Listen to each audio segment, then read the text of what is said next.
Welcome back to Novel Explanation.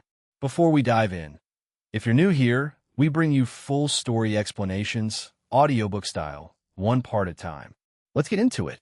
Chapter 451. 451. Spoiled Prick. Translator. Endless Fantasy Translation Editor.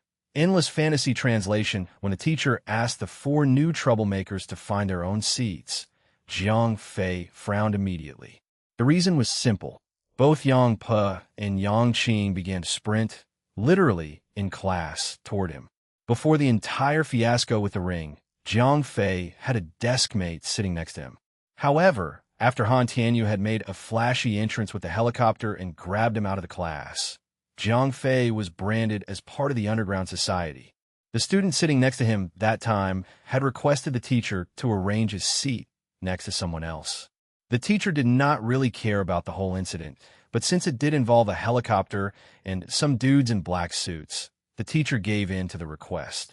Another reason why the seat next to him was empty was that Jiang Fei himself was not in class most of the time. "I'm sitting here," cried Yang Qing as she was the first one to reach Jiang Fei. She then hugged the desk and snickered proudly. That chummy and overly friendly expression on her face immediately made Yi Zhangfa jealous. OF*CK me. This little brat is seriously going to get me killed, thought Jiang Fei to himself. There was an idea. If only he could explain his situation to Yi Zhangfa, he might get away with it. It was merely an idea. There was no way he could actually do it. First of all, Jiang Fei and the rest of the class were at the age where they were all hot-blooded teenagers. One cannot bow to another. With that in mind, Jiang Fei was a recognized level 4 fighter with a level 5 master. There was no way he was going to let Yi Zhangfa do as he pleased. "Excuse me, student. May I have this seat?" Yang Pe asked Zhao Feng, who was sitting behind Jiang Fei. Zhao Feng did not have a desk mate since he was sitting in the last row of the entire class. "Sure," said Zhao Feng. He was considered as one of those invisible students in the school who could never stand out on their own. No one would voluntarily talk to them to begin with. Hence, when Yang Pe asked politely, Zhao Feng gladly obliged. "Hey you, get up and sit somewhere else," said Yi Zhangfa as he slapped Jiang Fei's shoulder. He was not as educated as Bao Zhongwei, even though he was raised and trained in a powerful sect. He was the grandson of the sect Grand Elder and was the younger master of the sect. The difference in the attitude between the two was heaven and earth. Yi Zhangfa was not raised to be the next sect leader. Hence, his training and upbringing were rather pathetic. His belief was that strength was everything. Bai Zhongwei, on the other hand, was raised to be the next successor of his sect. He knew that his behavior in society reflected the name of his sect.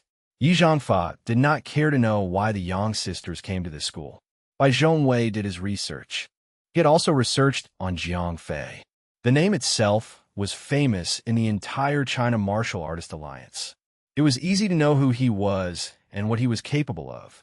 Even though he had never met Jiang Fei, he realized immediately whom he was from the behavior of the Yang sisters. It was an easy guess since Yang Qing raced across the classroom just to sit beside him. At this point, Bai Zhongwei was slightly pleased to see that Yang Qing had her eyes on Jiang Fei. Yang Pe was just there to accompany her sister. Hence, Jiang Fei was not a threat to him. Bai Zhongwei understood what kind of person Yi Zhangfa was. The boy was reckless and prideful. The way he approached Jiang Fei and demanded his seat was a test. At the same time, Bai Zhongwei would not interfere with anything Yi Zhangfa would do. He could see the soaring cloud sex, martial art, and Jiang Fei's skills. It was a two birds, one stone situation. When Yi Zhangfa made his move on Jiang Fei, the homeroom teacher did nothing. It was out of her control, be it Jiang Fei or Yi Zhangfa. She could not afford to stop them both. "I'm going to say this one time. Remove your nasty paw off of me, or you'll never be able to use them," said Jiang Fei without even looking at Yi Zhangfa. Jiang Fei did not want to look weak. Even though he had to resort to some violence, Jiang Fei would not allow Yi Zhangfa to do as he pleased. "Brat, move now, or I'll slap your face off of your skull," said Yi Zhangfa. His expression grew sour by the seconds. It was obvious that Yi Zhangfa did not know who he was dealing with. All he knew was Yang Qing was coming to this school. Nothing more. He did not even bother to find out the reason why. Hence, he had genuinely thought that Jiang Fei was just another commoner. Yi Zhangfa might be a spoiled brat, but he was still a powerful fighter. Standing at the peak of level 3 fighter, he was stronger than Yang Qing and Yang Pe. Strip away his status, he would have nothing else in hand. That was why he acted all high and mighty as he threatened Jiang Fei. "Sai, did your master taught you martial arts to bully the weak?" asked Jiang Fei.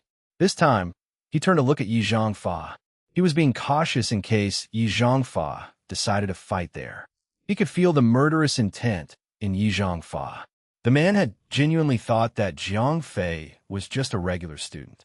"Brat, you know nothing. As much as I want to educate you, there are too many prying eyes.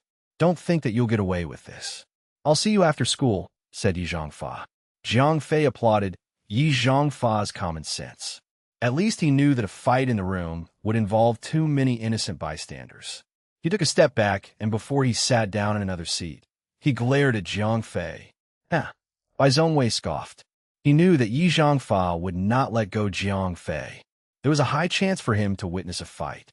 When Yi Zhangfa sat down quietly, Bai Zhongwei walked to the end of the class and came to Zhao Feng.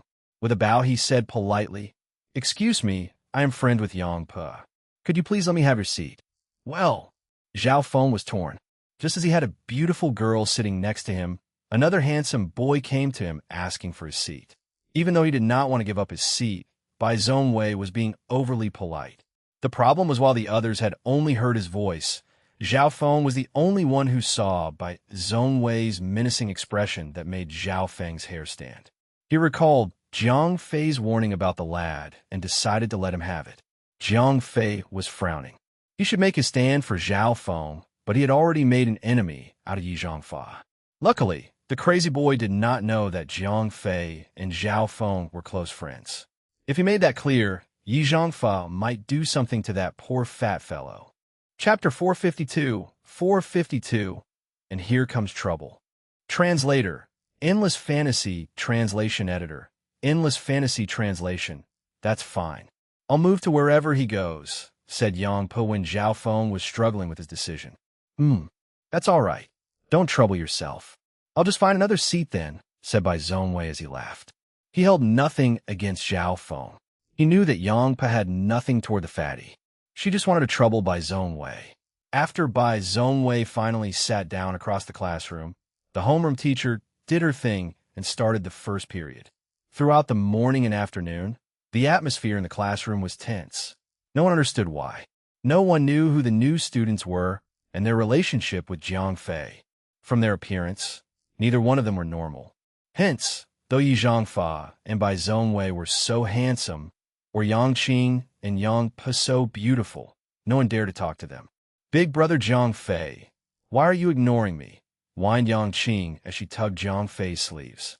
The entire time, she had been bothering Jiang Fei. Whenever Jiang Fei ignored her, she would quiet down for a brief moment before she ran her mouth again. Each and every action she made toward Jiang Fei was so intimate that Yi Zhangfa, whose eyes were locked on the two of them, felt angry to the bones. It was lucky that there were so many people in the school, or Yi Zhangfa would have already exploded. Even though he had a temper and was unpredictable at times, there were rules that not even he dared to break. Martial artists such as him must never involve the general public if a fight broke out. The penalty was so severe that Yi Zhangfa dared not cross the line. "You just wait, brat. If you can live after I'm done with you, I shall change my surname to yours," said Yi Zhangfa under his breath as he swallowed his anger when Yang Qing got too close to Jiang Fei. Even though Jiang Fei could not hear what Yi Zhangfa said, he could feel his intense glaring. Everything was in his view. He understood that the fight later would be unforgiving. "Excuse me, I must warn you. That kid is not someone you can mess with. He's known to break the rules," said Bai Zhongwei. It was during the afternoon break when Bai Zhongwei had finally had the time to approach Jiang Fei. Or rather, a planned encounter since he wanted to show Yang Pe that he was a man of honor. It was known that Jiang Fei was a level 4 fighter. To be able to reach that level was a huge feat that not everyone could achieve. Bao Zhongwei understood this. He knew that Jiang Fei would never be the one who would be taking the hits. Even so, he just wanted to show his good side to Yang Pe. Thanks for the heads up, said Jiang Fei. Though Bai Zhongwei's advice was purely fictional, Jiang Fei did not know that. Han Tianyu had informed Jiang Fei about Bai Zhongwei's character. That was why he did not suspect anything when Bai Zhongwei approached him with a warning. Ho ho, big brother Jiang Fei, you're so cute. You must be a jolly little kid when you were younger, said Yang Qing when she saw Jiang Fei was thanking Bai Zhongwei genuinely. She felt that Jiang Fei's naivety was funny, yet at the same time, she was envious of him because of his level 5 master. A fighter who was so strong yet so naive was funny. Without powerful support, such naivety would lead him being cheated or killed in this cold-hearted society. Ha, it's all right, said Jiang Fei as he smirked a little. He remembered the times when he was much younger. Even though his father was busy, his father would make some time on the weekends to play with him. His parents would never force Jiang Fei to do something that he would not do. Hence, when Yang Qing mentioned about his childhood, Jiang Fei could not help but recall those happy memories. When Jiang Fei smiled like that, Yang Qing could not help but felt more envious. Yang Qing and Yang Po's lives were not as bright as many would think. They were the last disciples of the sect. When they were still very young, their master would train them brutally. There was no such thing as playtime. Their entire childhood was robbed from them, for there was nothing but training. It must be nice to have a godlike figure to take care of you, said Yang Pa to herself. The conversation between Jiang Fei and Yang Qing was not too loud, but Yang Pa had heard everything. She felt the same feeling as Yang Qing felt. Even though their master was the leader and master of the Aquamoon Heavenly Palace, she had never felt more pressured when it came to responsibility. It was unfair. Responsibility after responsibility was forced down her throat. There were times that she could not take it anymore and wanted to give it all up. Certain tasks, like being chased after by the annoying pricks, Yi Zhongfa and Bai Zhongwei, were both suffocating and miserable. The problem was that she could not blatantly reject them. Those guys stood at the same platform as she and her sister. I wonder if Jiang Fei's master would come to his rescue if Jiang Fei was in trouble. If only someone like that could take care of me. Dog Tianqing. Obviously, it was only from her point of view.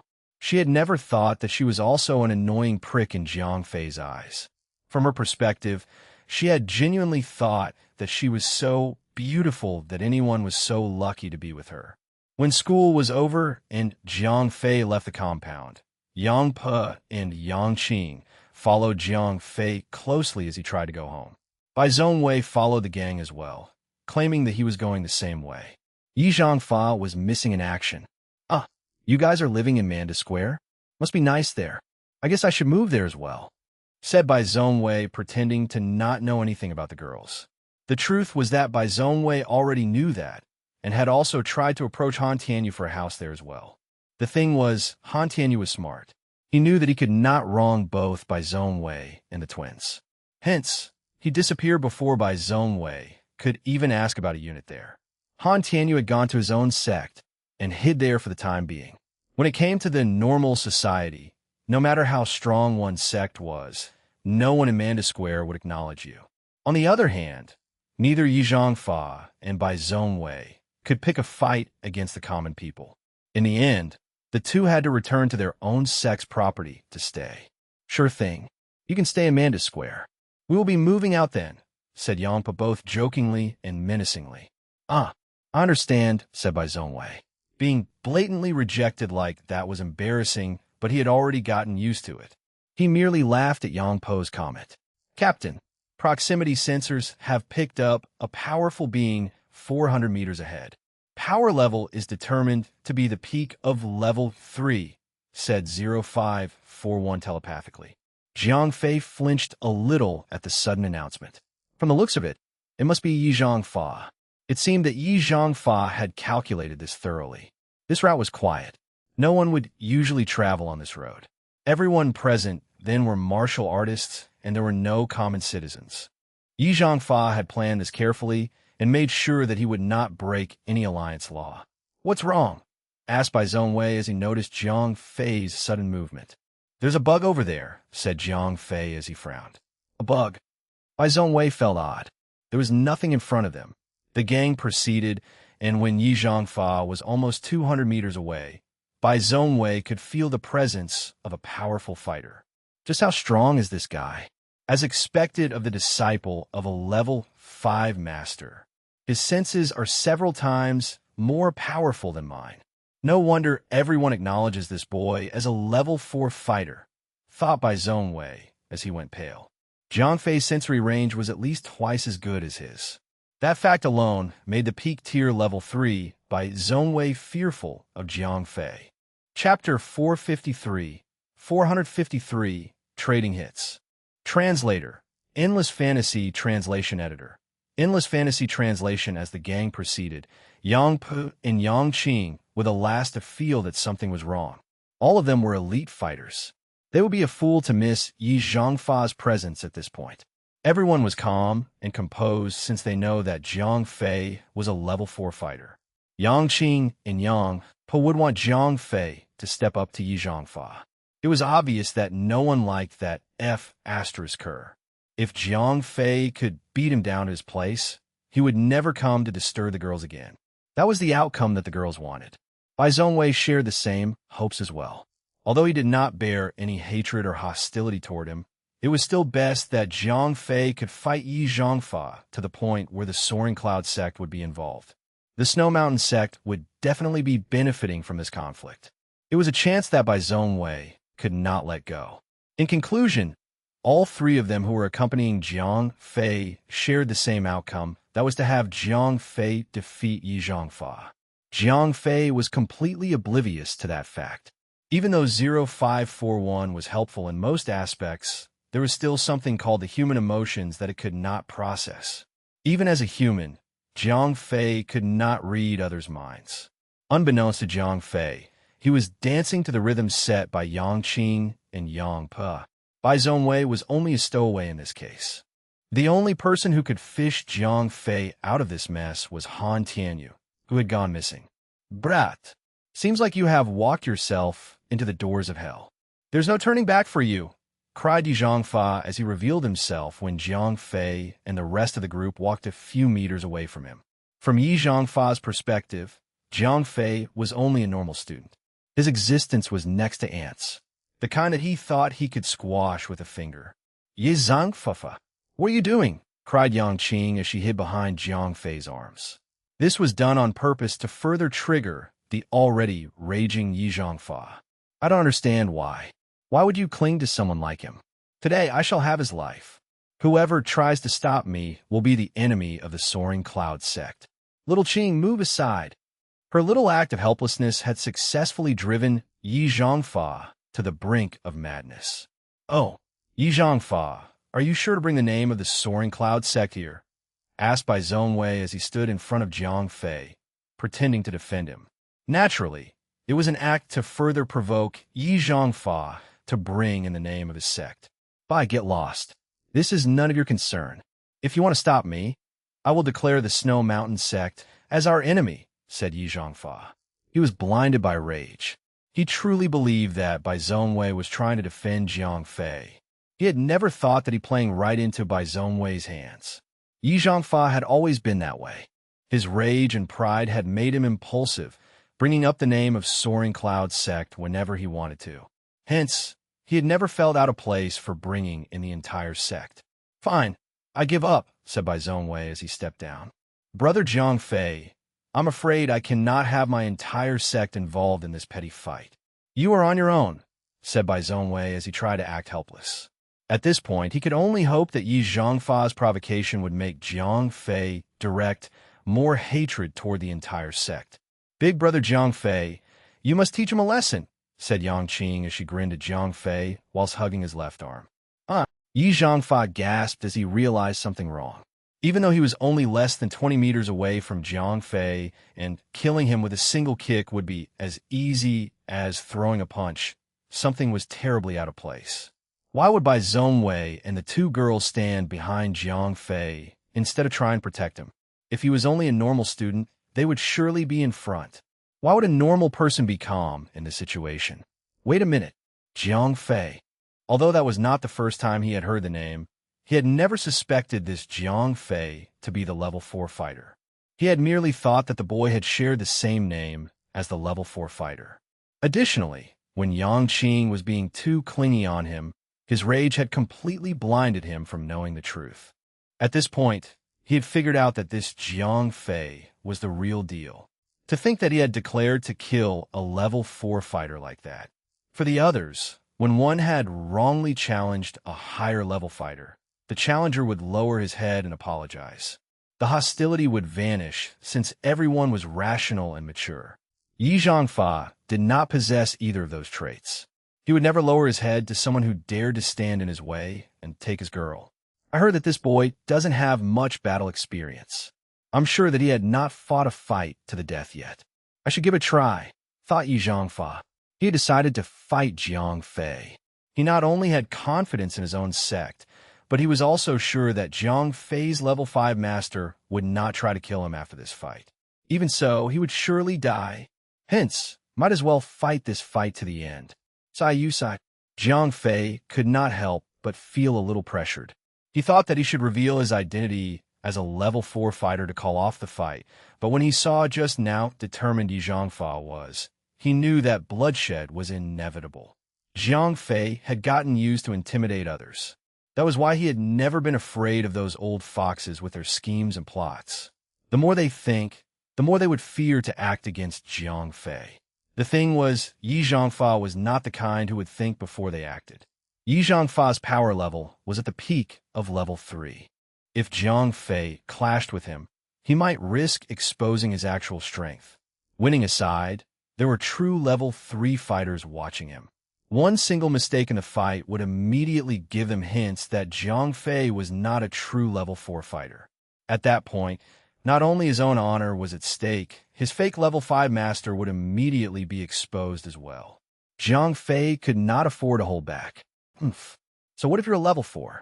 I shall determine that with my fist, cried Yi Zhangfa with rage as he charged toward Jiang Fei.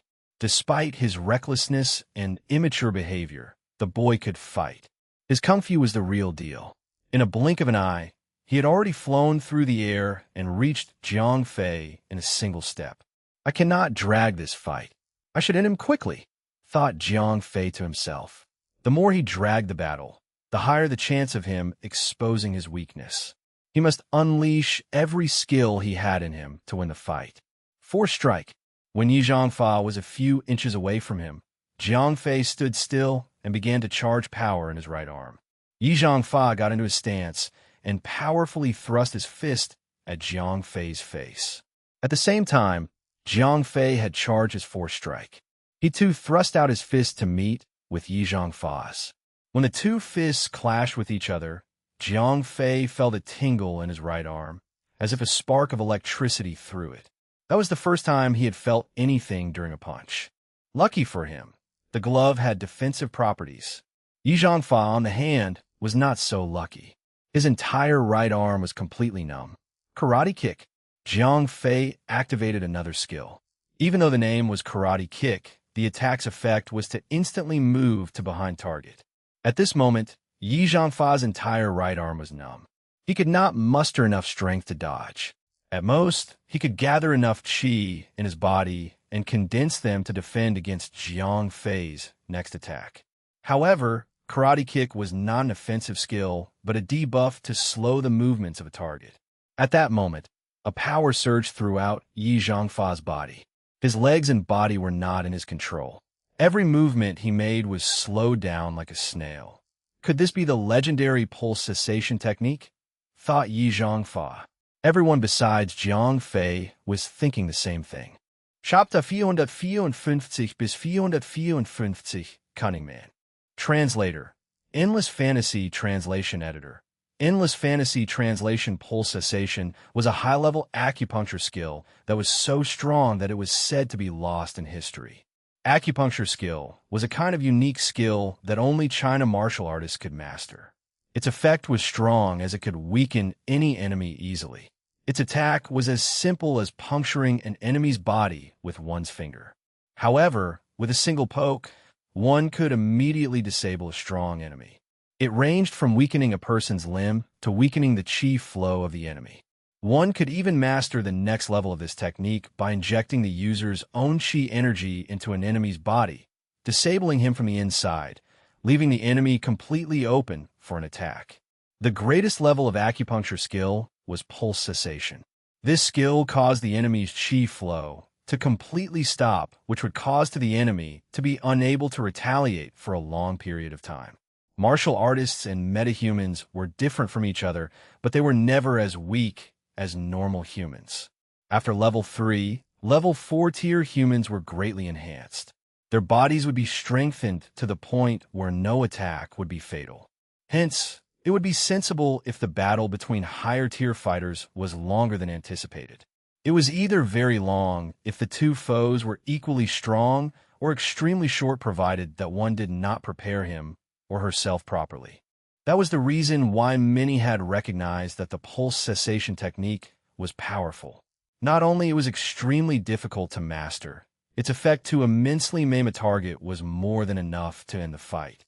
Yi Zhangfa was greatly affected by the skill. His stance was completely off, his movements were sluggish, and his response was slowed down by 80%. All Jiang Fei had to do now was to deliver the finishing blow to end the fight. Once a fighter lost his speed, it would leave him wide open. In a serious battle, being slowed would result in a definite loss. This was the first time Jiang Fei used karate kick. He had never thought that the skill could greatly affect a martial artist. Coincidentally, since he wanted to end the fight as soon as possible, he did not think twice to use all available skills on Yi Zhangfa. The battle had concluded. Yi Zhangfa was staggering, and there was nothing he could do when Jiang Fei simply put his fist to Yi Zhangfa's chest. Penetrating chi strike. When Yi Zhangfa saw and felt Jiang Fei's closed fist on his chest, he gathered as much chi as he could and condensed it in his chest to erect an internal defense. Unfortunately, Jiang Fei's skill penetrated all defenses. Yi Zhangfa's chi defenses were unscathed, but his internal organs were completely destroyed. Wham! With one simple push, Jiang Fei sent Yi Zhangfa flying up to 7 to 8 meters away. His chest dented inward. Gahak! Yi Zhangfa spat a mouthful of blood and immediately passed out. Oh my god, that's too much, cried Bai Zhongwei when he saw what Jiang Fei did to Yi Zhangfa. He could not gauge just how strong Jiang Fei's punch was, but judging from the looks of the dent in Yi Zhangfa's chest, the man should be dead or crippled at least. The truth was Jiang Fei himself could not control the power of the skill. It was a skill that came from his equipment. If he had used the Thunder Palm, he could manipulate his beginner level 2 chi inside him to control the output of the punch. However, at full strength, he could not even brush Yi Zhangfa's hair with that. If he still insisted on using that skill, everyone would immediately know the extent of Jiang Fei's strength. That was the difference between skills gained from equipment and from training. At this point, Jiang Fei's Thunder Palm could be controlled to kill a mosquito or a bull, but never hurt Yi Zhangfa. Using the penetrating chi strike, on the other hand, was completely out of his control. Hey, go and check out his wounds. I'm not sure if the Soaring Cloud sect would come for Jiang Fei if Yi Zhangfa is dead, but I'm sure as hell that they would come for us as well, said Yang Pa as she nudged Bai Zhongwei. I understand, said Bao Zhongwei, still bewildered at the scene. Yang Pa knew that Yi Zhangfa was an idiot for being manipulated by everyone else to fight with Jiang Fei. The thing was, the people of Soaring Cloud sect might not be as stupid as Yi Zhangfa. Anyone with a brain could investigate the reason why Yi Zhangfa had challenged Jiang Fei to a fight. That would lead them to Bai Zhongwei, Yang Pa, and Yang Qing. Jiang Fei had a level 5 master to back him up. The Soaring Cloud sect might only give him a verbal warning and be done with it. However, they would never allow the Snow Mountain sect and the Aquamoon Heavenly Palace sect to get away with this incident scot-free. The three of them were equally guilty, since each of them had their own motives against Yi Zhangfa. However, little did they know that Jiang Fei was too strong for Yi Zhangfa to handle. If Jiang Fei was even a little bit stronger, Yi Zhangfa would be blown to bits. Even though Yi Zhangfa was still in one piece, the situation would escalate quickly if they did not do something. Oh no! Bai Zhongwei frowned worriedly after he checked Yi Zhangfa. Yi Zhangfa's condition was fatal. He had too many broken bones, severed nerves, punctured internal organs, and was completely unconscious. If he did not have qi within himself to sustain his life, the kid would have died and died again many times over. "How is he?" asked Yang Qing. The always happy-go-lucky girl was finally sulking for the first time.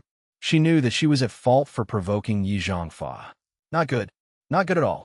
Unless there's someone with a level 4 qi training to provide him with qi, he would not last for 5 minutes, said Bai Zhongwei, as he went pale. Level 4. Yang Po's expression turned sour. Who else but Jiang Fei was a level 4 fighter? The man was the one who inflicted such a powerful blow on him. How could one expect the attacker to be the savior? At this moment, Yang Pa had thought of a more serious situation. Jiang Fei did not stop at just attacking Yi Zhangfa, but wanted to end his life right there and then. He wanted to kill the boy and make the fault both the Snow Mutant sect and the Aquamoon Heavenly Palace sects. He wanted to damn them all for using him. At this point, Yang Pa recalled something that her master had informed her. The legendary boy, Jiang Fei, is said to be naive. It is also said that he doesn't have any battle experience. However, Tokugawa Nara was killed by his hands. It is either because he was really lucky or he was merely playing a sheep in wolf disguise. You girls best not lower your guard with him. Could he see through our scheme to use him as our shield? Did he purposely escalate the entire situation in hopes of dragging us to hell? Yang Po wondered at if that was really the case. Jiang Fei would be a man of strategy, a cunning schemer. He had never failed to portray himself as the fool, but the fool to be fooled on purpose. In a split second, Yang Pa glared at Yang Qing and gave her a look. It did not matter if Jiang Fei was a cunning man, but at this moment, Yi Zhangfa cannot die. The only person in that street who could save him was none other than Jiang Fei. Big brother Jiang Fei, I'm sorry. I've learned my lesson and would never use you again. Please save this stupid kid, or all our sects would be in deep trouble, said Yang Qing after she understood her elder sister. She quickly begged Jiang Fei to save Yi Zhangfa as she dropped the entire act. Chapter 455, 455, a statement. Translator, Endless Fantasy, Translation Editor, Endless Fantasy, Translation. Jiang Fei was floored. He was not ready to hear what Yang Qing had just said. Only at that moment did Jiang Fei realize that he was a fool. However, Yang Qing did not have to plead to Jiang Fei like that. He would have saved Yi Zhangfa either way. The brat cannot die. Han Tianyu had already informed Jiang Fei about him. The brat might be the Grand Elder's grandson. Rumor had it that Yi Zhangfa was actually the son of the Grand Elder. That was why he was pampered and spoiled. If he died, the Grand Elder might come for him. Jiang Fei did not want to waste his get-out-of-jail-free Phoenix's card. Him having a level 5 master was completely fake. Jiang Fei's only trump card was Phoenix. The thing was, the girl had changed her personality after being experimented on. There was no telling what would happen. Phoenix and Jiang Fei had nothing in common. The only thing that Phoenix had on Jiang Fei was her promise scar on Jiang Fei's body. A good sword must be used in a good battle, not on some fight that was caused by an immature brat. In the end, Jiang Fei felt it would be wasteful on his own behalf if he had let Yi Zhangfa die. Here, take these. Consume the red one first, said Jiang Fei as he took out 2 vials. One containing the evil purging pill and the other, the grand restore pill. This is... Bai Zhongwei staggered when he saw the pills. Just feed them to him. I've done my part.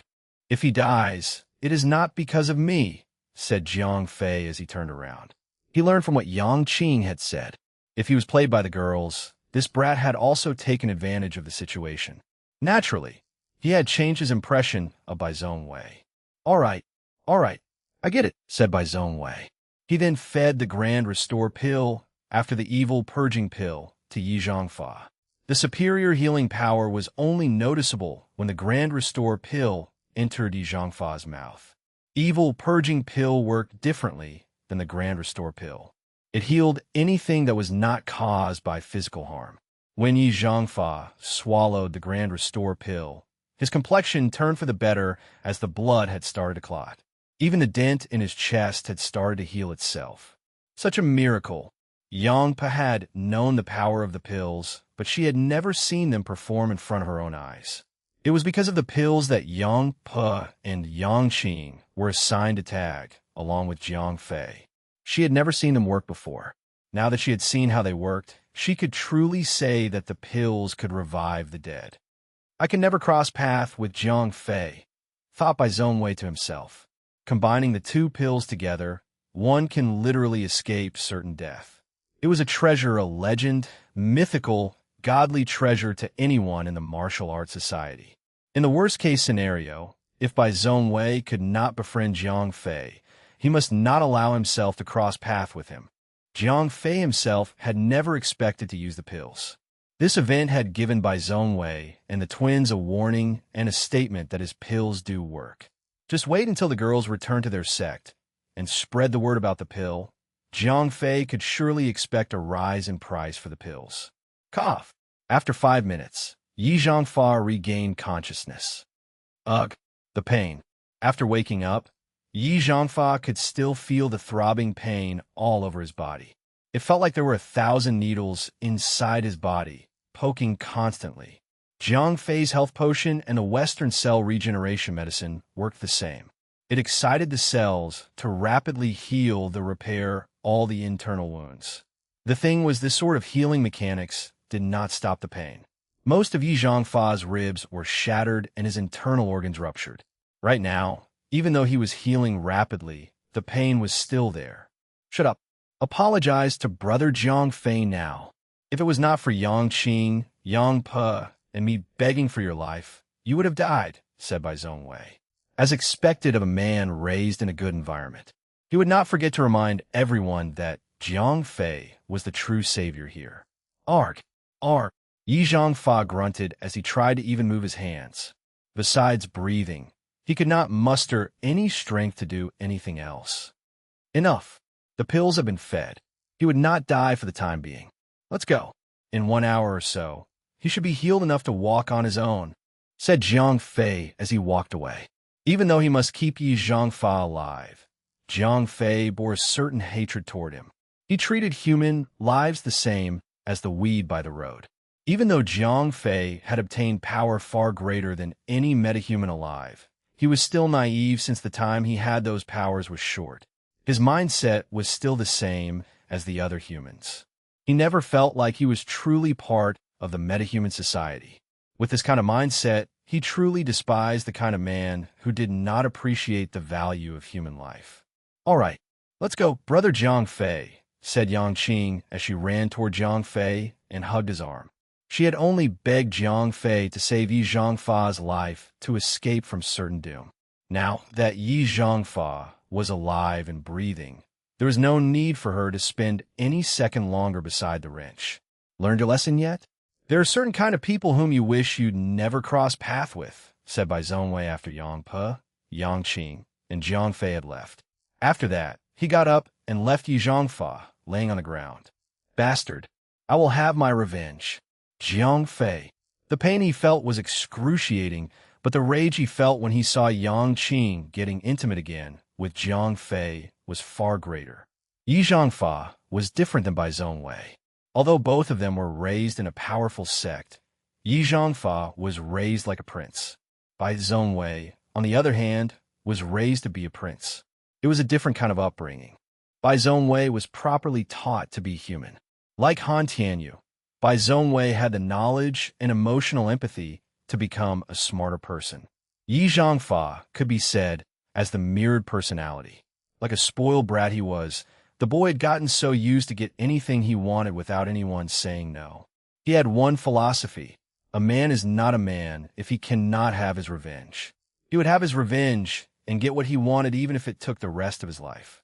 Naturally, he cared not about what his action would lead to. Chapter 456, High King Turtle. Translator, Endless Fantasy Translation Editor. Endless Fantasy Translation Jiang Fei returned to his home and laid down on his bed. The uneasiness in him had not subsided even after he had already taken a long bath. It was not the fact that there would be incoming trouble, but the inability to fend off such trouble. He was weak. Despite defeating Yi Zhangfa in only a few moves, he could never be sure that he could defeat other level 3 fighter. What would he do if a level 4 fighter or ability user decided to challenge him? All his strength was borrowed from the equipment.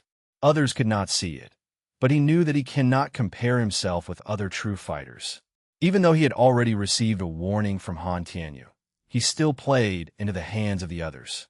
It cannot be avoided. Jiang Fei was just an average boy, born and raised like anyone else in the world.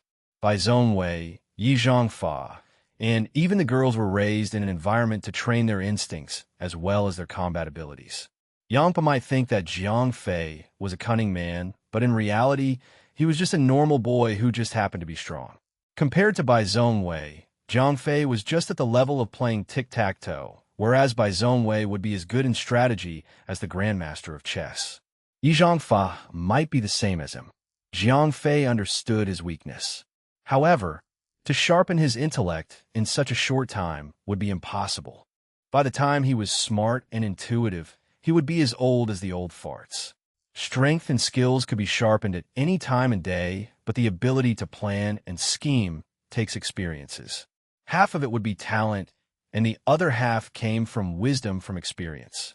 It would take a lifetime to improve his ability to plan strategy.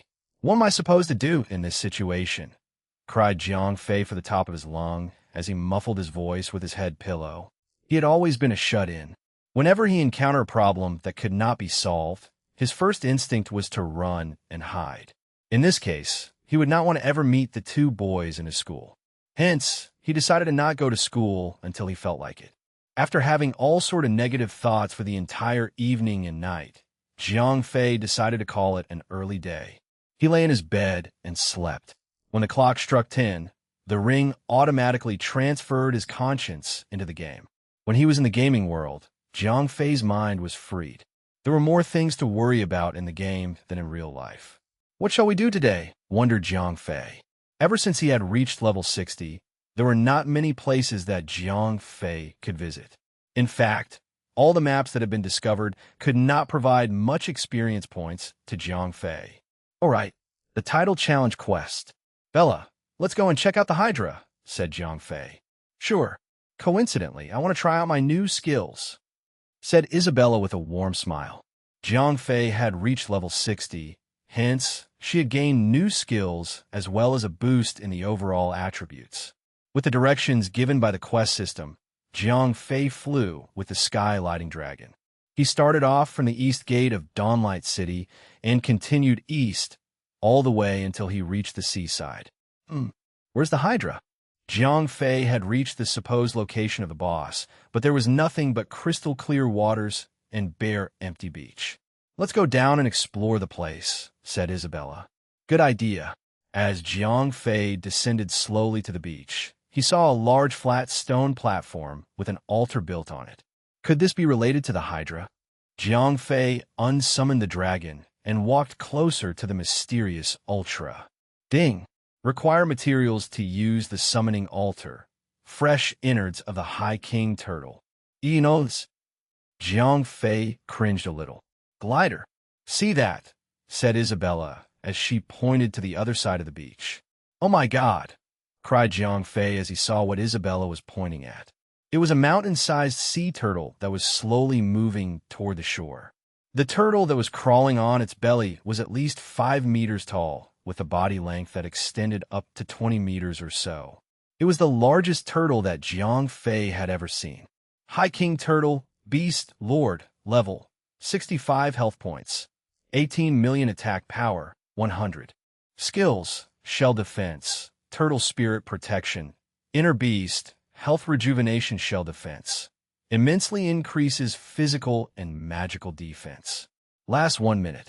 Turtle Spirit Protection grants a damage-absorbing shield that would restore 2% of the user's health every time an attack is received.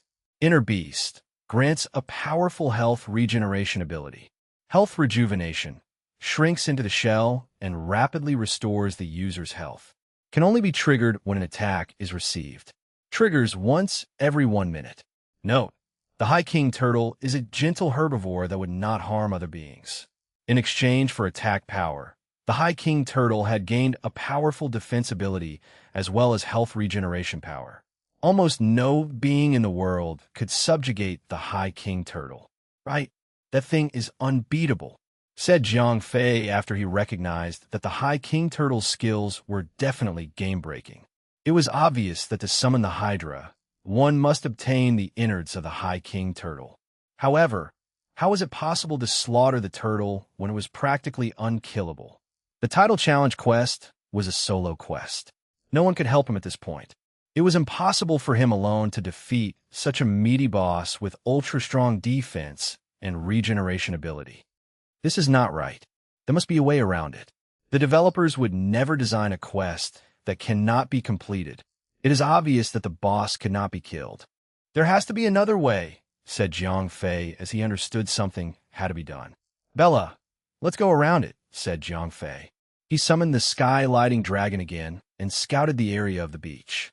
The beach was empty. There was literally nothing but sand and seaweed that was growing in the sea. The seaweed that was growing in sea grew from the shore and all the way up to the end of the lagoon.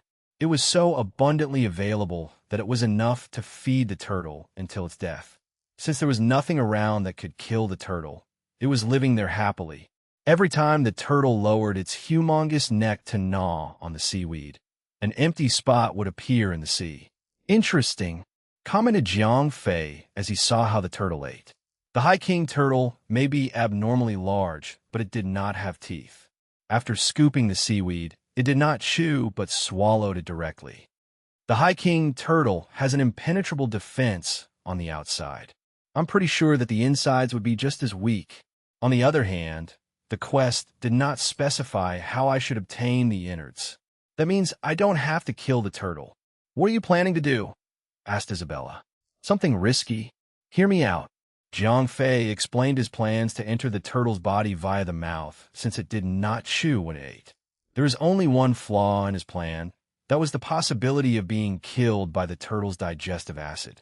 I'll follow you wherever you go, said Isabella. All right. High risk, high reward. Let's give it a go, said Jiang Fei as he made up his mind to be eaten by the turtle. What was there to lose besides dying one time? Once Jiang Fei decided to do it, he would do it. That was his motto. He snuck up on the turtle slowly from its blind spot and swam into the bed of seaweed. Chapter 457. 457. Powerful Nine-Headed Hydra. Translator. Endless Fantasy Translation Editor. Endless Fantasy Translation. The High King Turtle was eating continuously without stopping. After waiting only for a short while, the turtle reached Jiang Fei's position. The turtle stomping itself slowly and opened its jaw to scoop up the seaweed and Jiang Fei. Gulp. Both Jiang Fei and Isabella were immediately swallowed once the turtle had them both in its mouth. Minus 10,000. Minus 10,000. Once Jiang Fei had reached the bottom of the turtle's stomach, he and Isabella took damage. Painful, cried Jiang Fei. He had never thought that the turtle's stomach acid would cause such high damage. Qilin Holy Spirit. Jiang Fei unsummoned Isabella and activated the equipment skill. In 10 seconds, Jiang Fei had gained invulnerability. After that, he had Divine Shield, which also granted invulnerability for 15 seconds. 25 seconds worth of invulnerability was just enough time for Jiang Fei to get what he needed. Inside the turtle's stomach, there was no light. However, Jiang Fei's equipment armor glowed brightly, allowing him to see his surrounding. There's no time to hunt for other innards. Could the stomach wall be considered as an innard? Wondered Jiang Fei. There was no time to think. When he wanted to carve the wall of the stomach, he realized that his hammer was not suited to cutting. He then used Lifesteal Demon form and used his claws to attack the wall. Jiang Fei clawed the stomach wall and made a deep wound. Oh shit! Unexpectedly, the deep wound that Jiang Fei had clawed had started to recover at such rapid speed. That was the superior regenerative speed of the High King Turtle. I need to attack faster. Before the wound could close, Jiang Fei attacked as fast as the system allowed. He only needed a small chunk. In a few seconds, the wound started to grow bigger, and before the wound closed, a large chunk of meat dropped. High King Lord's stomach, quest item. Fine. Use an ingredient to summon the nine-headed Hydra. Jiang Fei picked up the chunk of meat and confirmed its properties. It was time to think about how to get out of that place. The 10 seconds Qilin Holy Spirit invulnerability effect had already long expired. Jiang Fei was then depending on the divine shield to survive. How am I supposed to get out of here?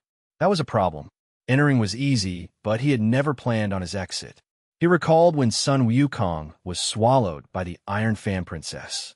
All it took Sun Wukong to escape was to hit the stomach from the inside and forcefully made the Iron Fan Princess vomit him. Unlike the Iron Fan Princess, the High King Turtle did not seem to be affected even when Jiang Fei had clawed its stomach.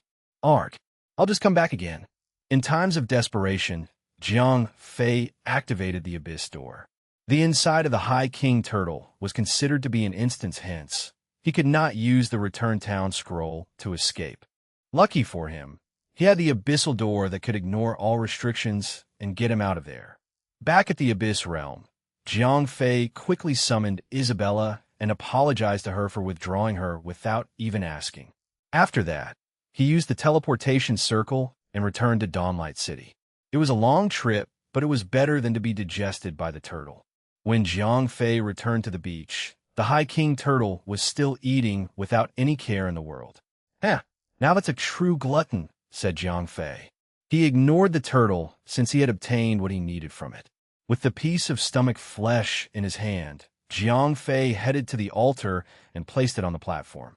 Red light glowed from the crease on the platform.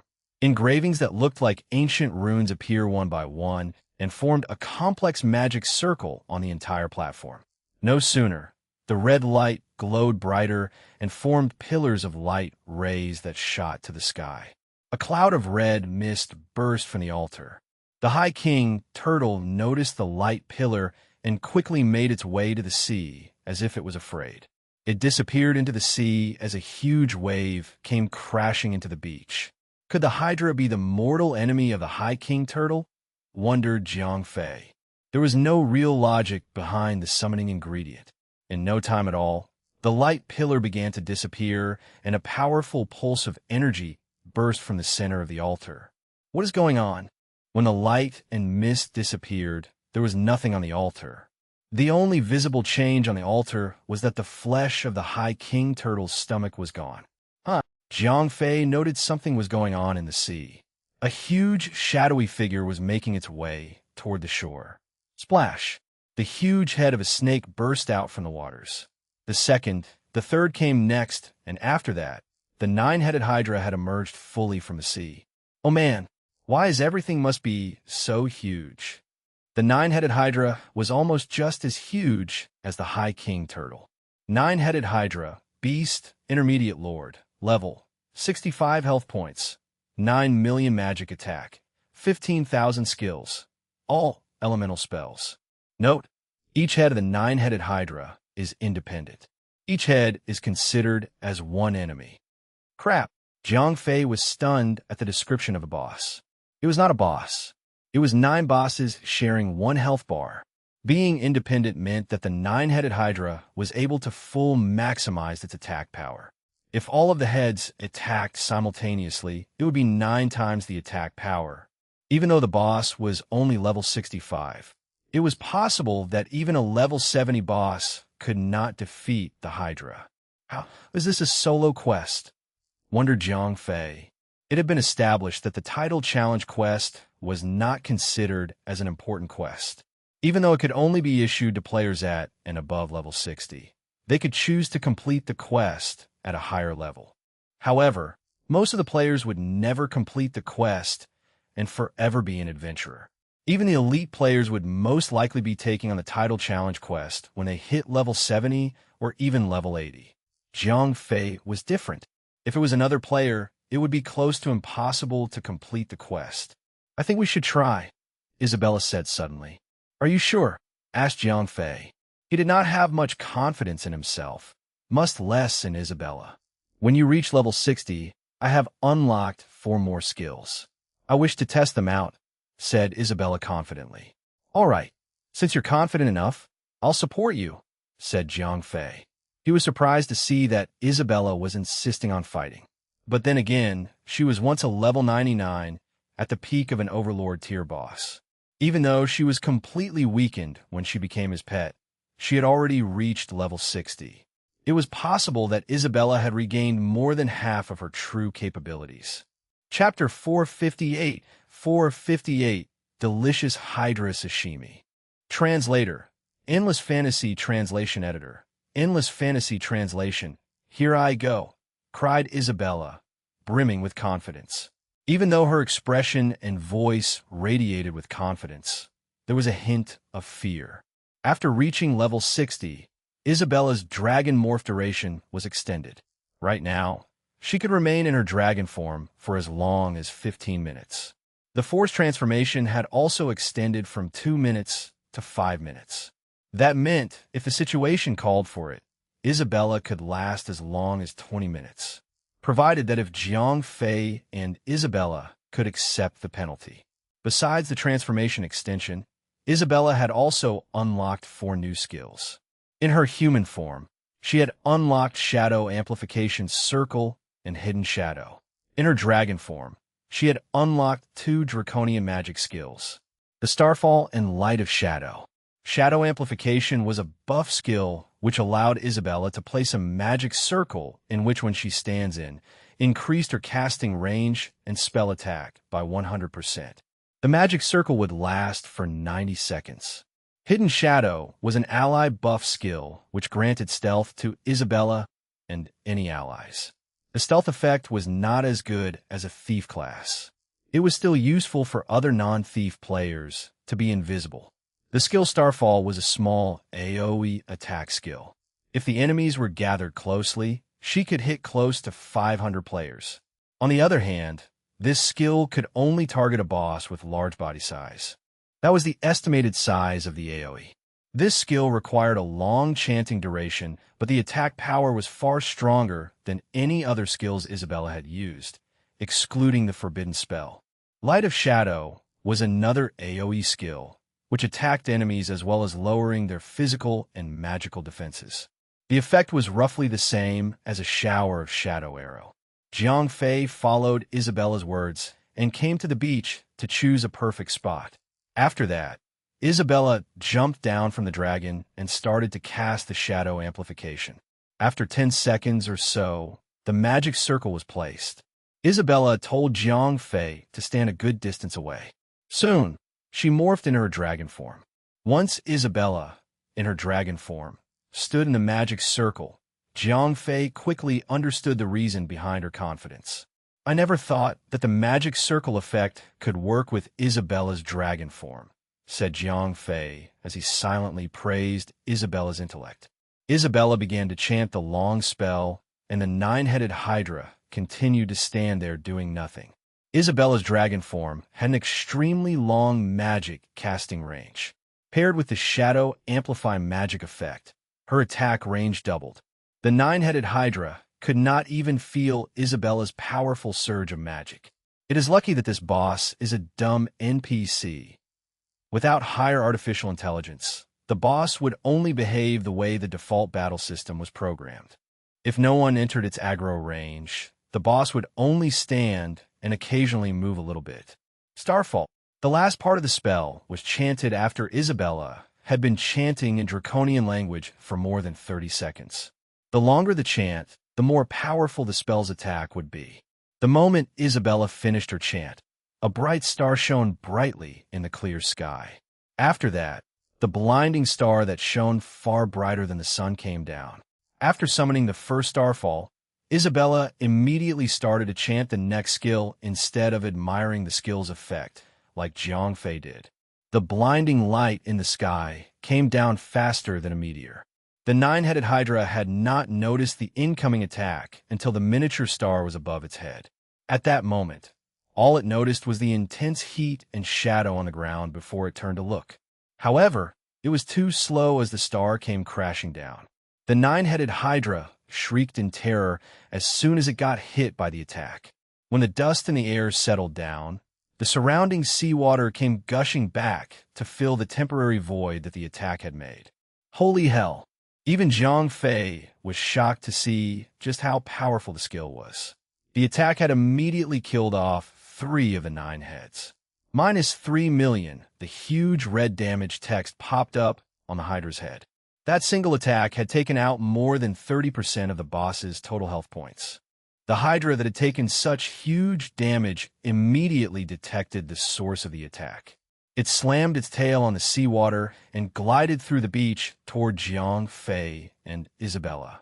When Isabella had asked Zhang Fei to choose a perfect spot, Zhang Fei had factored in the fact that the boss would come after her.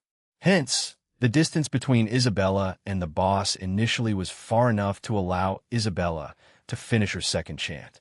Before the boss could even get close to Isabella to begin its attack, the second starfall came down from the sky. Wham! Ouchie! Cried Zhang Fei, even though it was not him who took the damage. The same powerful explosion, the same damage taken, the same cries of pain. The boss had lost another 3 of its 6 remaining heads. Growl! The boss had finally reached close proximity to attack Isabella. At this point, Isabella had stopped chanting and chose to rely on melee attacks. Her powerful wings spread out. With one single flap of her wings, she shot out like a cannonball and zoomed toward the Hydra. With her 30 meters tall body, she was practically a huge missile. Minus 358, minus 268, minus 13,578, the Hydra attacked with 3 of its remaining heads. The 3 heads attacked magically. Besides the one head that dealt ice magic damage, the other shadow magic and fire magic could not deal any significant damage to Isabella. Go on! Isabella let out a loud roar, and Zhang Fei immediately frowned worriedly. Damn! When did the innocent little girl become so violent? Wondered Zhang Fei as he saw what Isabella had done to the Hydra. When Isabella shot toward the Hydra, she opened her jaws and bit off one of the Hydra's head and chewed on it violently. She looked happy when she was eating the Hydra. After the first head was swallowed, she went for the second one. The entire battle between the demon dragon and the 9-headed Hydra was not long. Excluding the time taken for 2 starfall castings, Isabella was practically feeding instead of fighting the Hydra, like a hunter killing its prey. The second head that Isabella had swallowed was the ice magic-based one. After losing the one head that could deal proper damage to this maniac dragon, the Hydra had immediately lost the fight. By the time Zhang Fei finished digesting what he saw, Isabella was already wiping away all the blood around her jaw. Not only had she defeated the Hydra easily, but she had also completely devoured the entire boss. There were smaller chunks of meat laying here and there, but they were too small for Isabella to enjoy. Hee. Quest complete. I've done it. Yay! Cried Isabella after she returned to her human form. She was practically jumping with joy when Zhang Fei came to pick her up. Ha ha ha. What were you thinking? Are you actually fighting or feeding on the boss? I can't believe it. The Hydra sashimi must have tasted good for you to completely eat even its bones, said Zhang Fei as he saw just how happy the little princess was. At that moment, he truly could not believe his eyes. There she was, standing right in front of him with her cute little cheeks and cheerful smile. It was extremely hard to believe that only a few minutes ago, she was the huge dragon that had basically torn apart the Hydra and eaten it piece by piece. Chapter 459, The Island of Gold. Translator, Endless Fantasy Translation Editor, Endless Fantasy Translation Isabella only giggled at how Zhang Fei responded. She felt a little awkward since her behaving like a glutton was extremely unsightly. Zhang Fei did not know much, but when Isabella was a pure demon, her eating manners were just as elegant as a human princess was. However, the current her had the blood of dragon flowing in her veins. Draconian race did not just eat. They hunt their food and ate them like a beast. Hence, after obtaining the blood of the Black Dragon Prince, Isabella had learned to love seafood. Since Isabella's power had been suppressed by being a pet, she was unable to properly hunt. Now that Jiang Fei had reached level 60, unlocking her powers further, she was able to defeat and consume the 9-headed hydra that was found to be delicious by the Draconians. Oh well, you do you.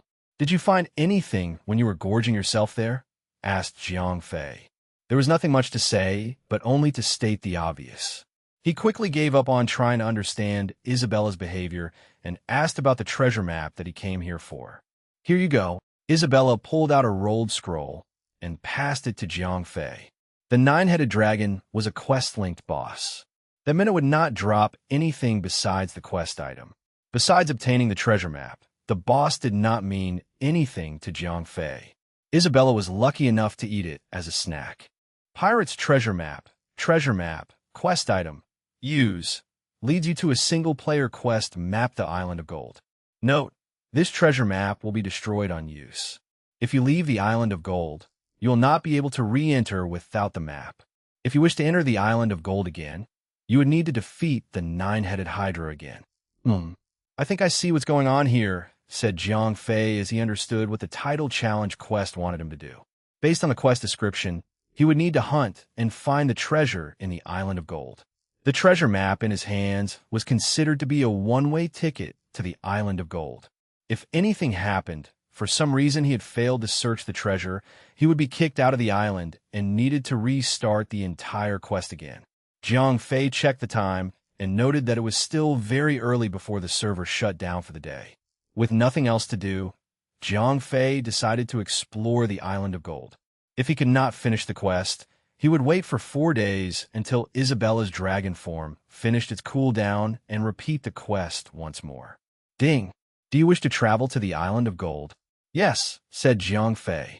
A pillar of light came down from the sky, enveloping both Jiang Fei and Isabella. After that, when Jiang Fei opened his eyes, both of them were in one corner of an island. Ho ho, this is nice. No wonder the pirates came here, commented Jiang Fei as he smiled. The scenery was truly beautiful. The pristine beach and the emerald sea was a sight to behold. The warm sun, the soothing winds, the cheerful seagulls, and the tall coconut trees were all signs of a beach that beckoned holiday mood. I don't like it here, said Isabella as she held Jiang Fei's hand tightly. Huh? Why? Jiang Fei was shocked. What would the princess not like about this place? There's something evil in the air. I can feel a strong miasma of specters here. Specters? How could there be specters here? Asked Jiang Fei. The reason was simple. Specters and sunlight didn't mix well with each other. The beach was warm and sunny. It was the exact opposite of where a specter would linger. I can't tell. This whole place reeks of specters, said Isabella defiantly. All right, calm down, said Jiang Fei. No matter how Jiang Fei looked, it seemed impossible that a specter would be there. However, he could not deny that Isabella's senses were much stronger and more sensitive than his. If Isabella said there were specters there, it was most probably true. If you can feel them, that means they must be on this island. We need to explore this place thoroughly, said Jiang Fei. The best way to fully explore the island in the shortest amount of time would be riding on a dragon. Ding! Mounts cannot be summoned on this map. Unfortunately, mounts could not be summoned. The system notification made Jiang Fei a little annoyed. Doesn't matter. Let's walk, said Jiang Fei. With Isabella walking behind him, the two of them moved toward the center of the island. It was supposed to be a small island with a small surface area. However, Jiang Fei and Isabella had walked for over 2 hours and could not reach the other end of the island. After the beach, Jiang Fei encountered a thick forest. The forest was thick and filled with trees that grew ever so closely to each other. As Jiang Fei proceeded, the forest grew thicker. They had to squeeze between the tree trunks. Verdure glider. There is something funny up ahead. Can we just walk somewhere else? Asked Isabella as she stopped abruptly. What's wrong? It feels out of place. I cannot put my finger on it, but I know that it is dangerous to walk further ahead, said Isabella. All right, said Jiang Fei after he hesitated for a while. In the end, it was best to listen to Isabella. At that moment, An arrow whistled across the forest and hit a tree trunk next to Jiang Fei. Jiang Fei traced the path of the arrow and saw that all the trees and bushes along the arrow's path were completely obliterated. It was obvious then that the power of the arrow was strong. Incoming attack. Jiang Fei alerted Isabella. He quickly went into his battle mode. Soon, a large group of pirates came out from behind the trees, revealing themselves. There were more than 50 of them. "Who are you? How did you come to this island?" cried one of the pirates. Jiang Fei felt odd. The pirates were all only level 60 elite tier monsters. Jiang Fei and Isabella could easily take them out with a slap on the face. The thing that felt odd was their statuses. Their name tags were not in red, but in yellow. From the looks of it, it seemed that their leader was of one of the higher intelligence NPCs. "Are you the pirates of the Island of Gold?" asked Jiang Fei as he put up a high and mighty air. "You dare to talk back?" cried one of the pirates.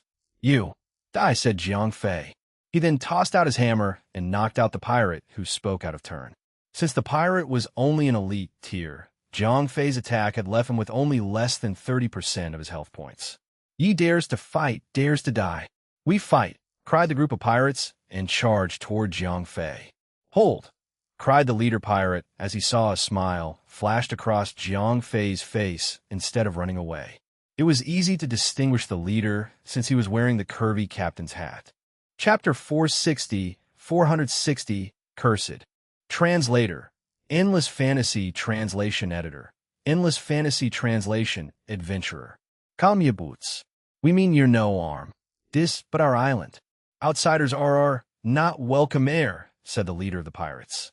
When Jiang Fei attacked once, he understood how strong Jiang Fei was and immediately took steps to protect himself and his crew. "Cap," said one of the pirate underlings next to him. "Ain't nothing to worry about. The night 'tis nigh," whispered the leader. "I see." Once the underlings understood the leader's words, they calmed down and sheathed their swords. "The night is nigh? What does that mean?" wondered Jiang Fei. Something was up, but Jiang Fei could not tell. It was better to take precaution. When Jiang Fei encountered the band of pirates, the sky was going dark. The sun was already at the horizon, setting slowly, giving way to the moon. Even though the total time of Jiang Fei being in the game was 8 hours, the in-game time concept was slowed down by 3 times, stretching the total time in the game to 24 hours. Day and night mimicked the real world. "Adventurer, this but our base. We cannot just let you go. Perhaps if we calm our boots and sit," said the leader when he noticed Jiang Fei had immediately picked something up. He quickly tried to diffuse the tension by offering a drink. "Bring the rum," cried the pirate leader. "Very well," said Jiang Fei confidently. Even if there was something wrong, Jiang Fei was sure that he could handle it fine. He continued his high and mighty act and followed them to their hideout. Even though Jiang Fei was extremely suspicious of the pirates, his mission was to find the treasure on this map. Hence, it would be wise to just follow the band of pirates. Perhaps they would have the treasure. Perhaps they would drop hints of it. How new? The safest way was to follow the quest script until something turned up. If they did turn on him, Jiang Fei would kill them all. After following the pirates, Jiang Fei realized that he had been walking blindly in the forest earlier. There was a pathway in the forest that had been made. In no time at all, Jiang Fei and the rest of the band of pirates reached their hideout. The sky was completely dark by then, and the moon had already risen up from the eastern horizon. "Glider. The miasma of Spectre is getting stronger here. We need to leave at once," said Isabella quietly behind Jiang Fei. Ever since they arrived at this island, Isabella had been reporting the presence of Spectre. Jiang Fei had never doubted the girl's ability. Now that she had reported that the miasma was getting stronger as they reached the pirates' hideout, Jiang Fei was sure that they were planning something for him. Something sinister. TSK. How troublesome, thought Jiang Fei. Even though he knew that the pirates were up to no good, he had to play along with the pirates. But in the end, he felt that the trouble was not worth it. If he killed the pirates, who would lead him to the treasure? "I think I should just leave one alive. The rest could die for all I care," thought Jiang Fei. Jiang Fei finally decided on a brutal path. He was sure that he could defeat all the pirates there, but he could not help but feel wary about the situation since Isabella kept warning him about the miasma in the air. "Please, take her seat, matey," said the leader of the pirates as he sat down. "No need. The time is nigh," said Jiang Fei as he cracked a smile. "Matey? What do you mean?" asked the leader of the pirates with a fake smile. His eyes were on the rising moon. "Ho ho, you think you're smart, but you're not as smart as you think you are. Right now, I only need one man to talk. The rest of you will be feeds to the fish," said Jiang Fei as he took out his hammer. "Matey, if there's anything you didn't like, let us talk about it," cried the leader as he continued to look at the moon. At this point, the moon was almost coming out of the horizon. "He's stalling," thought Jiang Fei. He had finally understood the reason why he had been eyeing on the moon. Something would happen once the moon got higher. It was best to act now than later.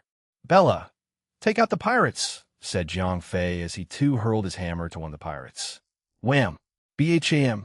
Jiang Fei's attack landed first. Isabella's fireball landed in the next second, which instantly killed one of the pirates. The attacks continued, and 2 more pirates were killed. At this point, the leader of the pirates stopped his axe. "By Poseidon's beard, hold on. It is soon our time to attack," roared the leader. The underlings then took out their weapons and charged toward Jiang Fei. Them rushing toward Jiang Fei had only made Jiang Fei's killing more efficient. They were only level 60 elite tier monsters. In less than 30 seconds, both of them had killed more than 30 pirates. They were slightly smarter in fighting since they knew how to split up and attack from all directions. If they were monsters in a dungeon, Jiang Fei could have killed them faster by kiting and grouping them together. The pirates knew when to retreat and when to attack, making it slightly longer to kill them. Rejoice, lads. It is our time to show this adventurer what death is. Jiang Fei had only started to fight for half a minute, but it was enough for the moon to fully emerge from the horizon. Crack! Clack! "What the hell is that sound?" cried Jiang Fei in shock. It was the sound of bones hitting each other. "Specters!" cried Isabella. "Oh my God!" It was then when Jiang Fei saw something horrible that was happening to the pirates. The pirates looked like any other human when Jiang Fei met them. However, when the light of the moon touched their skin, it revealed their true form. The pirates were masked in human skin, and the moonlight had dispelled the magic, revealing their true selves. Rotten flesh and broken bones. Those were the makings of the pirates that Jiang Fei was fighting. Their appearance was not the only thing that had changed. Even though there were nothing but bones and rotten flesh, their stats had increased. Cursed Pirates, Spectre, Advanced Elite, Level, 65 health points, 100,000 attack power, 8,800 note. Under the bask of moonlight, the Cursed Pirates reject death. What the hell is that monster? Although it was not his first time seeing a bone monster, it was Jiang Fei's first time seeing the transition of a human becoming one. The pirates had gained 5 levels as well as 1 tier. Their health points and attack power were greatly increased. That was not the problem, however. The main problem was the fact that these monsters could not die. Chapter 461. 461. Siren, the Sea Demon. Translator. Endless Fantasy Translation Editor. Endless Fantasy Translation Yeehaw! Cried the cursed pirates as they charged toward Jiang Fei, who was still thinking of ways to stop them. "This is troublesome," cried Jiang Fei as he fought back-to-back with Isabella. Their numbers were not a problem. The problem lay at the fact that they could not die. Their damage was high enough that they could deal limited damage to Jiang Fei. With over 20 of them attacking simultaneously, Jiang Fei was not in urgent need of healing. However, he had to activate several skills, as well as the lifesteal demon form, to sustain his own health. It was lucky that Jiang Fei had managed to kill half of them before the moon rose. If he had played along with the Leader Pirates Act, he might be in huge trouble now. "This cannot continue like this," said Jiang Fei after fighting for more than 20 minutes. Even though neither Isabella or Jiang Fei was in mortal danger, it was still troubling to fighting an undying monster.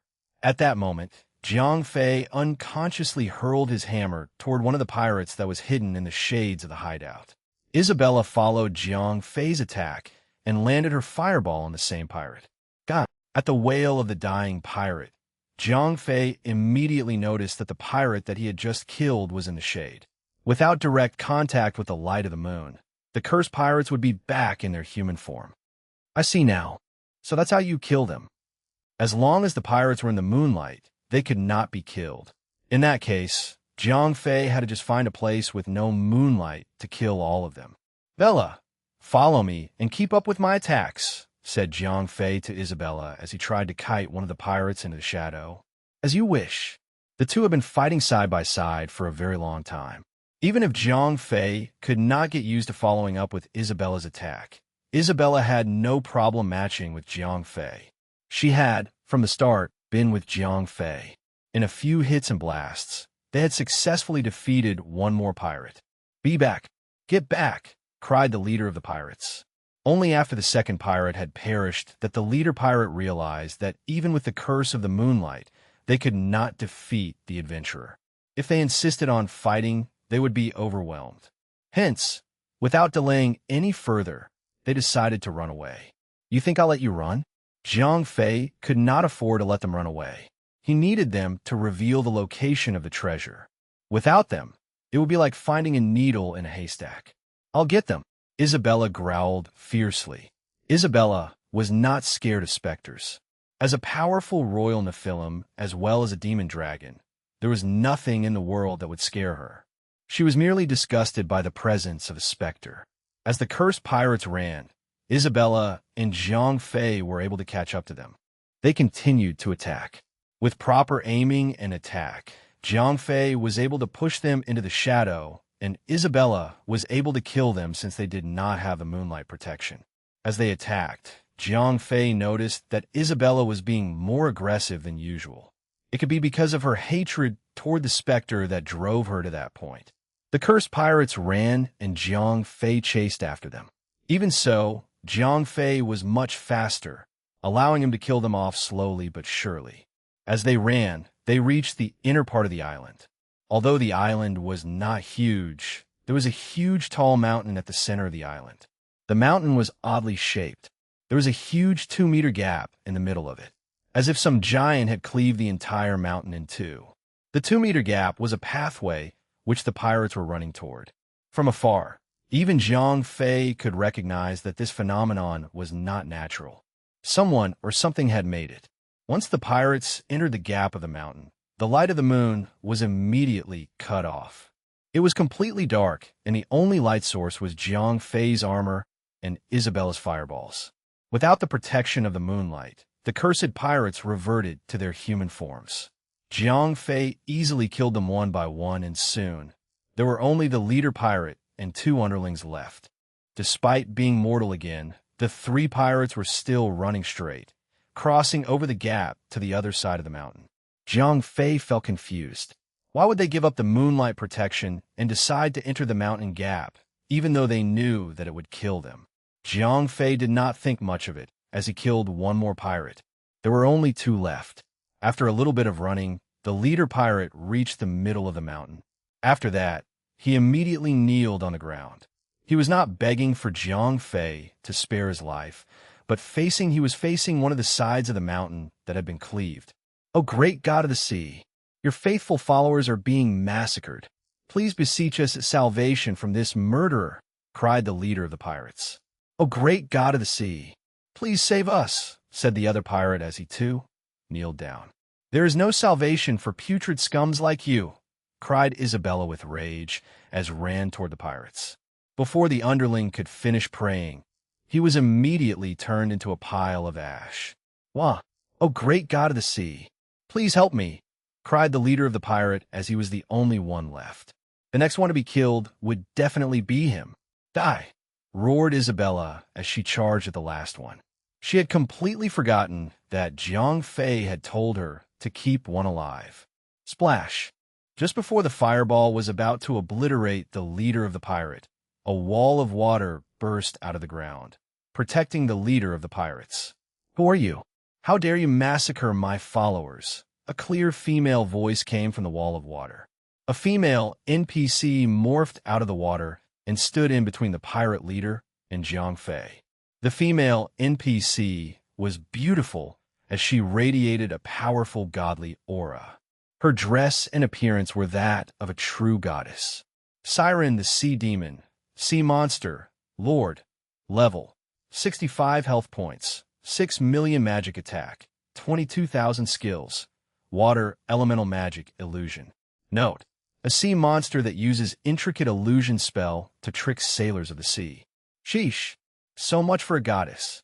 Jiang Fei had obtained information about the so-called goddess and found out that she had the skill illusion.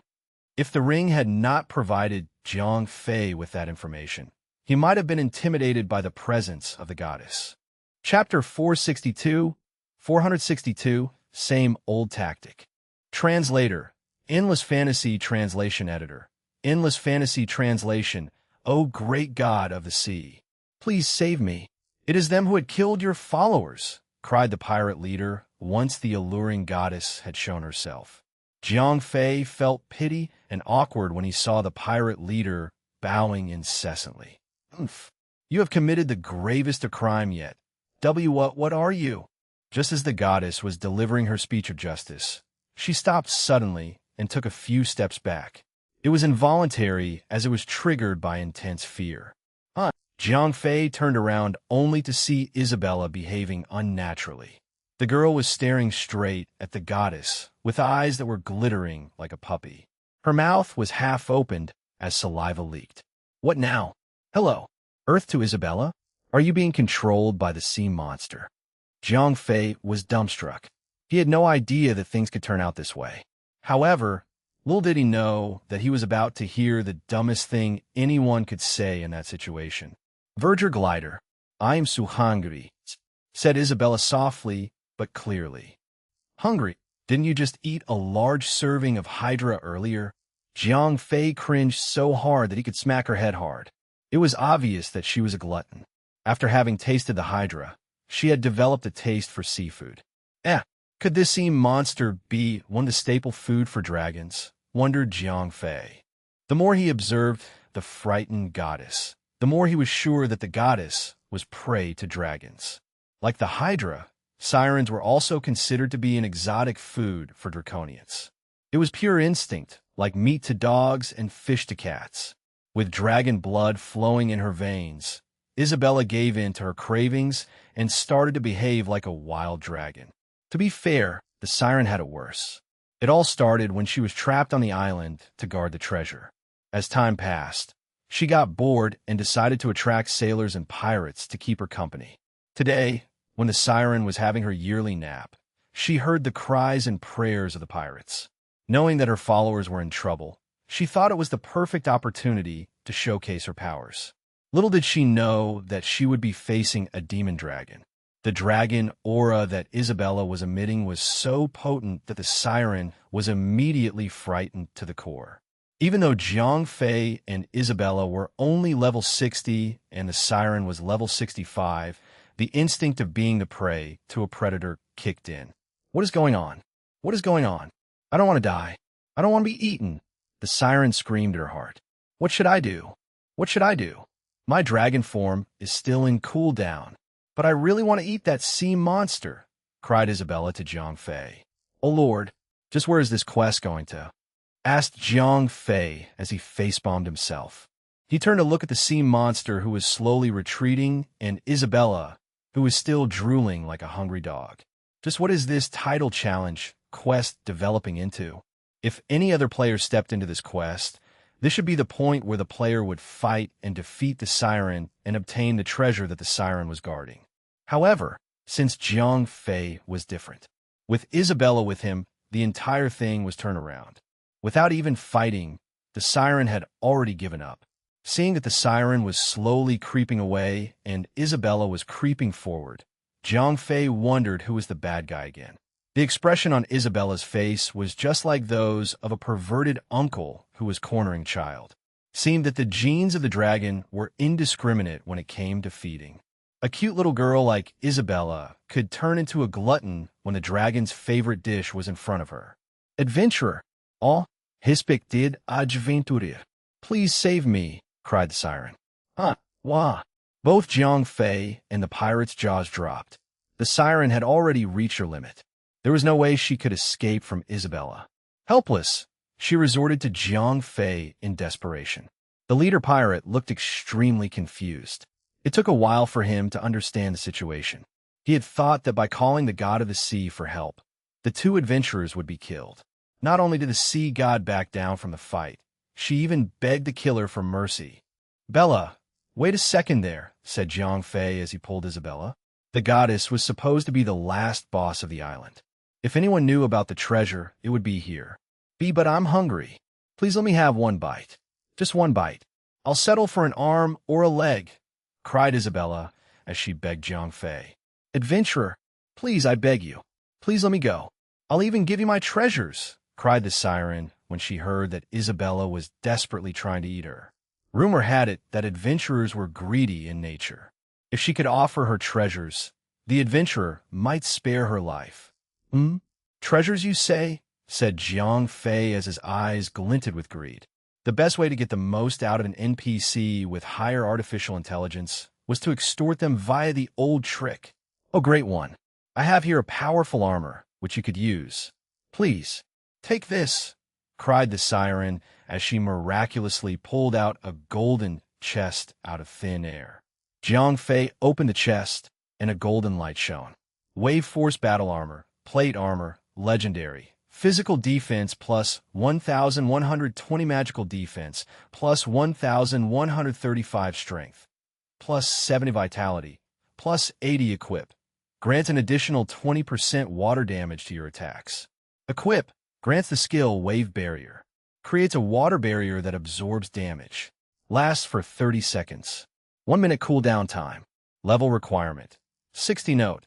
Wave Barrier's damage absorption is proportional to your vitality. Not bad," said Jiang Fei. The armor was good, but even so, it was still a single piece of armor. Jiang Fei would not trade out his entire Lightbringer equipment set for just one piece of armor. "Great one." The siren was desperate. She saw when Jiang Fei accepted the treasure, he was not satisfied with it. An armor for a life? Now, that's not a fair trade, said Jiang Fei as he winked at the siren. Chapter 463, Heart of the Sea. Translator, Endless Fantasy, Translation Editor. Endless Fantasy Translation, Mercy. Great one. I have this for you, cried the siren as she quickly took out one more chest. She was horrified at the thought that Jiang Fei would incapacitate her and serve her as a dish to the salivating draconian girl. "All right, I'll see what you have to offer," said Jiang Fei. While maintaining a dissatisfied expression, he took the chest and opened it. Heart of the Sea, Shield, Legendary. Physical Defense plus 2,250 Magical Defense, plus 2,250 Strength, plus 100 Vitality, plus 100 Equip. Reduces all damage by 20%. Equip. When a physical attack is received, 30% chance to reflect 1,000 damage and lowers attack and movement speed by 20% for 5 seconds. Equip grants the skill Tsunami. Summons a giant wave to all targets within 10 meters in front of you. Deals water damage of 3,000 plus 50% attack power. Slightly knocks back the targets. 1 minute cooldown time. Level requirement. 60 note. Knockback effect of Tsunami is ineffective against larger targets. Finally, a shield, thought Jiang Fei. He was so happy to finally obtain shield. It had been so long since he obtained one. The demon Aegis in his hands had been a good shield to him, but it was a level 20 shield. He would have already long discarded the shield if he had not encountered a better one. Without saying anything, Jiang Fei took the shield and immediately swapped it out. The attribute boost from swapping out a level 20 shield with a level 60 shield was significant. With the Heart of the Sea equipped, Jiang Fei's health points was boosted to reach over 72,000. His physical defense was over 9,000. With Isabella's Spirit Flame in effect, Jiang Fei's defense would reach as high as 10,000. Additionally, Jiang Fei's total strength points were boosted significantly, making his attack points 6,700. Although his damage was nothing to be impressed amongst level 60 players, there were no level 60 players to begin with. Jiang Fei was the only one who had reached that threshold. The average levels of all the players, excluding Jiang Fei, was only over level 40. Having such an attack would be cheating. With Ruthless Barrage stacked, Jiang Fei's attack would reach over 20,000. That sort of attack power could easily kill a god.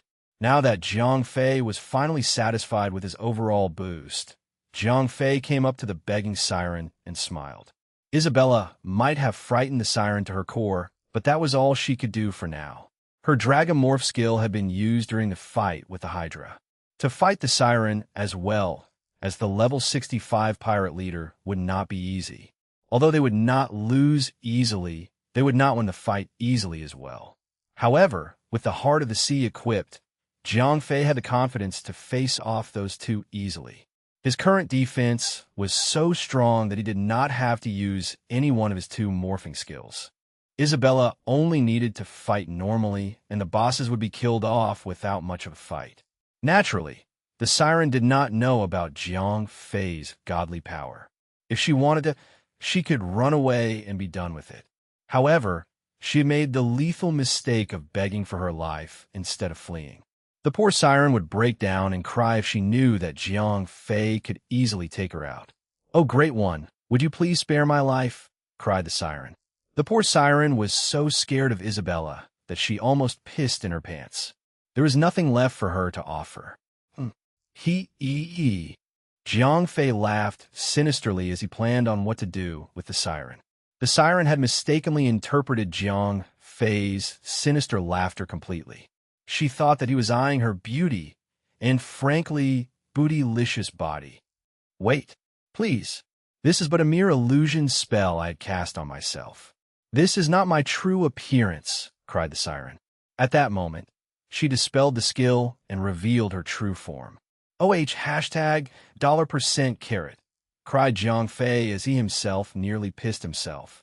The beautiful girl morphed out into a larger beast with the tusk of a sea lion, the face of a deformed elephant, and the body of a crumpled squid.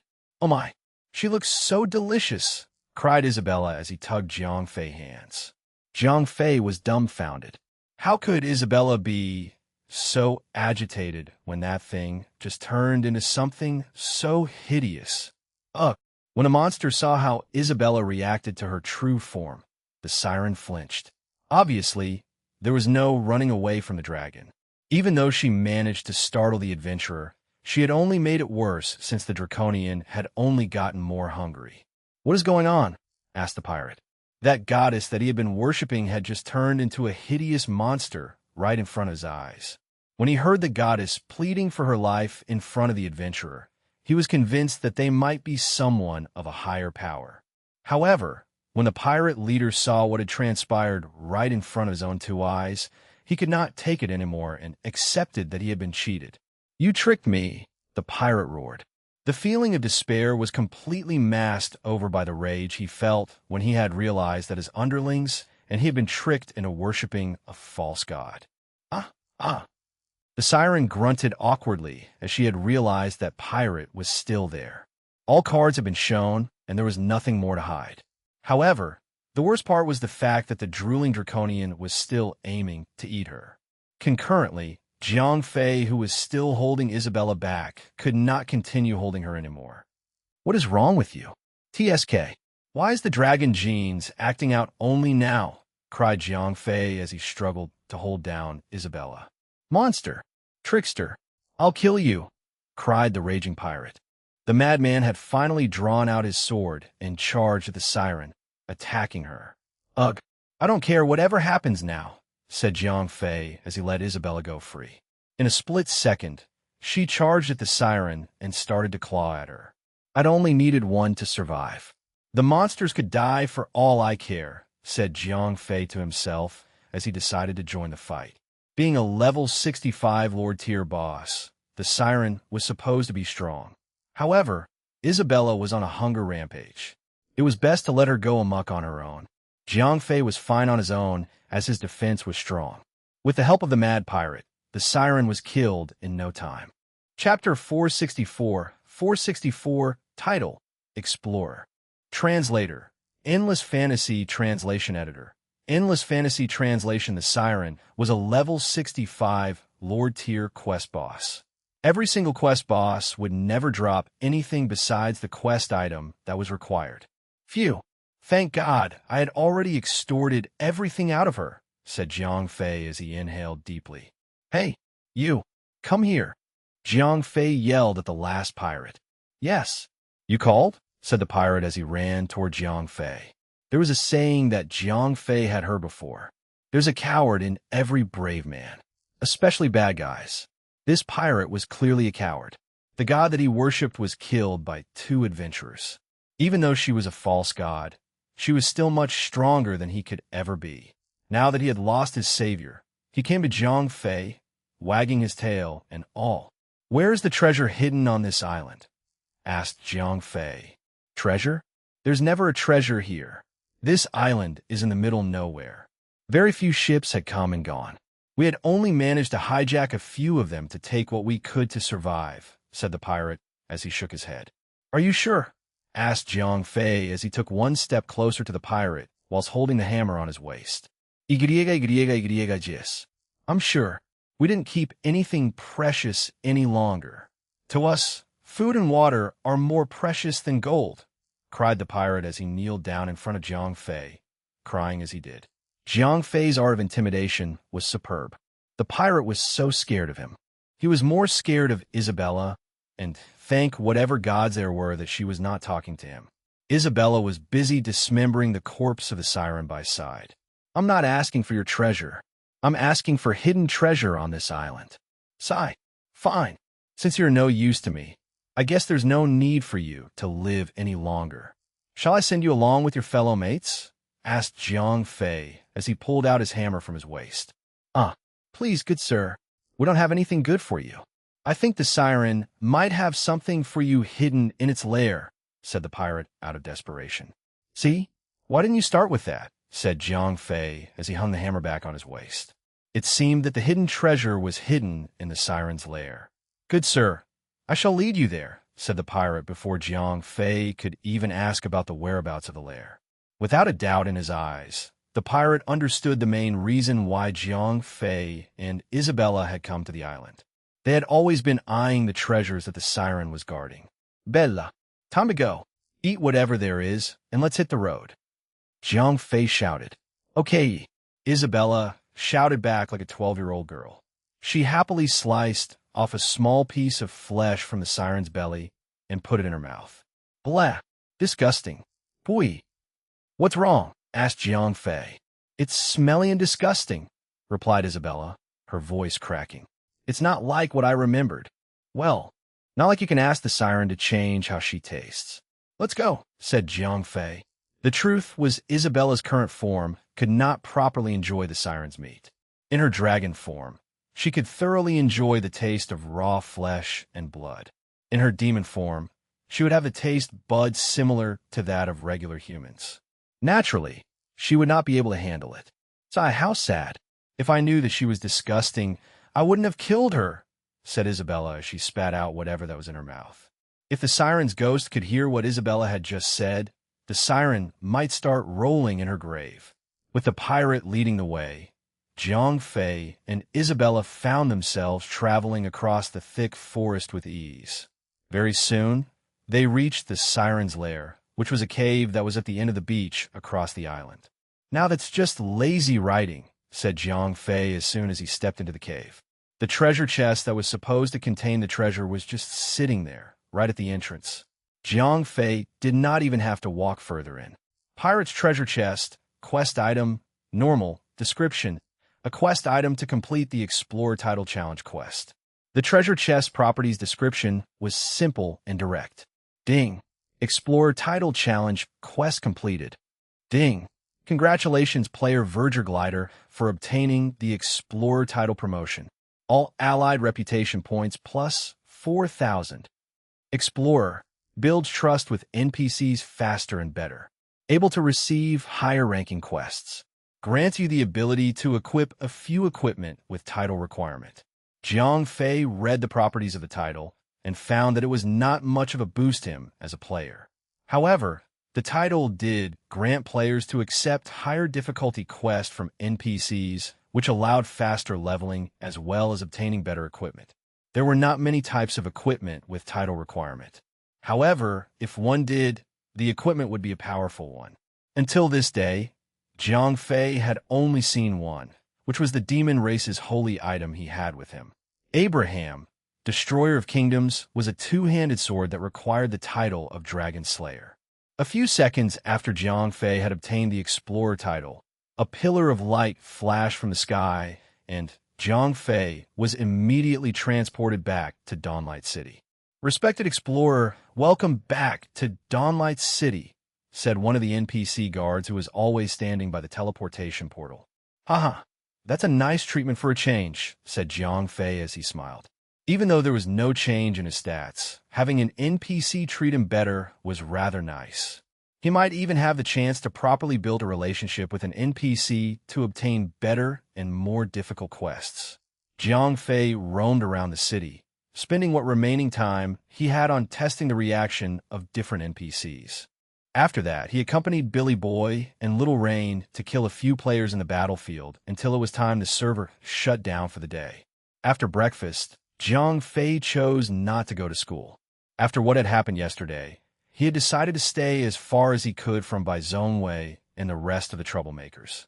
Instead of going to school, Jiang Fei headed to the training center to continue training with the newly obtained martial skills. Just a few minutes into his warm-up session, Han Tianyu called.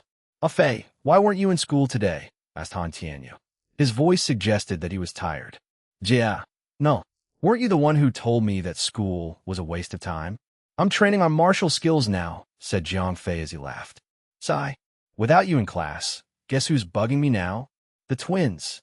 They had even gone over to Old Hai," said Han Tianyu as he sighed loudly. In the morning, when Yang Pe and Yang Qing went to school, they found out that Jiang Fei did not attend class. Hence, they went on their way to find him since their main purpose was to build a relationship with him. If Jiang Fei was not in class, why would they be? Hence, when Jiang Fei was missing, the next person they would bug was Han Tianyu. After that, they went all the way to the Hidden Dragon Village just to search for Jiang Fei. In the end, when Jiang Fei was still not found, they extorted Han Tianyu to contact Jiang Fei. "Fine, tell them to come to the training center in Manda Square." "I'll take them from your hands," said Jiang Fei.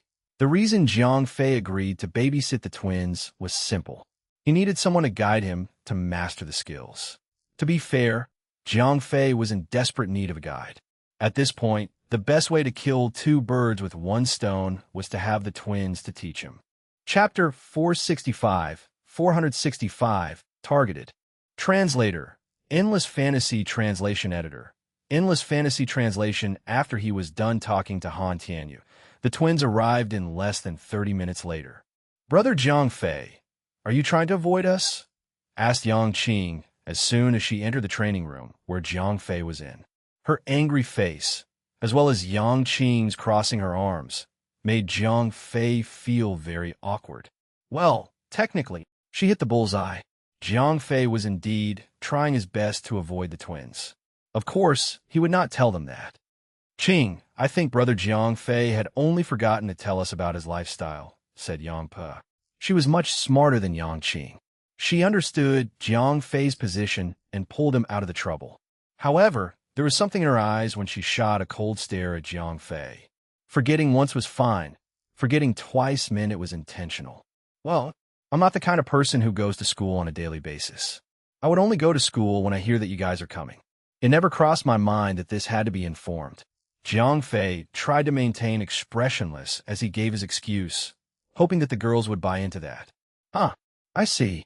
Well, guess there's nothing to worry about. To think that you would purposely come to school just to see us.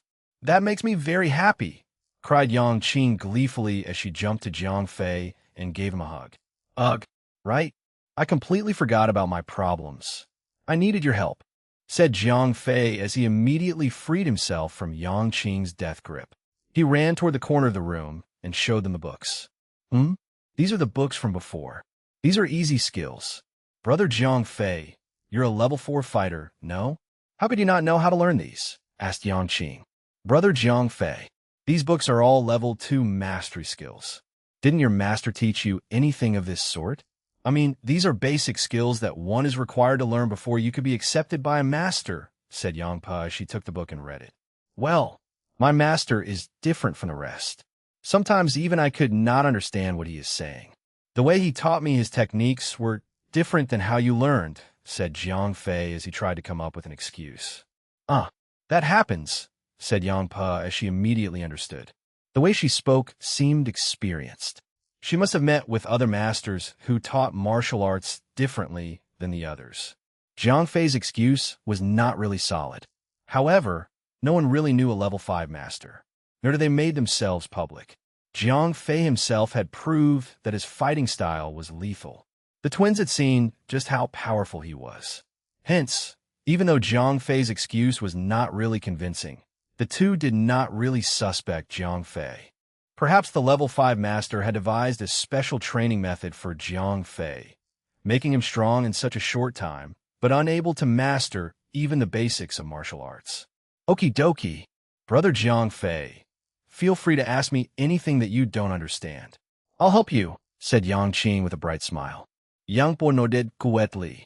They had their own schemes. Another opportunity had arrived for the girls to build a good relationship with Jiang Fei. Teaching him would only be beneficial to them, as well as the Aquamoon Heavenly Palace. With the sisters helping him out, Jiang Fei had found it much easier to learn the 4 martial skills.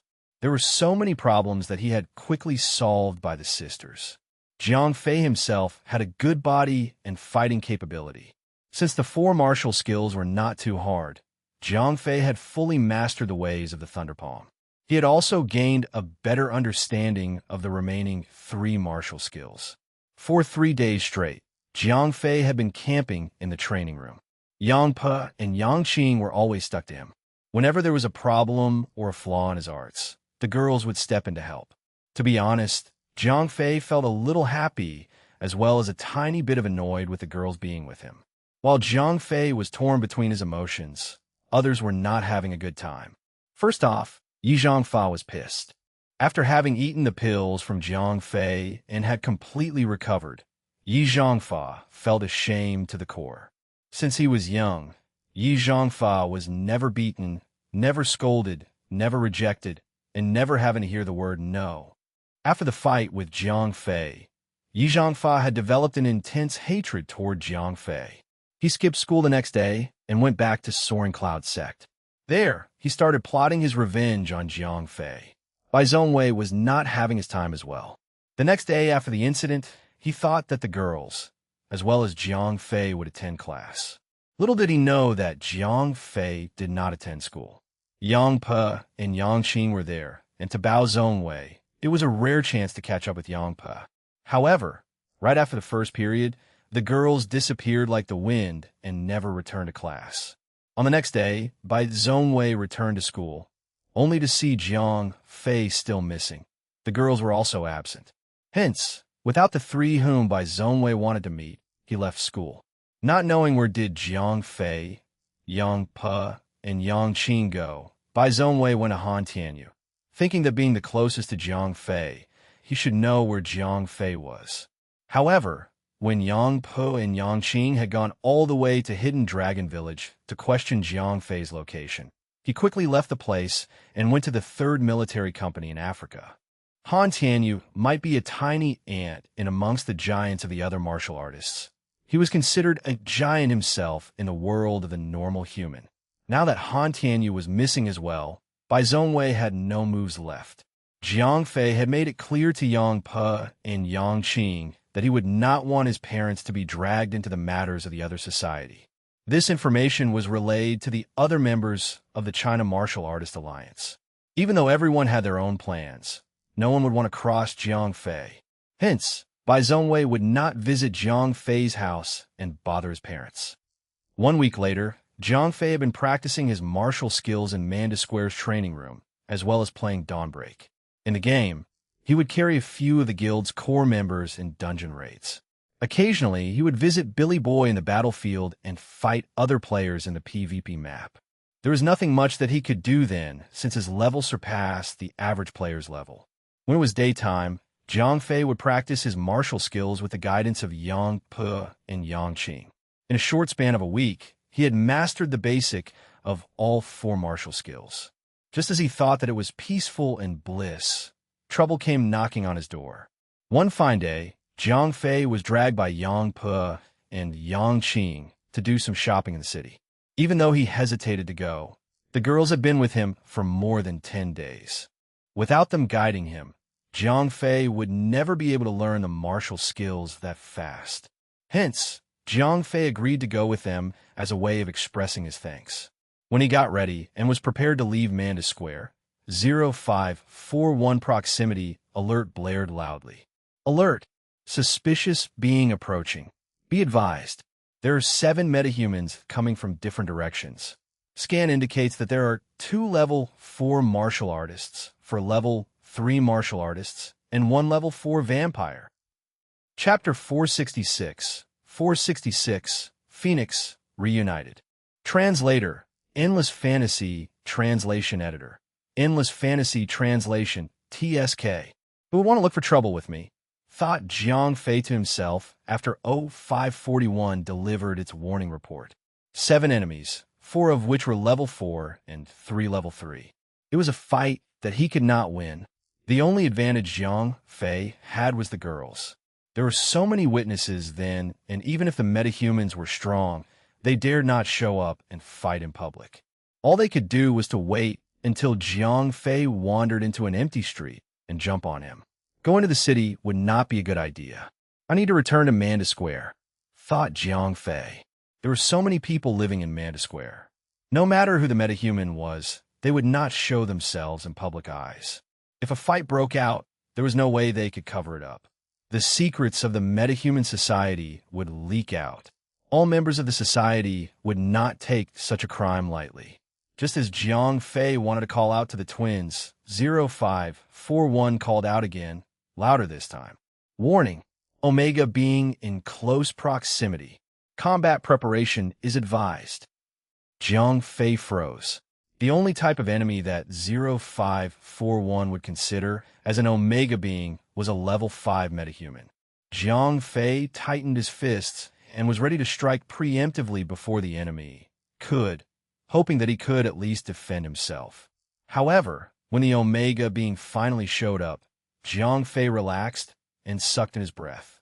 She was a young girl, a tall girl with long blonde hair that grew all the way to her shoulder.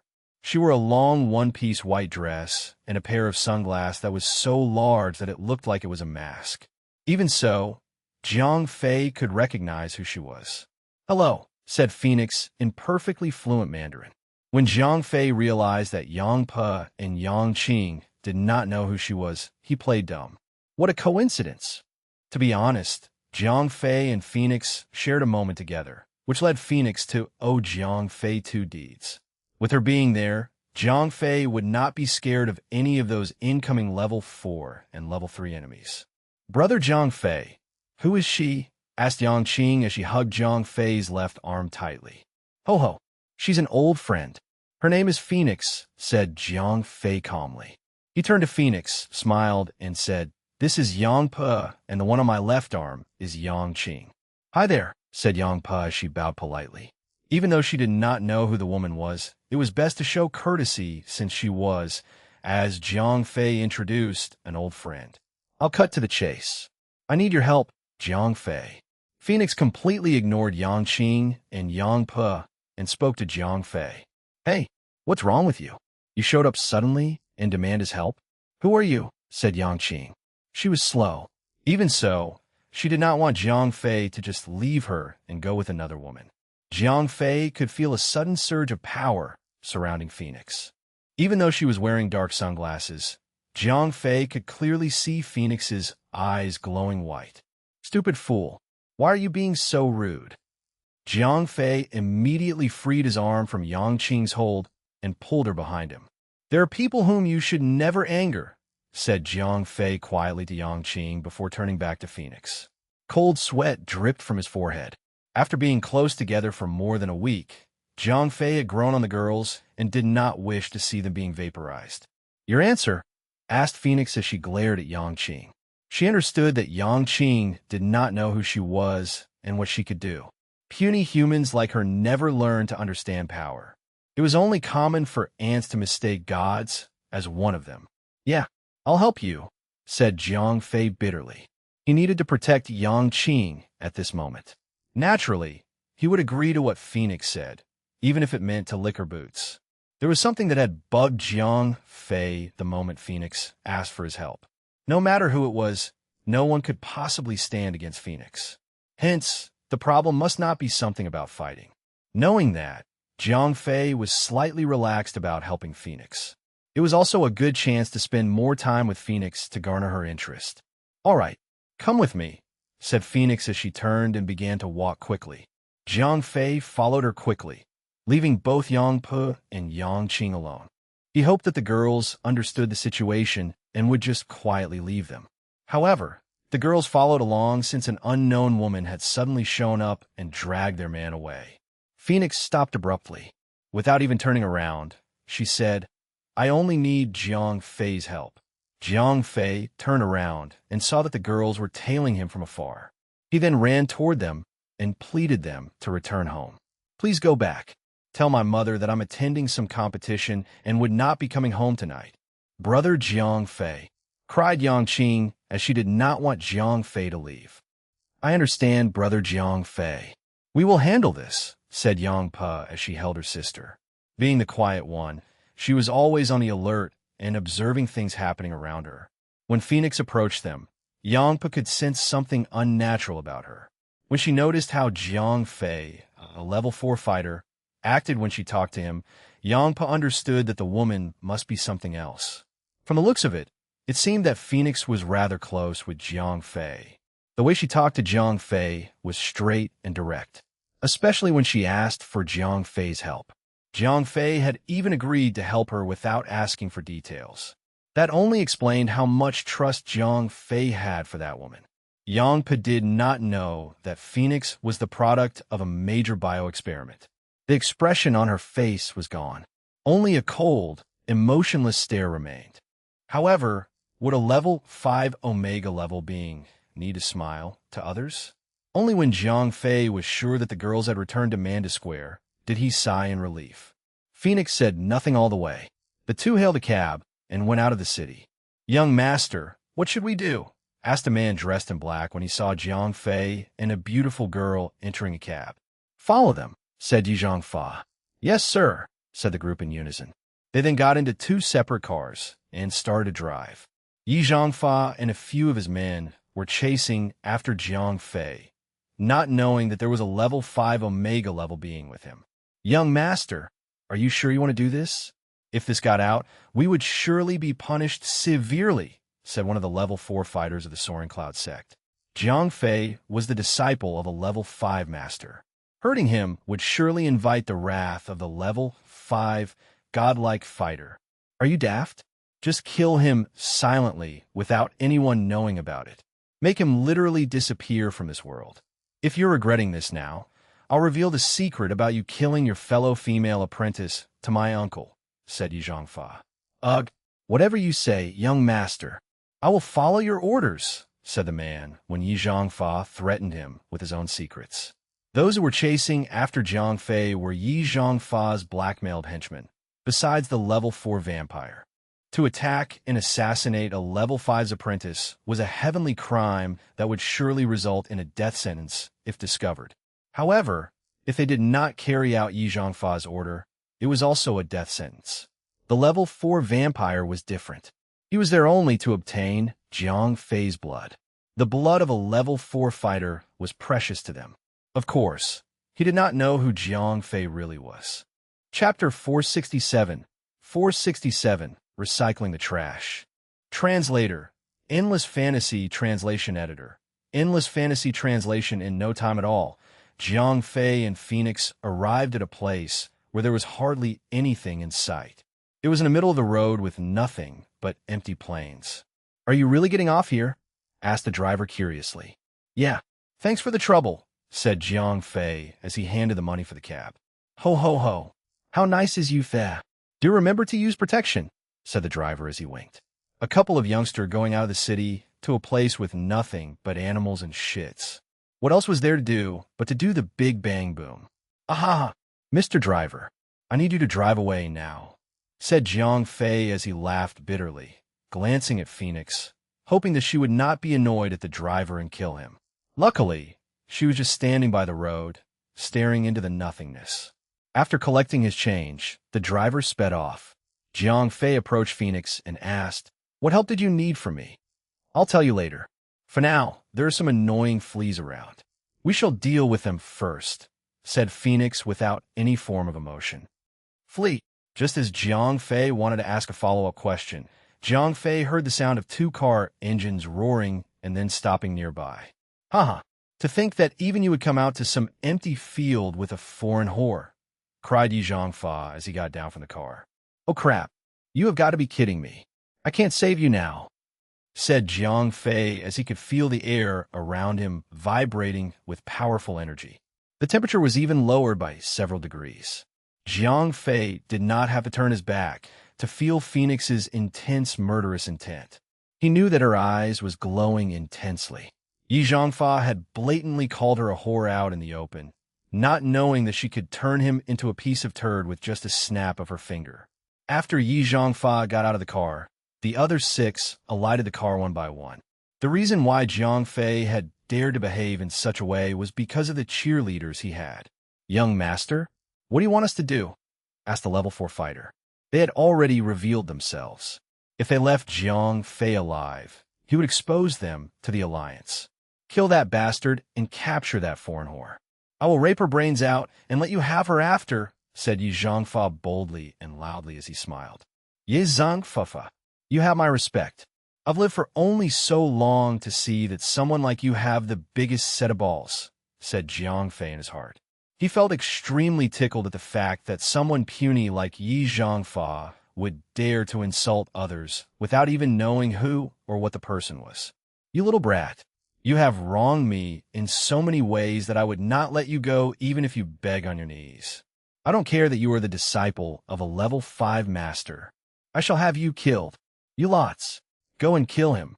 I shall have that foreign whore for myself," cried Yi Zhangfa as he laughed maniacally. With a simple command, the other 6 individuals charged toward Jiang Fei while Yi Zhangfa walked slowly toward Phoenix. "Take on head-on," said one of the fighters. There was nothing else to do then but kill Jiang Fei and the unknown foreign girl. Even though they had no bad blood against them, it was a matter of the 6 men's lives, or Jiang Fei and the girls. "His blood is mine," roared the level 4 vampire. He was not part of the Soaring Cloud sect, and he only listened to Yi Zhangfa. Naturally, he did not care about the rest and rushed toward Jiang Fei at an insane speed. Snap! Just as the other fighters were about to reach Jiang Fei and Yi Zhangfa had only taken 2 steps, Phoenix snapped her fingers. Something changed in the air.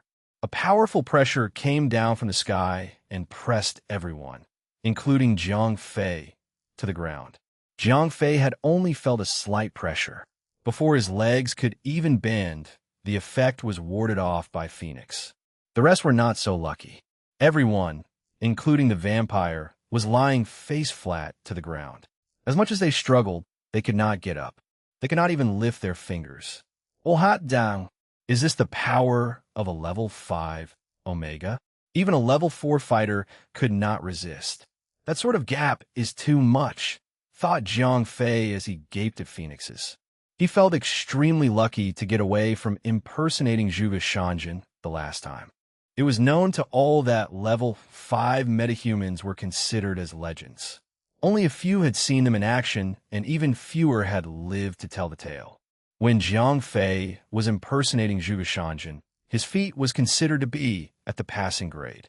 If someone had truly understood the power of a level 5 metahuman, he would immediately be exposed. His level 5 master was too weak. The only thing that made others believe Zhuge Shanjin was a level 5 master was his feat of emptying all the uranium in the mines as well as flying on a sword. He did leave a bunch of evidence back then, but he was extremely lucky that the evidence had slipped past prying eyes. Now that he understood how weak he was, he decided to not impersonate his master unless it was absolutely necessary. While Jiang Fei was having his moments of self-doubt, The adversaries were suffering by the seconds, being pressured to the ground, flat to the point that even breathing was difficult, made them all panic like crazy. F***CK, Yu Yi Zhangfa, your stupid mouth had killed us all. That was what everyone wished to say out loud, but since they were being pressed to the ground, they could not even speak. The level 4 vampire was slightly stronger, as he could still lift one of his fingers upward. Stupid bastard. Just what kind of person did you ask me to kill? This is not the ability of a level 4 fighter. No level 4 fighter, even at the peak stage, could do something like this, thought the vampire to himself. Right now, he had doubts to even help the stupid young master. What should I do? Jiang Fei asked himself. He did not wish for Yi Zhangfa's death, since the Soaring Cloud sect would go against him. But then again, who would want to avenge a level 5 monster? Sigh. In the end, Jiang Fei decided to let things run its own course. Yi Zhangfa had dug his own grave when he called Phoenix a foreign whore. Phoenix, how are you going to deal with them? Asked Jiang Fei. The same as I did before, said Phoenix without turning to Jiang Fei. Jiang Fei was an exception. Anyone who dared to mistreat her must die. Captain, this is a great chance. Do not obliterate those 3 level 4 metahumans. Their gene pool is useful, said 0541. Oh, that's right, cried Jiang Fei. Since Phoenix was going to kill all of them, might as well have them contribute for the greater good, even in death. He walked toward the 3 level 4 metahumans, unaffected by the massive pressure, and asked Phoenix, could you please leave the bodies of these 3 in one piece? Chapter 468, 468. Translator, Endless Fantasy Translation Editor. Endless Fantasy Translation, HM. Very well, said Phoenix as she wavered a little when she heard Jiang Fei's request. To her, those people were nothing but ants. Killing them was nothing to her. However, what mattered the most was that Jiang Fei did not ask for mercy. Just as Phoenix had given her answer, the 6 enemies who were pressed to the ground cracked. Literally. There was no blood. A sudden force just came in and broke something in their bodies, instantly killing them. It is done. The flies are dealt with. Jiang Fei was stunned. He turned to Yi Zhangfa and his men and found that they were indeed dealt with. They stopped moving just after the cracking sound. What power? Said Jiang Fei to himself. That was the power of a level 5, the kind that was beyond human understanding. The difference between level 4 and level 5 was simply too much. Level 4 metahuman was still considered to be in the realm of humans. Level 5 metahumans, on the other hand, was not something you could compare with a human. That sort of power was so godly that no matter how many level 4 metahumans were sent to stop a level 5, all of them would be killed with a single snap. Humans have long believed in the existence of gods and deities. In ancient times, level 5 Omega level beings would be treated like gods. Captain, it is advised to store the corpses as soon as possible, said 0541. I almost forgot. Jiang Fei did not bother to hide the conversation between 0541 and him. Her powers extended so far that she could hear the telepathy conversation in Jiang Fei's mind. After storing away the 3 level 4 fighters' corpses, Jiang Fei had to dispose of the rest of the bodies. Jiang Fei struck the ground hard with penetrating chi strike and created a massive hole in the ground. He then buried the bodies there and covered it up. While Jiang Fei was busy pushing the dirt back into the hole he made, Phoenix stared at Jiang Fei curiously. She did not understand why he needed the bodies of the level 4 metahumans, and neither did she understand why he bothered burying the bodies. Even so, she remained quiet the entire time. Once the hole was covered, Jiang Fei turned to Phoenix and asked, "So, what do you need my help for? Do you remember what I told you the last time we met?" "Now, I'm going back to find some old acquaintances," said Phoenix. "Oh," Jiang Fei replied with a simple nod. He understood what Phoenix was up to. "So, what role do I play here? Technically, I need the help of that person who was talking to you telepathically. I understand that he has the ability to scan living organisms," said Phoenix. In the previous encounter, 0541 was able to detect her presence when she was killing the Japanese crew in a laboratory. when 0541 was warning Jiang Fei about her existence. Their conversation was intercepted by Phoenix. That was how she knew about 0541's scanning ability. "So, you want us to help you search for those Japanese?" asked Jiang Fei. "Yes. Worry not. This favor would not be left unpaid," said Phoenix. After modification, Phoenix's emotion was practically removed. Right now, Phoenix dealt with logic and absolute, an eye for an eye with no emotion attached. Or so Jiang Fei thought. "I understand. That being said, we are still going to the Japanese's base." Jiang Fei asked hesitantly. The enmity between the China Martial Artist Alliance and the Japanese metahuman was bad. If he stepped into the enemy's territory, there would be trouble. "Do not worry. You will be safe." "You have my word," assured Phoenix. "There is something that you could use there as well," she added. "Something that I need?" Jiang Fei cocked his head. What was there that Jiang Fei possibly need? "As I recalled, you took away the bioexperimental laboratory. The one that the Locksters had been safeguarding was also stolen by you. Hence, I assumed that there would be other alien technology that you might be interested in." "That's—" Jiang Fei was surprised. His flawless thievery was found out by Phoenix. It was hard to believe, but it was possible that Phoenix knew about him through complex yet obvious deduction. When Jiang Fei took away the bioexperimental laboratory, he did it in front of Phoenix. Hence, she understood Jiang Fei's ability to instantly make large objects disappear. On the other hand, when Jiang Fei stole the first ship fragment, Jenny was present. With her memories intact, Phoenix pieced that information together and reached that conclusion. "You have no reason to worry. The Jenny that you know is now gone. I have no relationship with the Brotherhood as well as the Locksters. I also do not have any interest in your ship fragments or exposing your secrets. This, I can assure you. Help me search for the Japanese, and I will help you get your ship fragment. Do you accept this deal?" asked Phoenix. "Be very well," said Jiang Fei. She had thoroughly understood what Jiang Fei had done and was capable of doing. There was no use playing dumb any longer.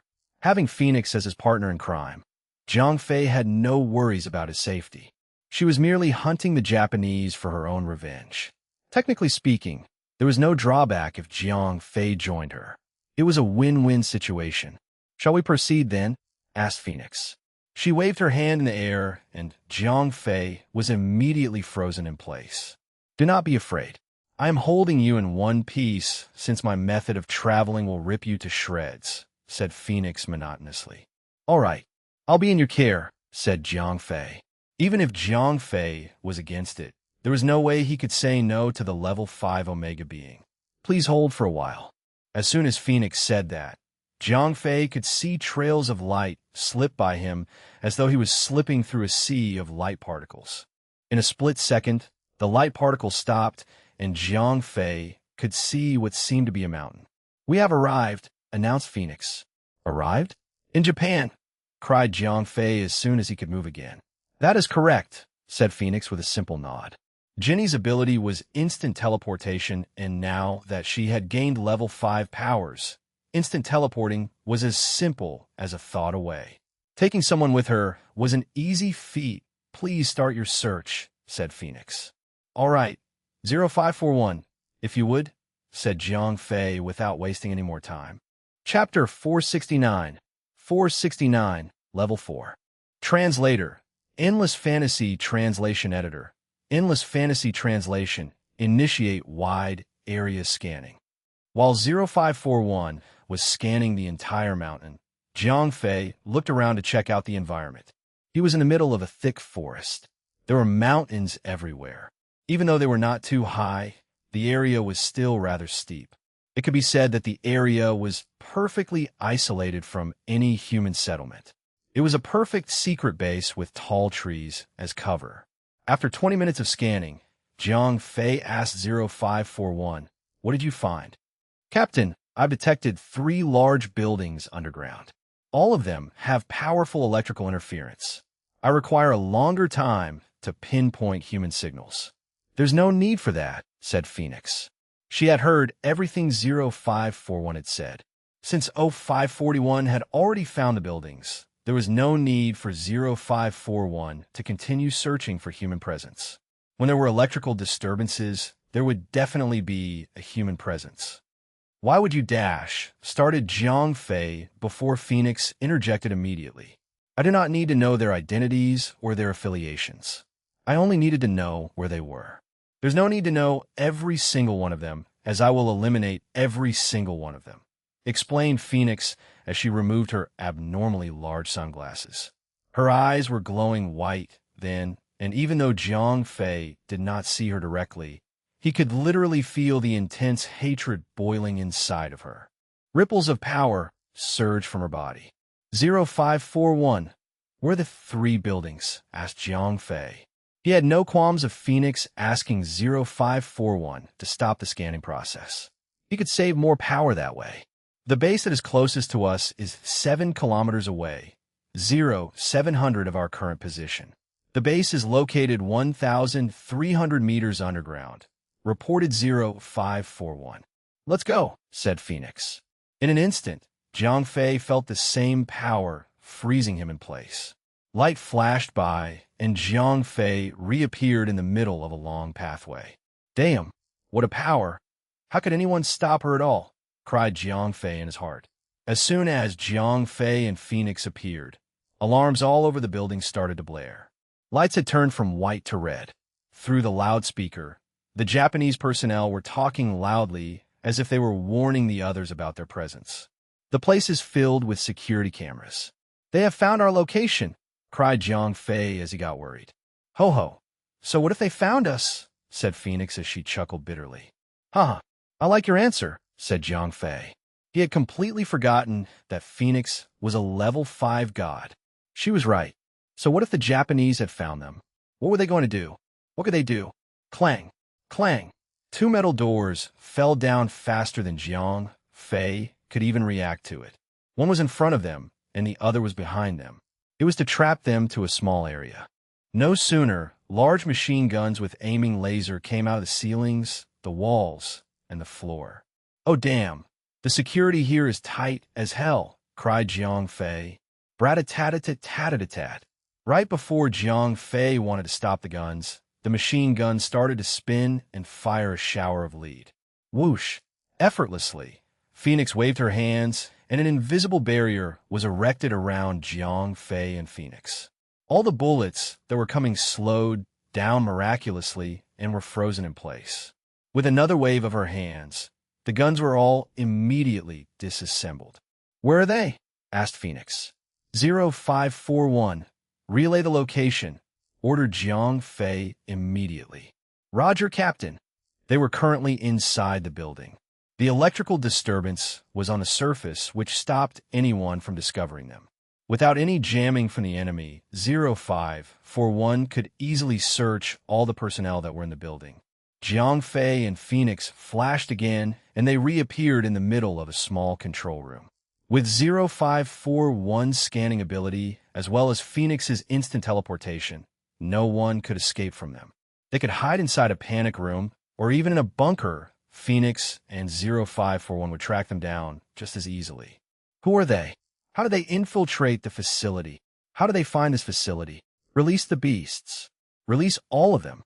Gather the modified humans and suppress the intruders. The intruders are high-tier metahumans. We need to send a request for reinforcement from the Emperor. The Japanese personnel panicked everywhere. The facility was a secret facility that no one knew. All of the researchers and scientists were forever confined inside this facility. The guards and soldiers were all standing outside the facility to prevent an invasion. There was no need for common sense for Phoenix. All she needed to do was teleport inside the facility to get past the guards. Even if the Japanese sent their ninjas, armor, samurais, or even their beasts and modified humans, they would not be able to find Phoenix, for she had already reached the center of the facility.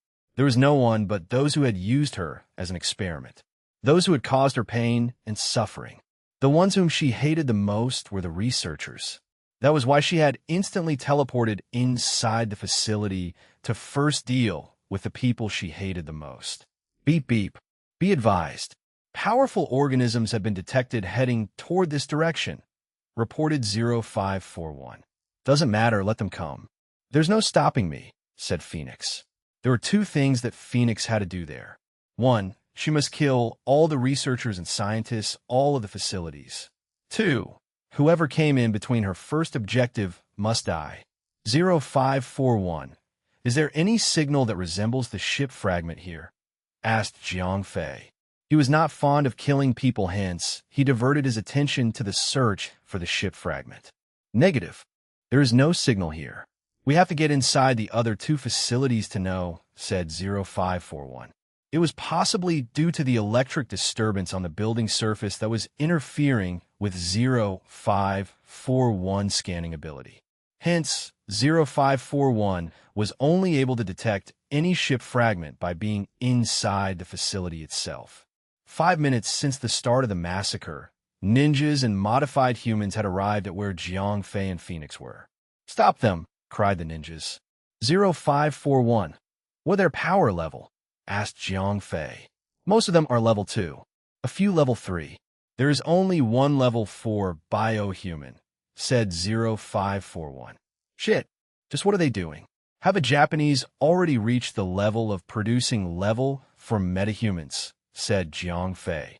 It was only a short duration of time that the Japanese had developed the technology to self-produce a level 4 biologically modified human. Even though it seemed that they did not possess the ability to mass-produce them, it was only a matter of time before they could do so. Either way, it was a warning. Chapter 470, Armor Factory. Translator. Endless Fantasy Translation Editor. Endless Fantasy Translation. Jiang Fei was genuinely surprised at the speed of development of the Japanese. Even so, they were nothing but insects to Phoenix. Zap! With a powerful lightning bolt, the entire room went silent. Hundreds of bio-human, as well as the Eastern fighters, were reduced to dust. Even a level 4 bio-human were not spared. He was instantly killed before he could even take a single step. The enemies are too strong.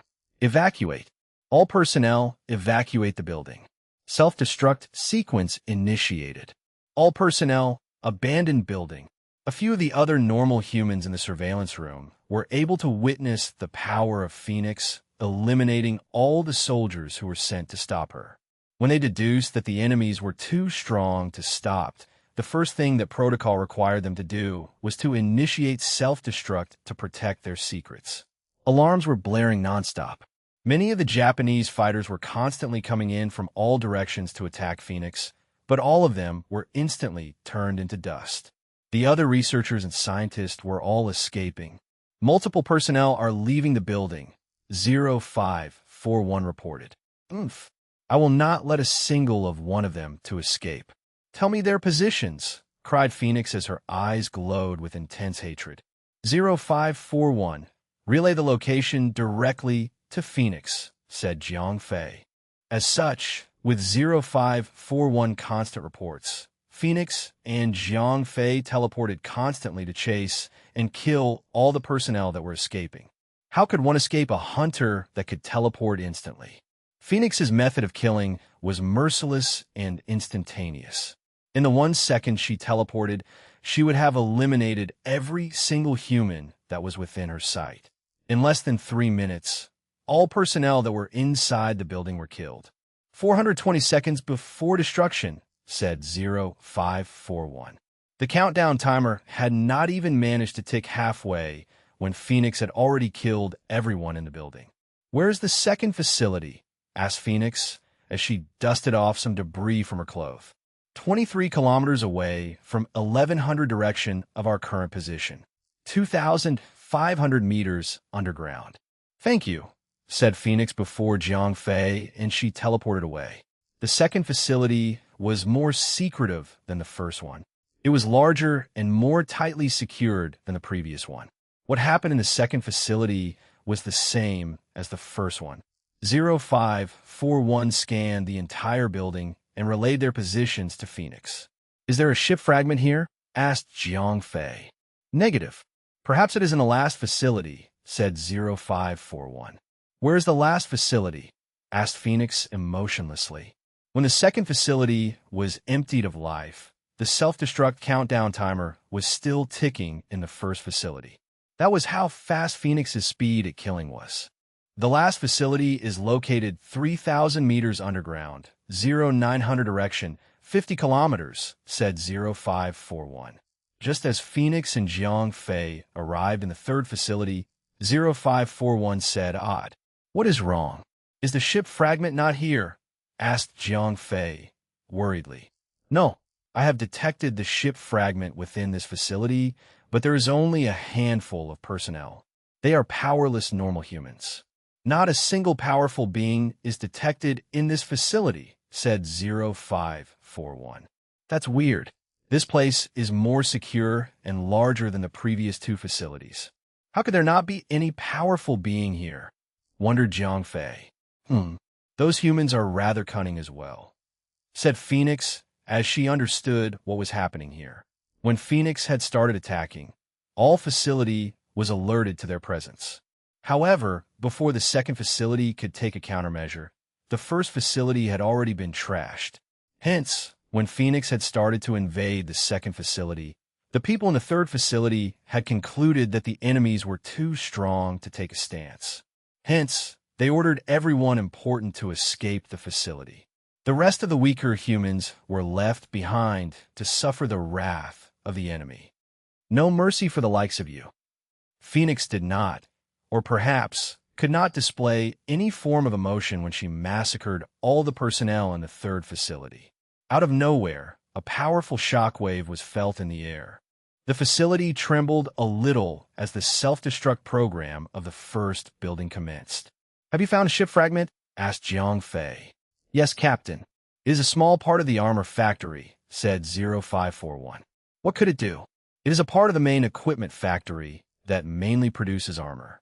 Specifically, the chest part." "Oh, does that mean that I can make one more equipment?" asked Jiang Fei, getting a little excited. "Technically, sir, you can make a lot more." "Huh, no need for that. I'd only need one. For myself," said Jiang Fei.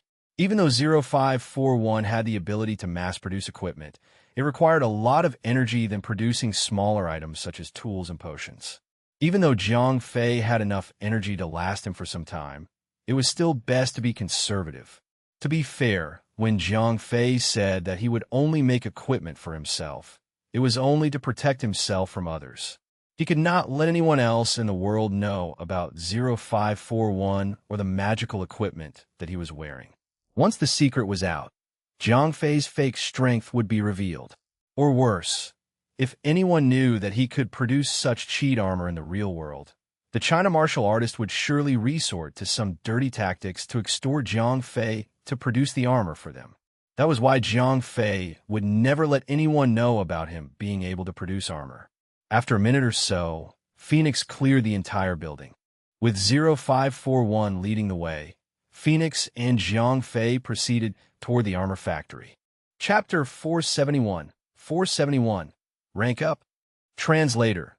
Endless Fantasy Translation Editor. Endless Fantasy Translation. The ship fragment was hidden deep within the facility.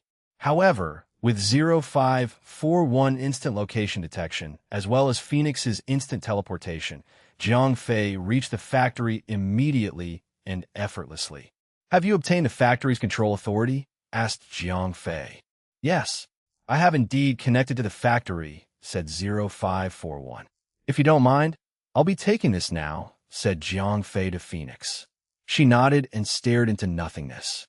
She had no interest at the ship fragment that was treated as precious cargo by the other nations. From the perspective of this level 5 godlike entity, anything alien to her was nothing but trash. She could not understand why did Jiang Fei would want something like that. With a flash of light, the large factory was quantized into light particles and absorbed into the ring. The factory was not huge, just the size of a two-story house. It was not much when compared to the two previous ship fragments that Jiang Fei had taken in. "If you're done, I shall send you home," said Phoenix. "So, from now on, what do you plan to do?" asked Jiang Fei. "I will continue my hunt for those who had hurt me," said Phoenix with a tiny surge of power. "All right, I'll leave you to it then. Please send me home," said Jiang Fei. Even though she looked motivated, What filled Phoenix with motivation was nothing but vengeance. The previous conscience that was in that body, Jenny, was gone. The current conscience, Phoenix, had nothing to do but kill. Jiang Fei almost felt sorry for her. What would she do after she had found and killed everyone who had hurt her? Phoenix snapped her fingers, and the both of them reappeared at the place where she had killed all of Yi Zhangfa's men. Phoenix immediately left without saying anything, leaving Jiang Fei alone. Jiang Fei realized immediately that there was no way he could go back via cab. The only way left for him to go back home was via foot. Along the way, he recalled about the bodies of the men whom Phoenix had killed. 0541. What has become of the bodies? Asked Jiang Fei. I have processed them and used their gene samples to produce a potion that resembles that ant milk. What does it do? Asked Jiang Fei excitedly. The gene sample of the martial artist is not suitable to be used. Most of their abilities are obtained via years of training. Hence, their genes do not contain anything worthy. However, the level 4 vampire's blood sample was powerful, 0541 explained as he materialized a bottle yellow liquid. What does this do to me? Asked Jiang Fei. Somehow, he understood what 0541 was trying to convey. If he wanted more of this kind of potion, he would need to start finding ability users instead of fighters. This potion will raise your power level to intermediate level 3, said 0541. That's awesome, cried Jiang Fei. Jiang Fei could not be too greedy. It was considered to be overwhelmingly fast for someone to rank up from the beginner stage of level 2 to the intermediate stage of level 3. Anyone who wanted to reach level 3 would require many years of pure training as well as some talent. The only downside to Jiang Fei's rapid progression was that he needed to sacrifice other metahumans. It was only lucky that Yi Zhangfa and his men had dared to challenge a level 5. Jiang Fei was only there to pick up the loots. All right, let's see what kind of power does a level 3 have, said Jiang Fei happily as he gulped down the entire bottle in one go. Once the liquid entered his stomach, Jiang Fei immediately felt ill. He did not even bother to comment on the horrible taste of the potion. Ugh, 0541. Why didn't you warn me about the pain? Jiang Fei dropped to the ground and clutched his stomach tightly. He was really angry at 0541 for not telling him about the effects of the potion. On the other hand, it was a good means to distract himself from the pain. Indeed, I shall be conducting the maintenance of the armor factory. I will not be active for a period of time, said 0541 as it disappeared. Perhaps it was to escape Jiang Fei's massive scolding, or it was really just trying to do its job. Either way, communication was stopped. F*CKU. You think you're so smart, huh? Cried Jiang Fei as he felt it funny for something like artificial intelligence to hide away from scolding. Soon, the pain in his stomach grew worse.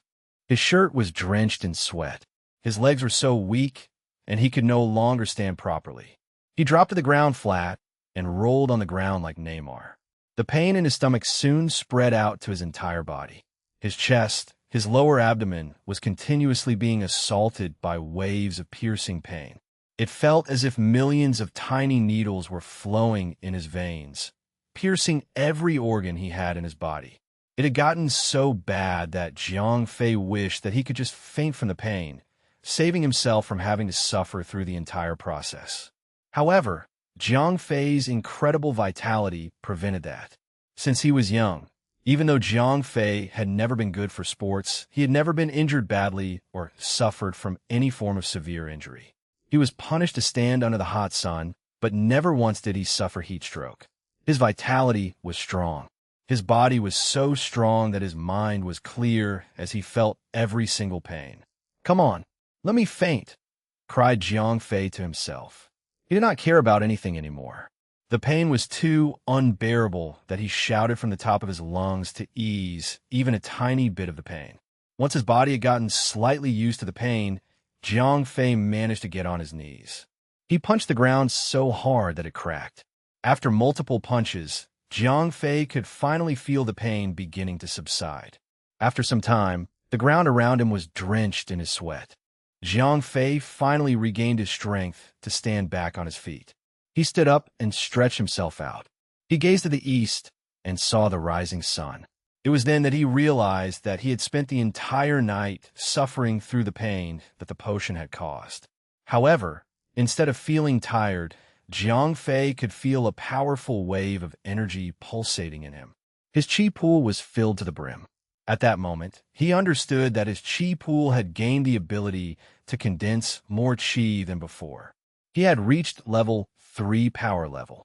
Without the power of the equipment, Jiang Fei could still be a formidable opponent. Jiang Fei turned around to look for something to strike and found a boulder. Even though it was not as tall as he hoped for, it was still hard. Jiang Fei thrust out his palm and used Thunder Palm on the boulder. It did not take much for Jiang Fei, but the boulder was immediately cracked into multiple pieces. "Nice," said Jiang Fei to himself. The boulder was hard and solid, much harder than the punching bags that Jiang Fei had been practicing within Manda Square.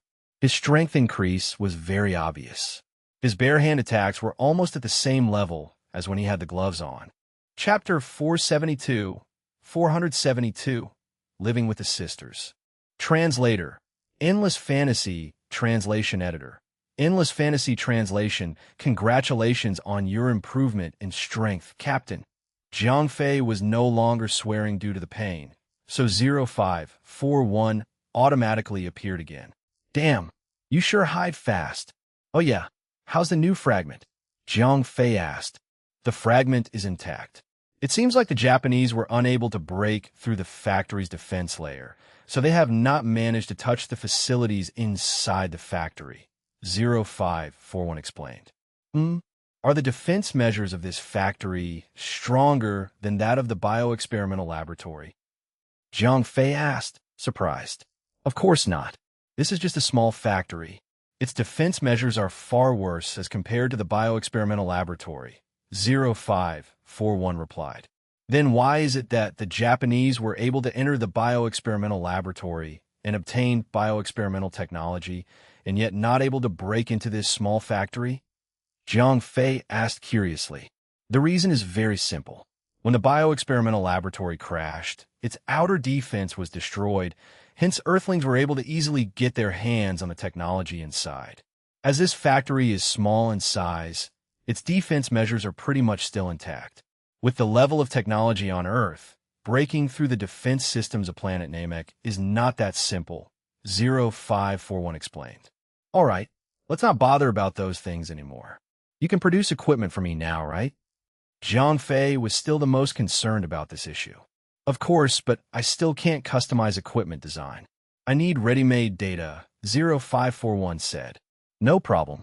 Didn't I just get a wave force battle armor in the game? Make that. Jiang Fei smiled slightly. Before this, he still had to think carefully before making anything due to the limitations of 0541's manufacturing abilities. However, it was different now.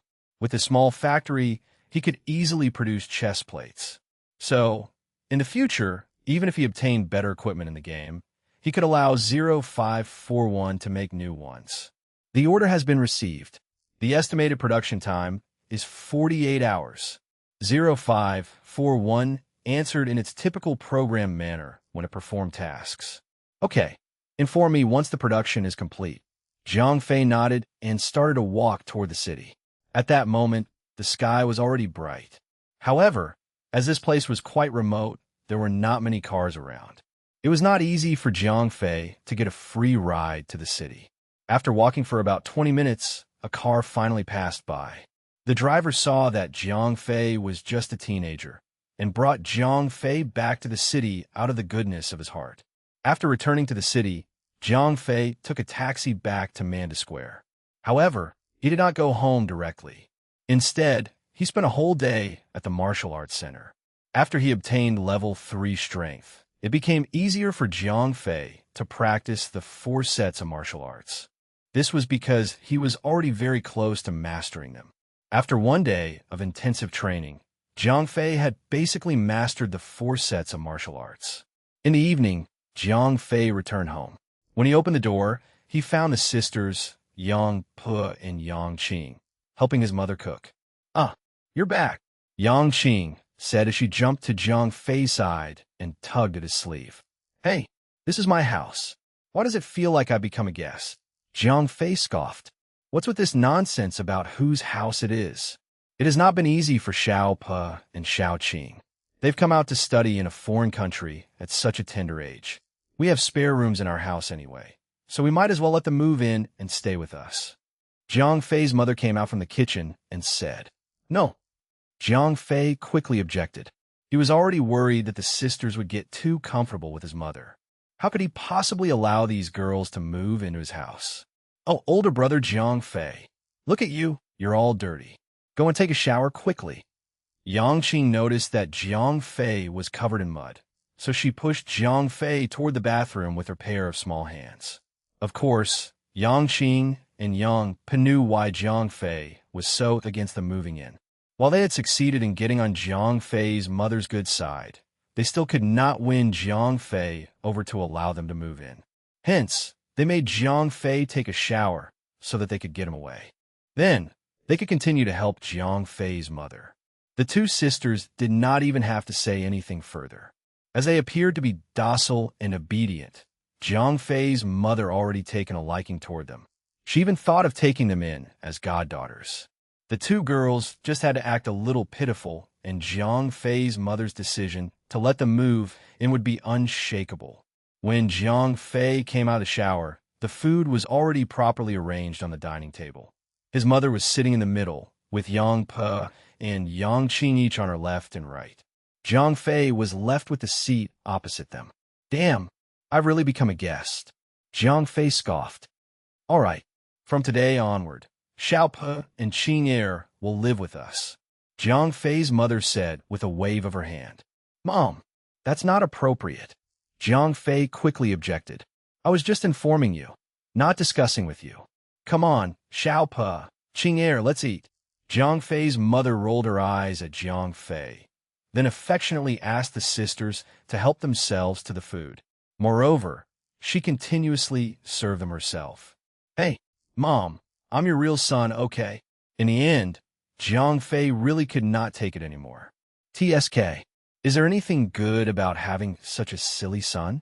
If I had two precious baby daughters like them, I wouldn't even want you anymore." His mother did not care about his feelings at all. "Are you really my biological mother?" Jiang Fei was speechless. Annie, eat this. I made this, it's delicious." Yang Qing glanced at Jiang Fei smugly, then happily served Jiang Fei's mother some food.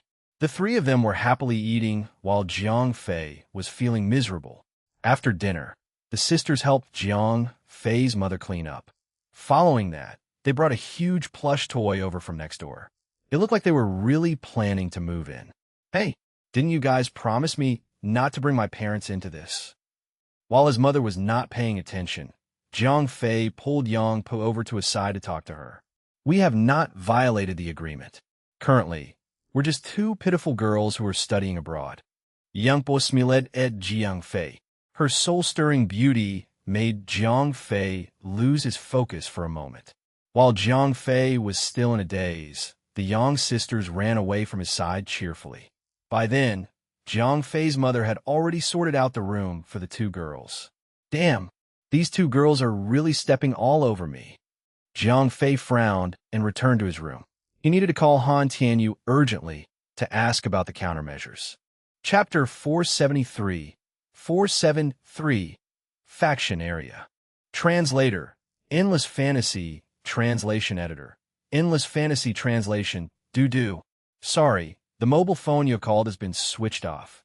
Unfortunately, Jiang Fei's plan was not successful. Han Tianyu's phone had been switched off, and Jiang Fei was not able to contact him. Han Tianyu had no other choice. He could not afford to offend the Yang sisters by Zhong Wei or even the stupid Yi Zhongfa. Hence, at this time, he could only hide so as not to create more trouble for Jiang Fei. He went to Africa and did not even dare to bring his phone with him, as he was afraid that these people would be able to find him. This way, Bai Zhongwei and the others would not be able to find Han Tianyu, but at the same time, Jiang Fei would not be able to ask him for help either. "Damn, what do I do now?" Jiang Fei's brows furrowed. He was originally a shut-in, as he had obtained strength from the mysterious ring. If he were to get into a fight, he would be able to hold his own. However, he was not good at going against his sisters. Lying on his bed, Jiang Fei could still faintly hear the laughter of his mother and the Yang sisters. It seemed like his mother had been completely enraptured by them. Now, should he have a falling out with the Yang sisters and forcibly drove them out of the house, his mother would definitely stand on their side. Jiang Fei logged onto the game that night, but he still had not come up with any good ideas. Upon entering the game, Jiang Fei instantly felt better when he saw Isabella greeting him with a beautiful smile. Although there were many cute girls around him, Jiang Fei could only put his guard down when he was with Isabella in the game, or with Si-Tying, the girl who always liked to attack him by surprise in real life. Did something happen in your world? Isabella asked. Nah, it has all been solved. Jiang Fei knew that Isabella was asking why he did not go online yesterday. After all, if he did not go online, Isabella, who was a pet, had to sit in the pet space's small black room the whole day. Unfortunately, I can't go to your world and help you. Isabella looked a little crestfallen. Ho ho, Jiang Fei smiled and did not continue with the topic as he did not know how to answer.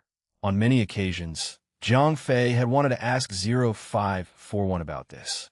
Since 0541 could bring equipment and potions into real life through various ways, could it also do the same to Isabella?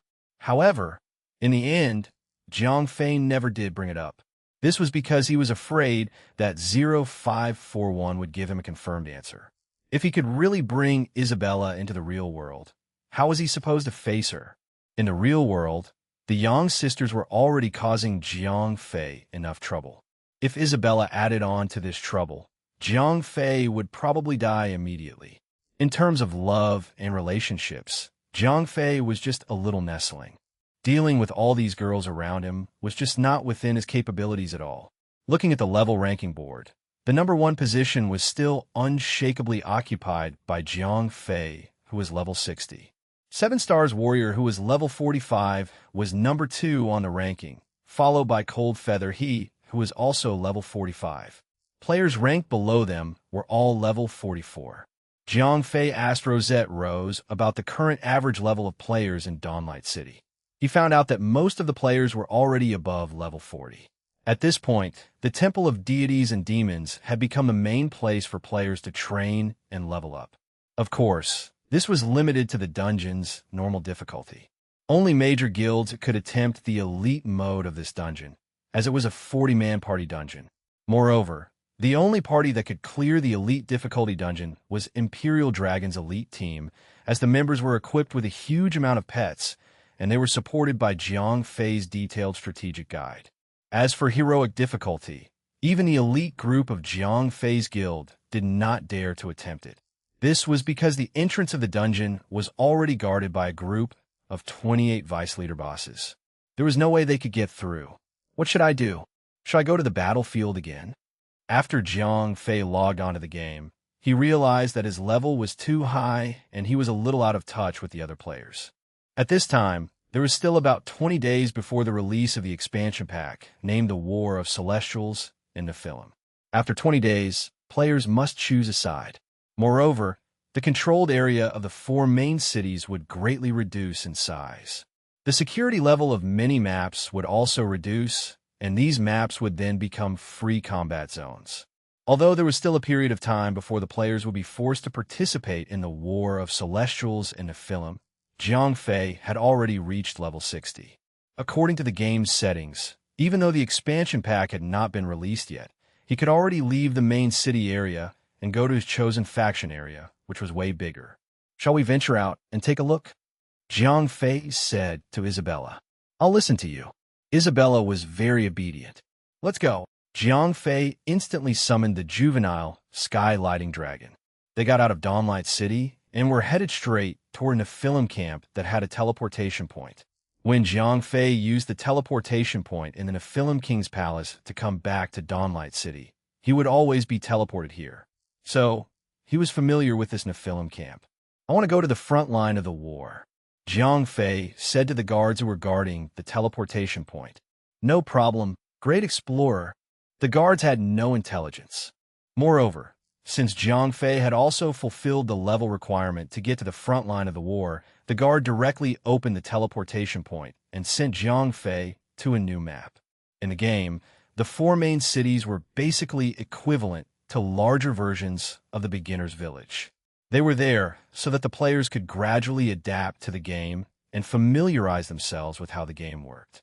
When the players reached level 60, they could then leave the main cities and enter the faction areas. According to the normal game progress, players could only stay in the main cities until level 80. They had to leave after that and participate in the War of Celestials and Nephilim. However, because Jiang Fei had killed the celestial race Cosmic Dragon, it led to the expansion pack being released in advance. Perhaps players would be forced to participate in the War of Celestials and Nephilim even before they hit level 50. After being transferred to the new map, Jiang Fei discovered that there was an extremely majestic castle with a bold architectural style. The ferocious-looking magical cannons and ballistae on the castle walls shimmered with cold light. The continuous sight of smoke rising outside the castle indicated that this place was not as calm and peaceful as the main city. Hello, great explorer. I'm your recruit guide. When Jiang Fei stepped out of the teleportation point, an NPC had already appeared by his side. It seemed like this NPC was here to guide him around this new game mode. What do I need to pay attention to here?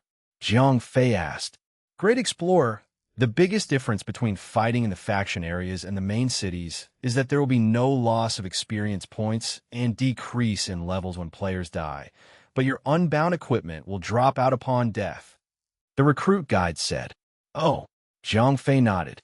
It seemed like the losses suffered by players upon death had been reduced in these kind of battle zones. Additionally, if you die in the faction areas and lose your equipment, you could go to the quartermaster and obtain a green quality set equipment for recruits of your level. This can be done once a day. The recruit guide continued to introduce the unique aspects of the faction area to Jiang Fei. Chapter 474, Seizing the Opportunity.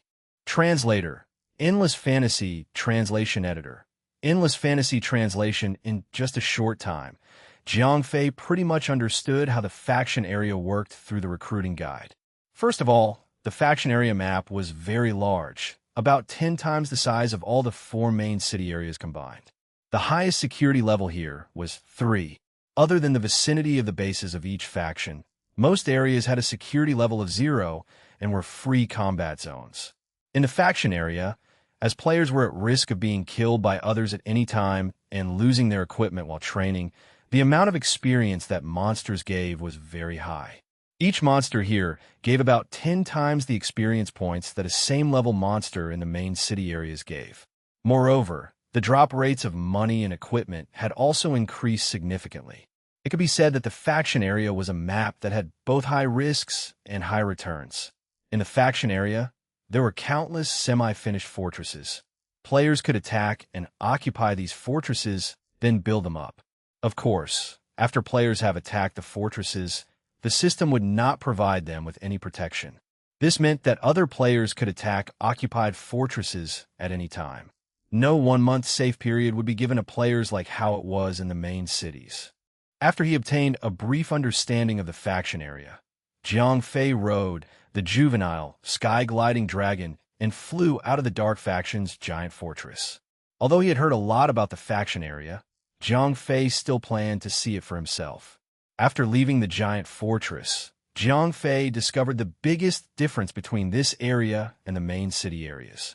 There were only a few Dark Faction NPC soldiers who were on guard around the giant fortress. Other than that, there were no other NPCs. The map was filled with desolated mountain areas and groups of wild monsters. After flying for about 2 hours, another fortress appeared in Jiang Fei's field of vision. The architectural style of this fortress was completely different from the Dark Faction fortress that Jiang Fei saw previously. This whole fortress was built with white boulders. It looked extremely holy and pure. Moreover, the roofs of the fortress were all golden domes that looked magnificent. This should be the fortress of the Light Faction. Jiang Fei muttered to himself.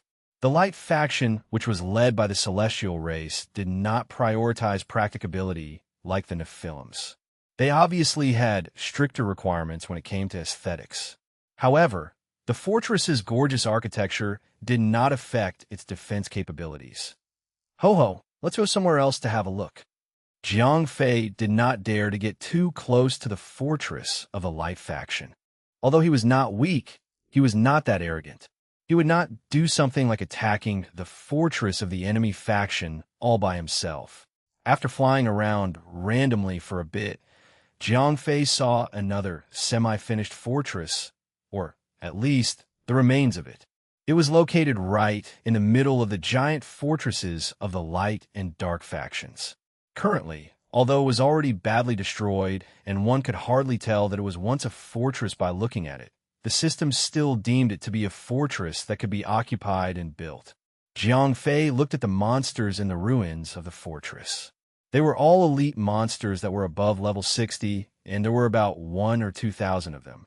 If he went down there alone, he would probably be able to clean the place up in a few hours. Forget it. Let's continue looking around. Jiang Fei shook his head. This fortress was located right in the middle of the Light and Dark factions. The most heated battle during the war would definitely take place here. Even though he entered the faction area 20 days earlier than the average player, 20 days of construction was still not enough to guarantee that the fortress would be able to survive the continuous war. Hence, Jiang Fei wanted to look for a safer place to serve as his guild base in the faction area. Indeed, this time, Jiang Fei ventured out of the Dark faction's giant fortress in order to look for a suitable place to build his own guild's fortress. As he had managed to enter the faction area 20 days earlier than the other players, it would really be a pity if Jiang Fei did nothing at all. Now, he was even felt a little regretful that he did not venture out earlier to have a look. If he came here a few days earlier, he might have been able to finish building his own fortress even before the other players managed to enter the faction area. After flying around for more than 10 hours, Jiang Fei finally found the remains of a fortress, which was in a good location. Although it was also located in between the giant fortresses of the Light and Dark faction, it was not directly in between the line of fire. In fact, it formed an equilateral triangle with the fortresses of the Light and Dark factions. Although this fortress was not on the frontal battlefield where battles between the Light and Dark faction took place, it was in one of the corners of the Dark faction's giant fortress. The geographical position of this fortress was excellent, and there were abundant leveling areas and resource reserves around. It could be said that this was the best place to build a fortress that Jiang Fei could find on the front lines of the war. After scanning through the ruins of the fortress, Jiang Fei found that this fortress was bigger in size, so there were naturally more monsters inside it. Moreover, most of the monsters were level 70 elites, and there were even a few bosses. This fortress seems powerful. Jiang Fei rubbed his chin. Naturally, arriving early had its benefits. If he entered the faction area 20 days later, all the players from the 4 big main cities would be here. Then, there would not be enough fortress ruins no matter how many there were in this faction area. At that time, Jiang Fei would definitely not be able to leisurely pick a fortress that he liked, unlike now. Okay, I'll choose you then. Jiang Fei finally made up his mind. This fortress was not only in an excellent location, but it was also bigger in size, and there was more room for development. It was definitely the ideal area to build a guild base. Although it would require longer time and more resources to build as compared to the other fortresses, it was worth it because of its great location. Riding the juvenile Sky Lighting Dragon, Jiang Fei descended onto the ground and began to clear the monsters. Even though the monsters were just elites, they were level 70. So, Jiang Fei was suppressed by the level difference. Jiang Fei did not dare to generate the aggro of a huge number of monsters at once. He only generated the aggro of 5 to 10 monsters at a time, then killed the monsters together with Isabella. Training in the free combat zone is awesome, Jiang Fei exclaimed after killing a wave of monsters. He was already killing monsters that were way above his level. As the monsters in the faction area gave 10 times the normal amount of experience points, the amount of experience that Jiang Fei was gaining from killing these monsters was naturally extremely high. After clearing up the area for about 2 hours, Jiang Fei finally met the first small boss. It was a level 72 leader boss. This small leader boss's attack power was not particularly high, but the boss was 12 levels higher than Jiang Fei. Thus, this boss had a level suppression over him, and out of every 3 of the boss's attacks, there would be 2 critical hits. So, Jiang Fei had no other choice but to use his juvenile Sky Lighting Dragon that had powerful defense to serve as a tank. However, even so, Jiang Fei and Isabella still faced a problem. That was, they could not hit the boss. Due to the level suppression, more than half of Jiang Fei and Isabella's attacks on the boss were misses. Even if they managed to hit the boss, they did not deal much damage. F***CK. This is really annoying. In the end, Jiang Fei transformed into his Nephilim form out of anger. In his Nephilim form, Jiang Fei completely ignored any defensive attributes, and his attacks would hit for sure. This way, the small leader boss was no match for him. Soon, the small boss was killed, and it dropped a level 60 cloth armor bracelet. It seemed like the drop rates in the faction area had increased significantly. It was almost equivalent to the dungeons of the main cities. Seems like I can only clear this place up slowly. Jiang Fei sighed. He and Isabella could easily deal with the small monsters. However, the defense of the bosses was too high. When this was paired with the level suppression effect, Jiang Fei had no choice but to wait for his Nephilim form to cool down before he could fight them. This meant that he could only kill a small boss every 4 hours. If he wanted to clear this whole place, he would need at least 2 days. Chapter 475 Combat Practice. Translator. Endless Fantasy Translation Editor. Endless Fantasy Translation after a day's work. Jiang Fei had basically killed most of the small monsters in the wasteland. He even killed 3 of the small leaders. As such, his experience bar increased by 1/3. From this, one could tell how shockingly quick it was to level up in the factions region. After logging off, Jiang Fei resumed his usual routine. After eating breakfast, he headed to the martial arts center to train. However, this time, 2 small figures tag along behind him. Hee. Brother Jiang Fei, we're only living in your house temporarily. We won't get your mom involved in any trouble, Yang Qing said as she tugged at Jiang Fei's arm and walked next to him. The sisters were very intelligent. They were very certain that they would be able to indirectly influence Jiang Fei through his mother. This undoubtedly made Jiang Fei slightly upset. However, it was not bad enough that Jiang Fei would make a scene. Moreover, these girls had the upper hand due to them acting adorable, and therefore, it was definitely a worthwhile bet to test his patience. I am warning you both. If my parents get dragged into this metahuman mess, and if anything happens to them, I won't let you off the hook even if I have to go to hell and back. Now, Jiang Fei's mother was more affectionate toward the sisters than she was toward him. Therefore, Jiang Fei could not force them to leave. However, that did not stop him from issuing them a firm warning. Don't worry about it. We know our boundaries, Yang Qing said as she smiled sweetly. Very soon, the 3 arrived at the martial arts center and began training on their own. As Yang Po and Yang Qing were also martial artists, they practiced their own martial arts techniques while Jiang Fei was occupied with his own training. Brother Jiang, you have improved so quickly, Yang Po exclaimed in surprise despite having been quiet for the most part.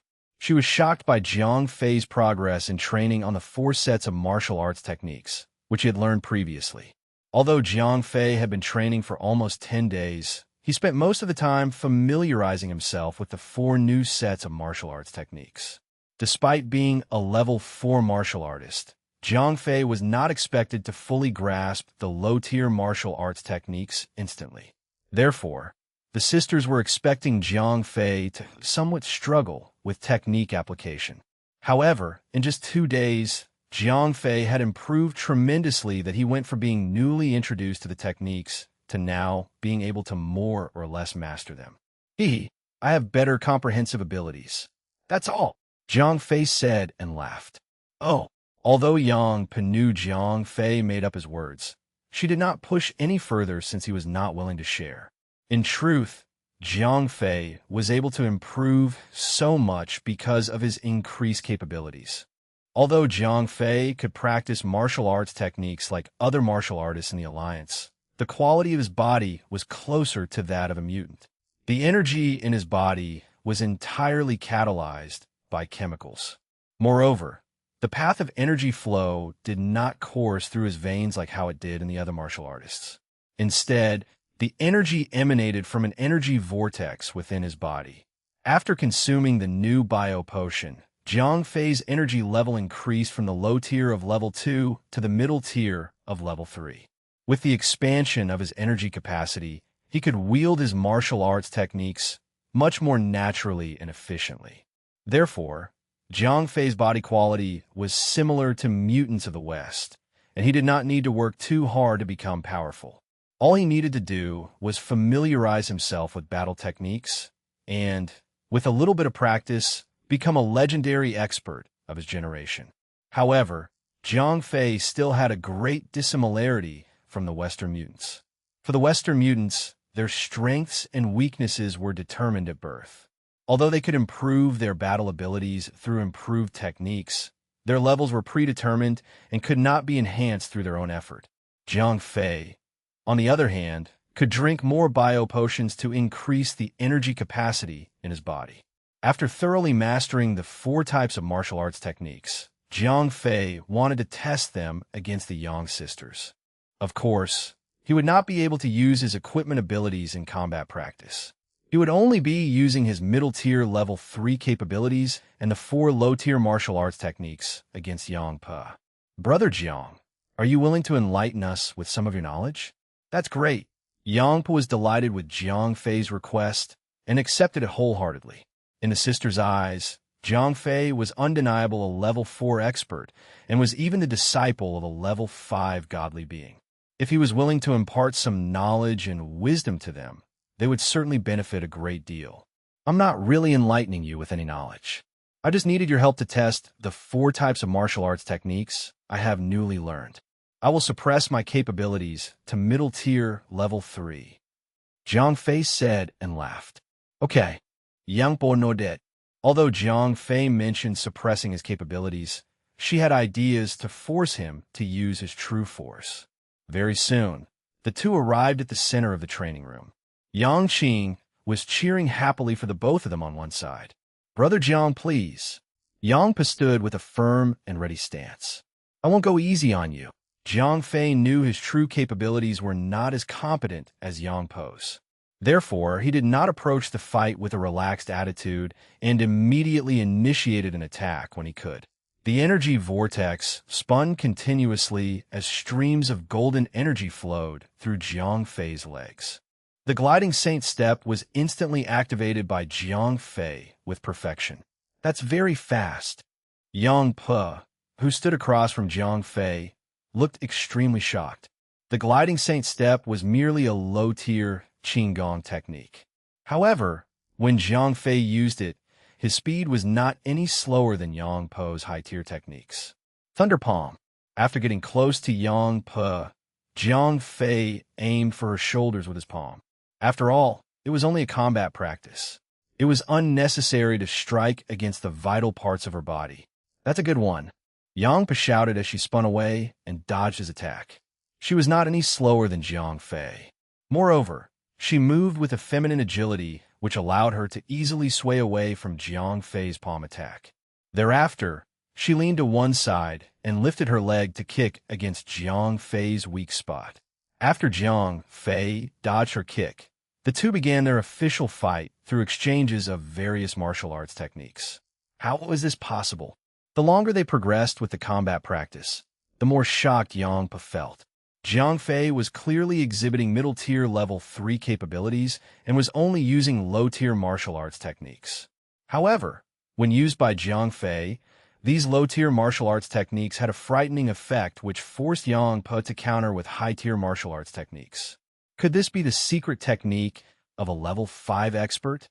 One could make even the low-tier martial arts techniques so tremendously powerful. It looks like I will have to continue to get closer to this young man. If I could find out what the secret technique is, Aquamoon Heavenly Palace would rise to a whole new level of glory. As Yangpa continued to fight more intensely with Jiang Fei, her thoughts became increasingly determined. If Jiang Fei were to find out what she was thinking about at this moment, he would laugh at her naivety.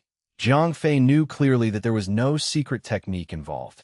The only reason he could exhibit such power with low-tier martial arts techniques was because of his unique body quality. When a true martial artist used a martial arts technique, pure qi would flow through various veins in his body. The veins differed from one individual to the next and was dependent on the biological structure of the individual's body. Therefore, the pure qi would never travel in a straight line and, instead, course through the veins which zigzagged all over one's body.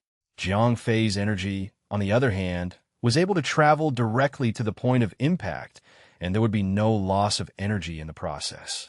Therefore, regardless of the martial arts technique he used, the outcome would be much stronger than anyone else's. Chapter 476 476 Ghost Commander. Translator, Endless Fantasy Translation Editor. Endless Fantasy Translation. After fighting for some time, Yangpa began to feel restless.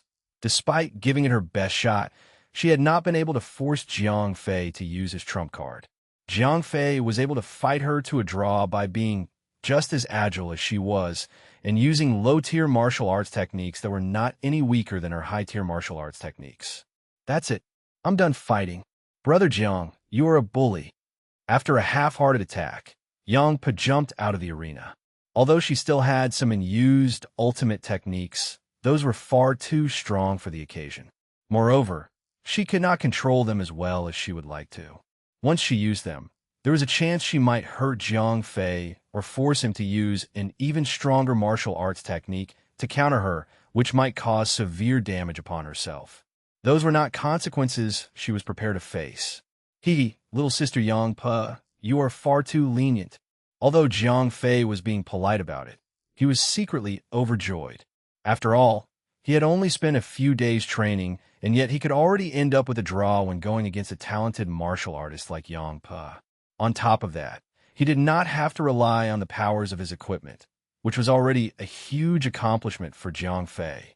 Whoa, Brother Jiang, you are amazing. You only used middle-tier level 3 powers and low-tier martial arts techniques to draw against my sister. Unlike Yangpa, Yang Qing did not care too much about winning or losing. She immediately hopped over to Jiang Fei and flirted with him by hugging his arm.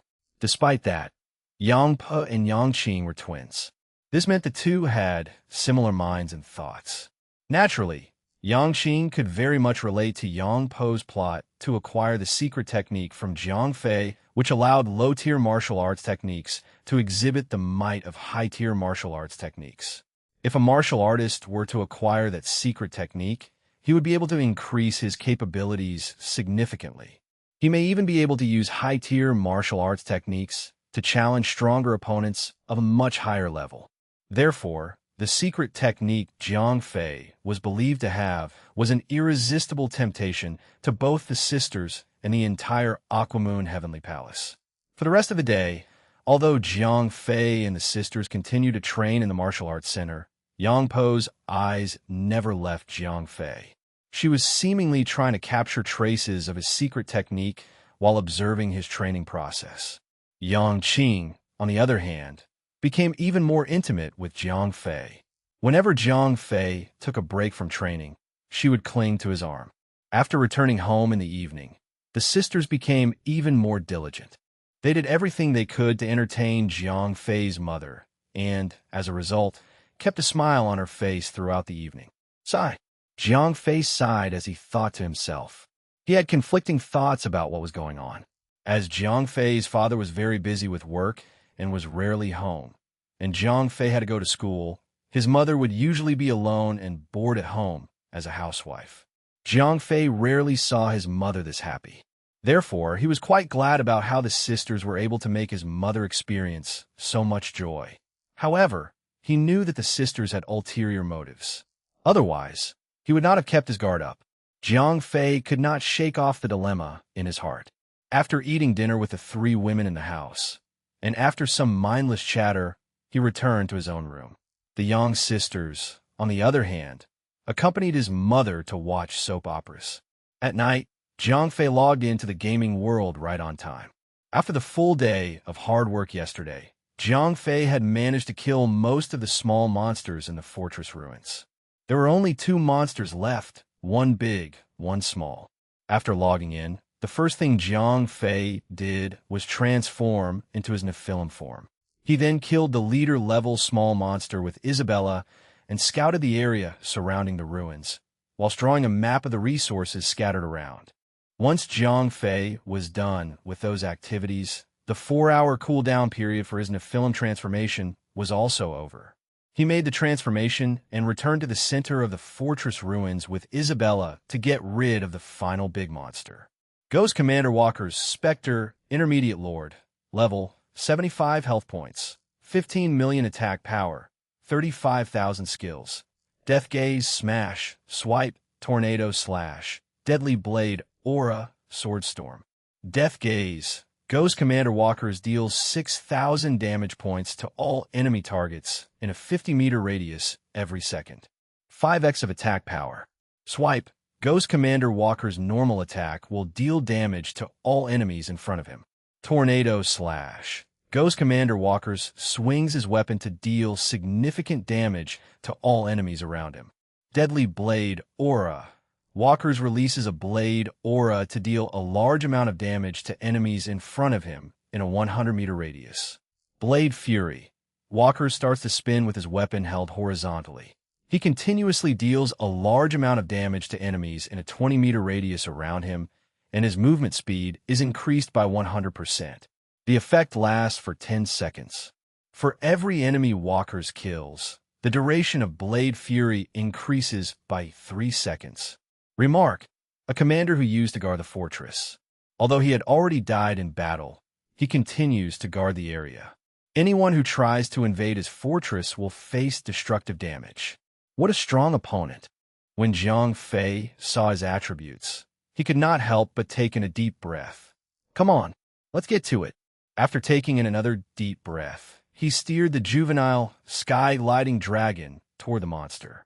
As the monster was level 75, Isabella would not be able to deal any damage in her untransformed state. Therefore, Jiang Fei decided to leave Isabella behind and attempted to fight the monster on his own. Crack! Just as Jiang Fei approached the monster, a purple thunderbolt struck Jiang Fei. Jiang Fei's skin instantly turned purple.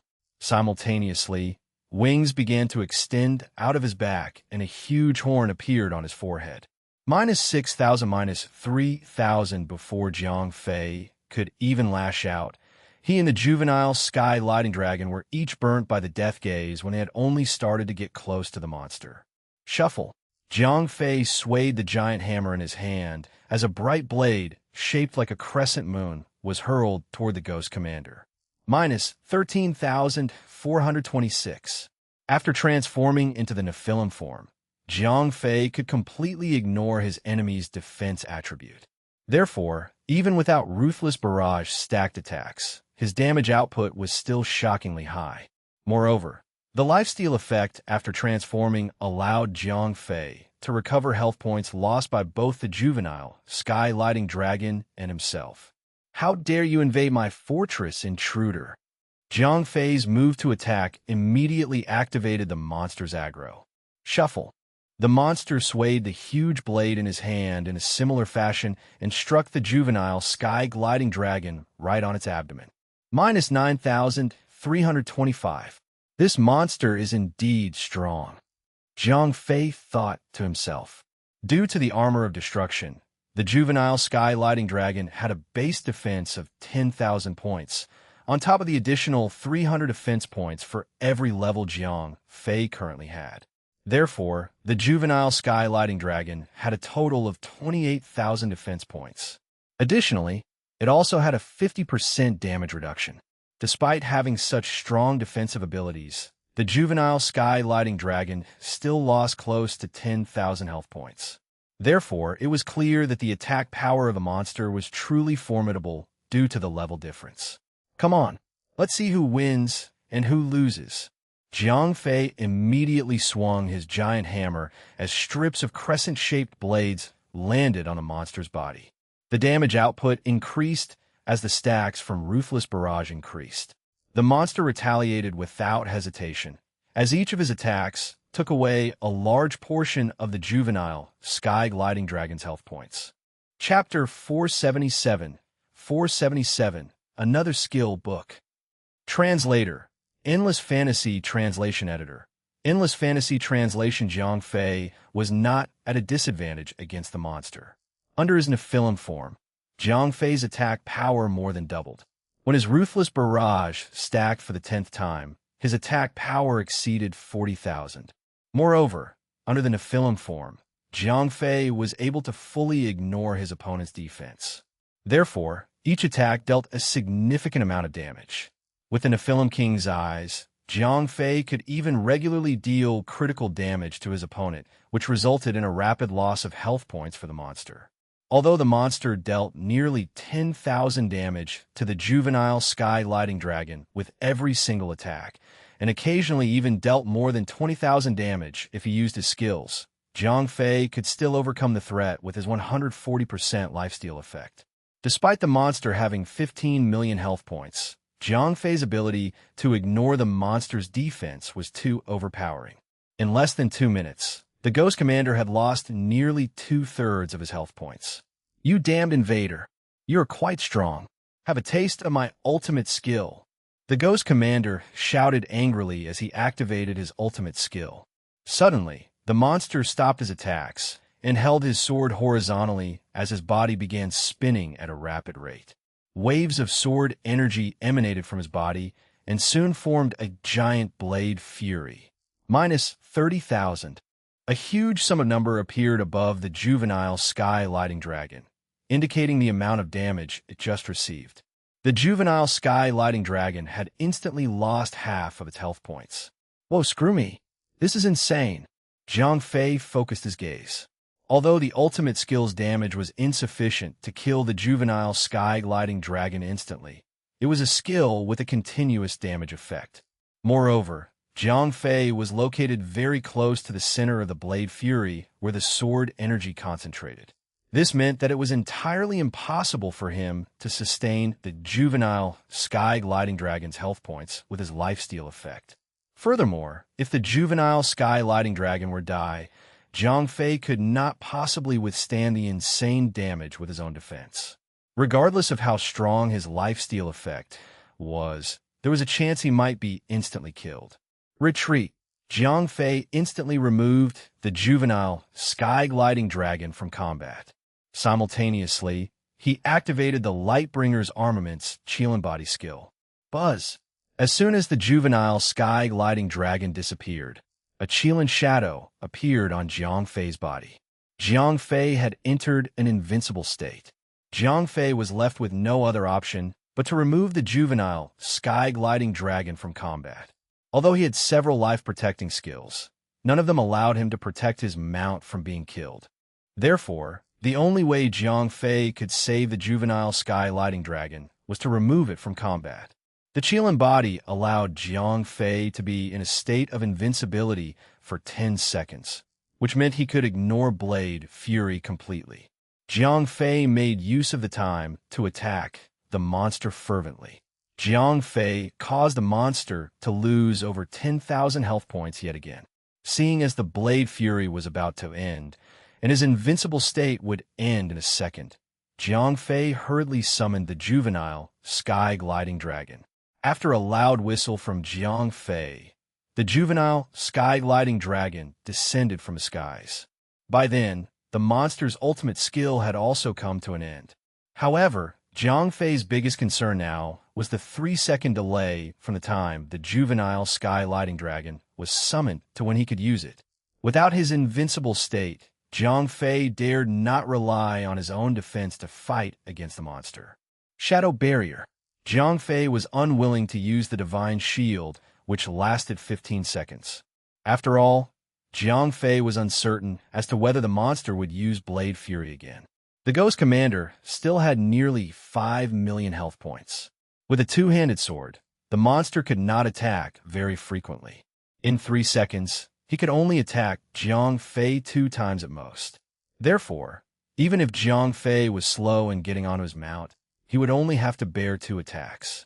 Hence, the shadow barrier, which could be used 3 times a day, was the best option. Resist. The monster's first attack was blocked by Jiang Fei's shadow barrier.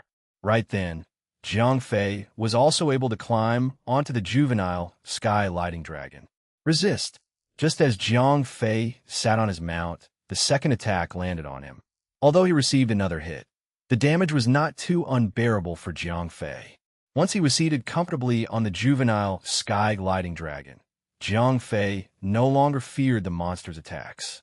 With the juvenile sky lighting dragon as his fleshly shield, Jiang Fei resumed the battle with full force.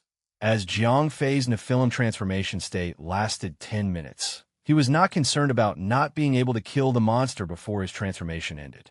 In reality, the monster was left with less than 5 million health points. He could last at most another minute before being defeated. Jiang Fei's earlier precaution did not go to waste. When a monster reached the 10% health point threshold, he unleashed Blade Fury yet again. However, Jiang Fei was cautious enough to save the Divine Shield for this very moment. Therefore, Jiang Fei canceled the juvenile sky lighting dragon and activated his invincible state. The 15 seconds of invincibility not only allowed him to shelter himself from the monster's ultimate skill, it even bought him enough time to summon the juvenile sky gliding dragon again. I will not fall. After the second Blade Fury, the monster no longer had the ability to counterattack Jiang Fei effectively.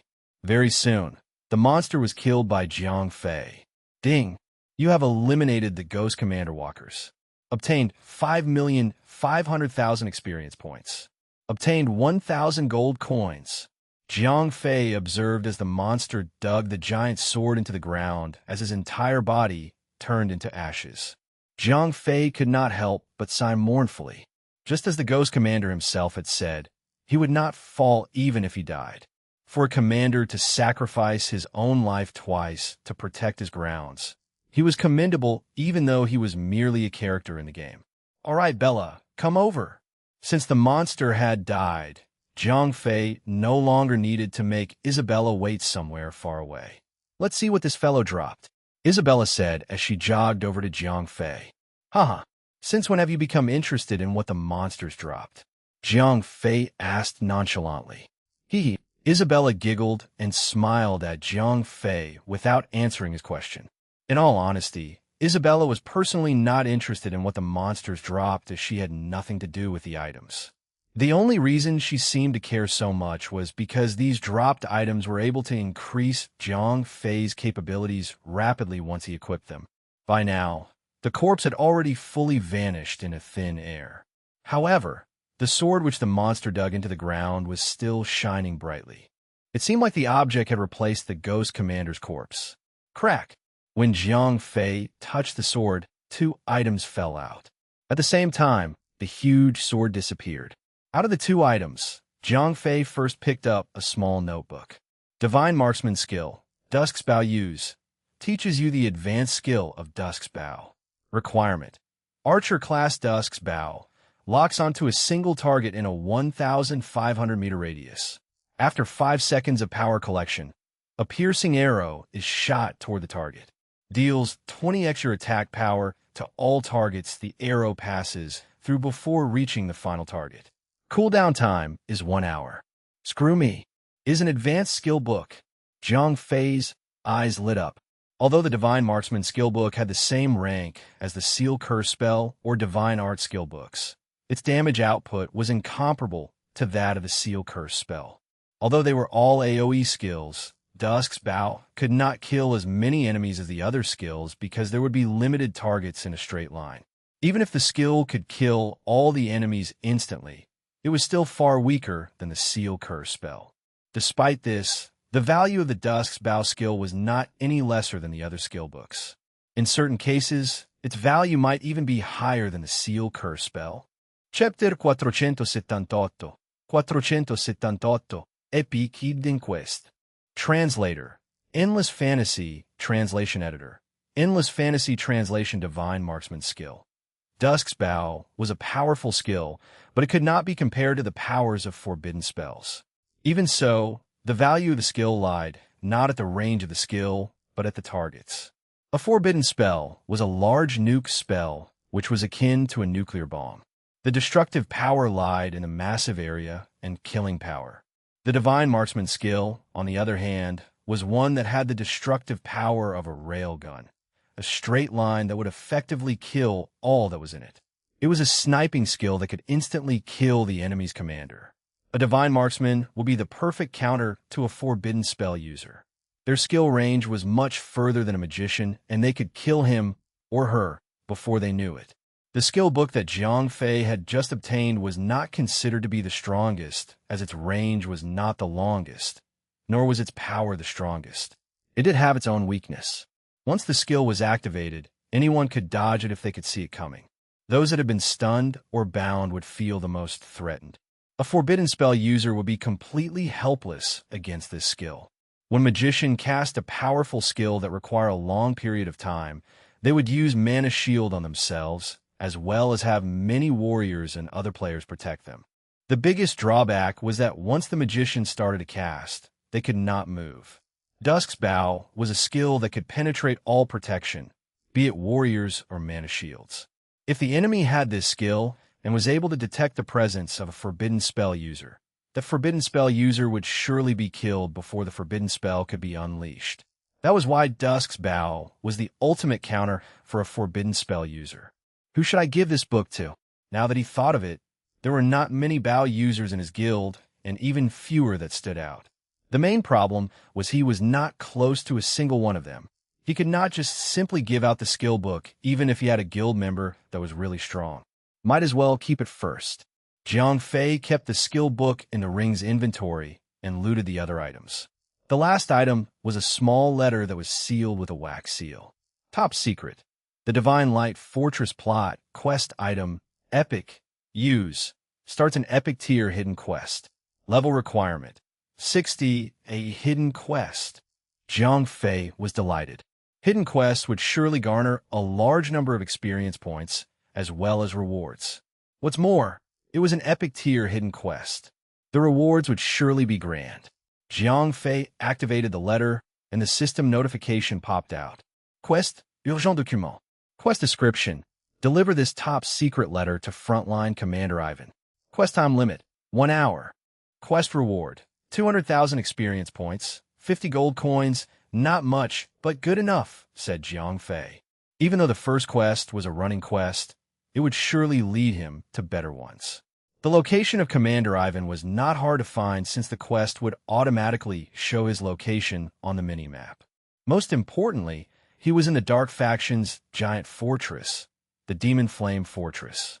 The Divine Light Fortress that the quest had mentioned was the giant golden fortress that he saw in the Light Faction. After collecting all the items on the ground, Jiang Fei quickly headed toward the core of the fortress. He then claimed this entire fortress with the authority as a guildmaster. After that, Jiang Fei flew toward the Demon Flame Fortress with the juvenile Sky Lighting Dragon. He needed to go there anyway since he needed to hire NPC workers for the fortress construction as well as the quest submission. Since he needed to be quick, Jiang Fei skipped the NPC hiring and went straight to the main hall to search for Commander Ivan. "Hold," said one of the NPC guard that was standing guard at the entrance. "I need to speak with the Commander-in-Chief." "Respected Demon Explorer, you may not enter the Commander's Hall as you do not possess enough authority," said the guard politely, as Jiang Fei was both an explorer and a demon race. He had the priority then. "I have an important top-secret document for the Commander," said Jiang Fei as he showed the quest item to the guard. "Please wait, my lord. I will report this to the Commander," said the NPC before he left. In less than 30 seconds, the NPC came back and said, "My lord, if you would, please follow me." "Thank you." The NPC guard opened the doors and led Jiang Fei inside the hall. No matter how Jiang Fei looked, the hall was designed to be the central commanding station.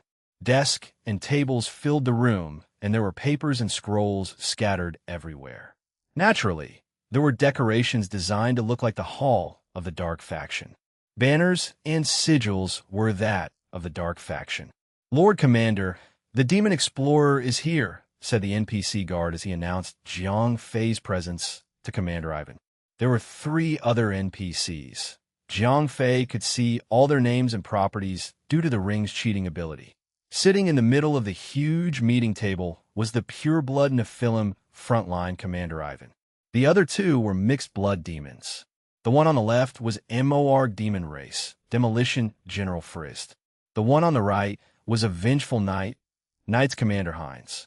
They were all level 85 peak Lord tier bosses that were almost as strong as an Overlord tier boss. "Brother, what brings you here?" said Ivan.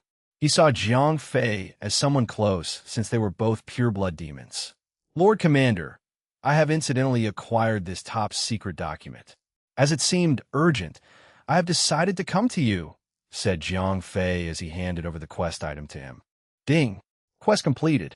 You have obtained 200,000 experience points, 50 gold coins." The first step of the quest was easy, hence the amount of experience points and gold coins received were not too grand. "This is the handwriting of Walkers," said Ivan as he started to tremble. "General Walkers had perished," said Jiang Fei, unable to admit that he was the one that had killed him. Technically speaking, Walkers had already died when Jiang Fei arrived. He had merely killed his wandering spirit.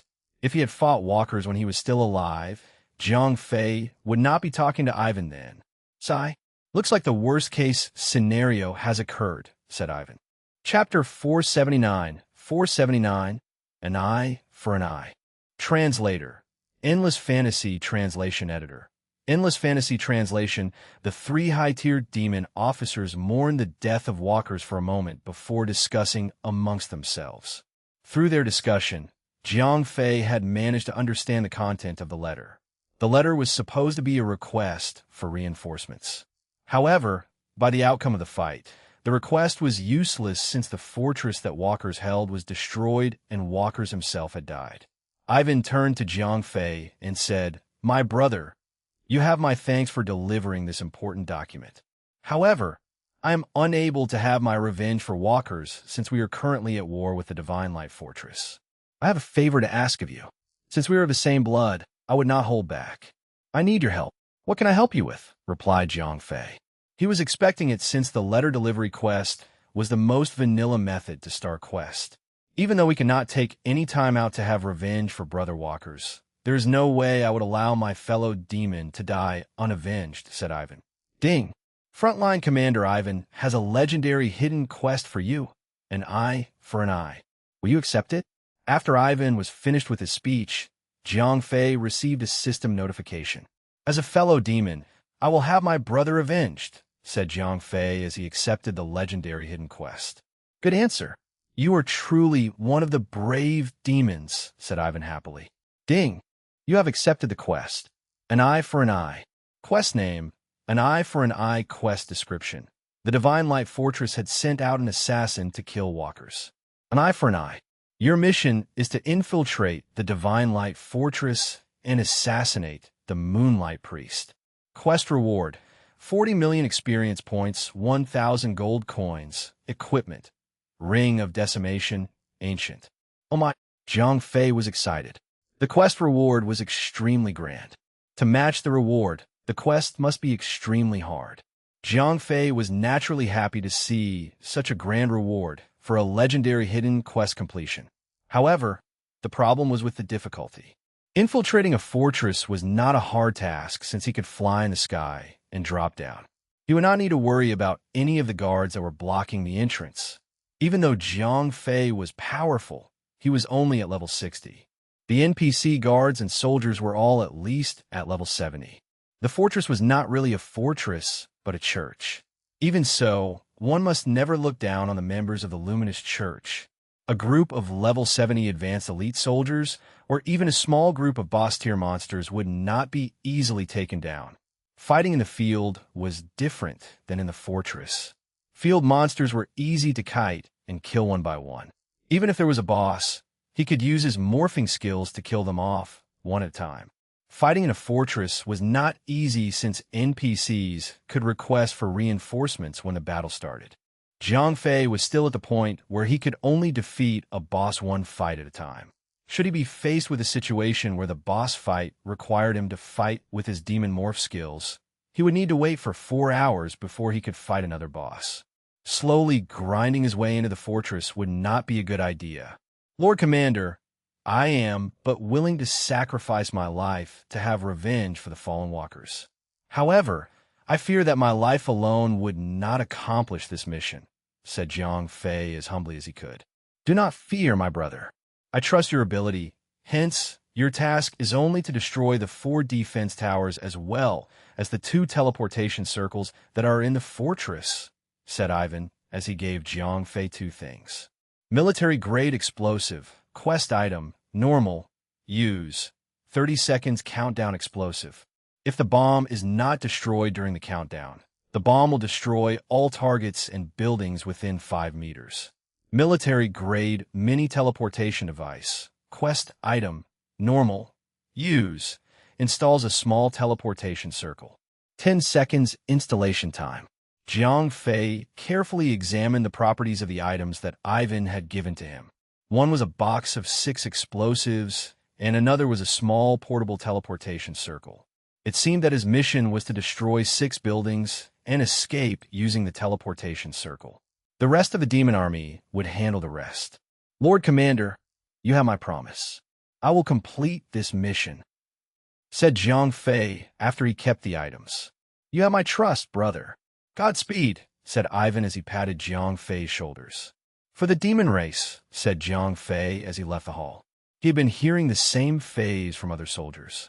It was some form of greeting and salutation. He guessed that he should use it as well. After leaving the castle, Jiang Fei summoned the juvenile, sky-gliding dragon and flew toward the quest destination. To prevent the Divine Light Fortress from attacking him with their anti-air attacks, Jiang Fei flew extremely high to the point where even hunters with eagle-eye skill could not detect him. From that altitude, Jiang Fei could easily infiltrate the territory. However, there was an obvious downside. While others could not see him, Jiang Fei could not see them as well. Jiang Fei could only depend on the mini-map to guess his approximate position. There was nothing but darkness from where he was. When he was directly on top of the Divine Light Fortress, Jiang Fei descended a little and had Isabella use her magic to scout the area. From his point of view, Jiang Fei could only see the entire fortress as a tiny coin. As for people from the fortress, they could only see Jiang Fei as a small pin-sized pixel. Lucky for Jiang Fei, Isabella's image projection magic could work at that distance. The so-called fortress was built more like a small town. At all 4 corners of the town were the scouting towers. The teleportation circles were situated in the middle of the town as well as the south gate. Those were the targets that Jiang Fei needed to destroy. There were other buildings as well, such as a governing building, a huge church, various shops, and a merchant complex. Even though the entire town was not huge, the buildings in the town were built fairly close to each other. The demon faction's target was located in the Moonlight Church, the building that was attached behind the large church. Players at this stage of the game were not permitted to freely enter any faction territory. That was why there were no players in the town. Besides NPCs that were mending their shops, there were only soldiers and guards. Let's land there, said Isabella, as she found a small area behind the hills that was slightly far away from the town. All right, that seems like a good spot. The landing area was at most a few minutes' walk from the town. The place was hidden well amongst the hills, which was good since Jiang Fei did not want anyone to spot them. After landing, Jiang Fei unsummoned the dragon as soon as possible. The dragon might have powerful attack and defense, but its body was too huge. As the quest was a covert mission, he could not let anyone spot the huge behemoth of a dragon too soon. If you're enjoying this story, don't forget to like the video and subscribe. It really helps this channel keep growing. All right, let's continue. Chapter 480, Demolition in Progress. Translator, Endless Fantasy Translation Editor. Endless Fantasy Translation. After the dragon was gone, Jiang Fei began to scout the area. To be honest, the place was a treasure trove. Not only was it a sight to behold, the area was also literally covered by herbs. Closer to the hills, there were plenty of minerals to be harvested. Although the hills were not huge, it was enough to fully fund a mid-sized guild. What a waste, said Jiang Fei regretfully. He was not a gatherer-class player. There were so many resources around the area that he could not harvest. The area was located very close to the territory of the Light faction. Even when players could start to gather here, Jiang Fei's guild still could not come close to this territory. Oh well, nothing I can do about it, Jiang Fei said to himself. He then proceeded with his quest and came down the hill. Moonlight Church was located not too far away from where he was. Even though Jiang Fei could not see much further, he could at least still see the silhouette of the town. Bella, do your thing, said Jiang Fei with a large smile. Okay. Isabella nodded and did a hand sign that conjured a large shadow bubble that enveloped the both of them. Both Jiang Fei and Isabella immediately turned invisible. If one were to stand 5 meters away, they could still make out something since the distortion of light could be seen. Any further, and one could not see them at all. That was the level 60 skill that granted players with invisibility. Let's go. After making sure that both of them were invisible, they proceeded toward the town swiftly. Soon enough, they reached the first defense tower. Jiang Fei carefully examined the tower's properties. Small scout tower, defense building, small size, health points, 200 million attack power, 1 million skills, multi-target ballista, heavy ballista, multi-target ballista, attacks 10 targets simultaneously, attacks 3 times in 1 second, attack range, 5 meters, heavy ballista, attacks 1 target, 1000% attack power and attack range. Note, the small scout tower is a defensive building. All non-siege weapons will deal 50% less damage. Thank God we're only infiltrating this town. If we had to invade this town, there would be countless casualties without a proper siege weapon, said Jiang Fei to himself. 1 million attack power was not something a player or NPC could handle. One attack would instantly kill any living being. Multi-attack ballista was a real killing machine. With such fast attack speed, a single tower could eliminate an entire army before they could even cause any significant damage to the tower. Each of the towers was so strong that they had godlike existence. How was that a small scout tower? After getting past the tower, Jiang Fei and Isabella stopped to scout the surroundings. After 1 hour, Jiang Fei had roughly understood the area he was in. In each tower, there would be 4 level 70 advanced elite guards. Every half an hour, there would be NPC guards patrolling all 4 towers. If Jiang Fei wanted to detonate all the bombs safely, he needed to get the timing right and make sure he did it within 30 minutes before the next patrol arrived. After the towers, Jiang Fei remained passive and moved deeper into the town. He needed to destroy not only the towers, but the teleportation circles as well. Both the teleportation circles were guarded by 4 advanced elite level 70 guards, as well as 2 advanced elite magicians. The handy little bomb that he had could easily destroy the buildings, but he needed to make sure that no one would destroy it within 30 seconds or the bombs would be disarmed. Right. The window of opportunity is only less than 30 minutes. We need to make sure that all of the bombs are set in place within that time, said Jiang Fei. The 4 scout towers were easier to deal with since they were all situated at the corners of the town. There would not be anyone disturbing him. However, the 2 teleportation circles were harder to destroy. One was located at the south gate, and the other was at the entrance of the church. If he carelessly made his move, someone would quickly notice, and the reinforcements from the Light faction would arrive quickly. We can quietly destroy the scout towers, but it looks like we might have to brute force our way to destroy the teleportation circles. Anything you say, said Isabella with a smile. All right, let's go. Since Isabella had nothing in mind, Jiang Fei did not continue to think of another way. Both of them then moved toward the nearest scout tower. He waited there for a bit until the patrol team had left. It was his chance. Even though he had less than 30 minutes, dealing with all 4 of the scout towers would not be hard. With invisibility on them, sneaking past the guards was easy. Lifesteal Demon Morph was activated and Jiang Fei did not waste any time to attack the 4 guards. Isabella used Demon Flame Infusion and attacked together. Jiang Fei and Isabella were at a disadvantage since their levels were too low. However, that did not stop them from actually killing the enemy. The 50% attack speed increase was truly beneficial for Jiang Fei since he needed speed in order to stack Ruthless Barrage as fast as possible. After 10 stacks, Jiang Fei's original 20,000 attack power was suppressed to only around 6,000. Luckily, with his increased attack speed and Isabella's combined attack, his DPS was able to reach more than 15,000. In less than half a minute, Jiang Fei was able to kill all of the level 70 advanced elite guards with no more than 500,000 health points. Ding! You have killed a light faction member. Obtained 150,000 experience points, 300 honor points, 50 silver coins. Ding! You have killed a light faction member.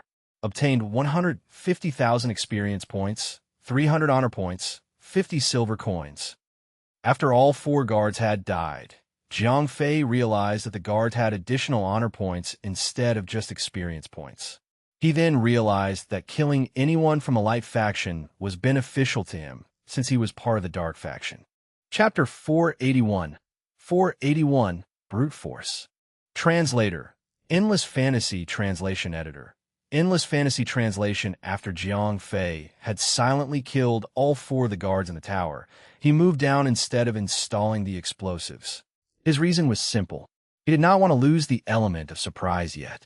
Once the bomb went off, the light faction army would swarm to this tower, and Jiang Fei would not be able to stay hidden for long. Once they were out of the tower, Isabella cast Hidden Shadow again, and the duo stealthily went into the second tower, the third, and the fourth to kill all the guards. 15 minutes later, all guards in all 4 towers were eliminated. What comes next relies on speed, said Jiang Fei as he was about to install the first explosive. When the progress bar finished, Jiang Fei immediately rushed toward the second tower without looking back to check on the bomb. By the time Jiang Fei had only just reached the second tower, the explosives on the first tower detonated, destroying it. Jiang Fei had no time to turn around to enjoy the fireworks. He had to make haste toward the second tower to install the next explosives. TSK. 30 seconds is just too short, said Jiang Fei as he installed the second explosive. Emergency! Something is happening. Soldier, go and find out what it was. Oh no, the defense tower in the northeast has been destroyed. Where are all the guards? Go and find out what is going on. Just as Jiang Fei was headed toward the third tower, the entire town had started to stir. However, the NPCs in the town were not in chaos. It was, after all, a military base. Everyone was organized and mannered. When the first tower was destroyed, the soldiers' first reaction was to investigate the site. Since they did not know that Jiang Fei was going to destroy all the towers, the NPCs did not send anyone to the other 3 towers. It was a good chance for Jiang Fei to slip past many unsuspecting eyes as he made his way toward the third tower. Concurrently, the second explosive in the second tower detonated. Another burst of powerful shock wave was heard, and another tower was reduced to rubble. What is going on? Captain, sir, the northeast tower as well as the northwest tower has been destroyed. There's no sign of an attack. Well, why don't you find out who did this and report back to me with more useful information? Boom! The third tower was destroyed. Captain, sir, the tower in the southwest has been destroyed too. Shall we go and investigate there? Oh my God, what a waste of ration for you dim-witted lots. Can't you see that someone is targeting all the towers in this base? Go and secure the southeast tower. We cannot allow whoever they are to destroy the last one, said the captain guard. While they were having the conversation, Jiang Fei was already in the southeast tower, installing the explosive. And by the time Jiang Fei was leaving with Isabella, he saw a large group of guards coming into the tower. Haha, good reaction, but it's still too slow. Jiang Fei was literally running against the large group of guards without them noticing him. They were too engrossed with the task in hand that they did not notice a presence moving toward them. Jiang Fei did not care to stop the guard from protecting the tower, since the bomb had less than 10 seconds before detonation. By the time they arrived, the tower would be destroyed. Boom! Ding! You have killed a light faction member. obtained 150,000 experience points, 300 honor points, 50 silver coins. Right after the explosion, Jiang Fei gained a number of system notifications. Not bad. Free experience points, said Jiang Fei happily. Currently, the two of them were rushing toward the South Gate's teleportation circle. Zhong, zhong, zhong. The bells in the church rung, alerting the entire town of an imminent attack. All the shops and merchant stalls were closed, and NPC guards were all gathered at the nearest defense tower that was already been reduced to rubble. The teleportation circle had 2 additional guards as reinforcements, but it was nothing that Jiang Fei could not handle. At this point, there was no need for him to remain in the shadows.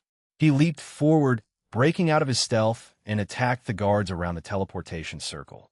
He needed to grasp every single second. If the town's captain guard was fast enough, he might have already sent his request for reinforcements from a nearby fortress. Crack! Thump! A bolt of violet lightning struck down, and Jiang Fei was in his demon form.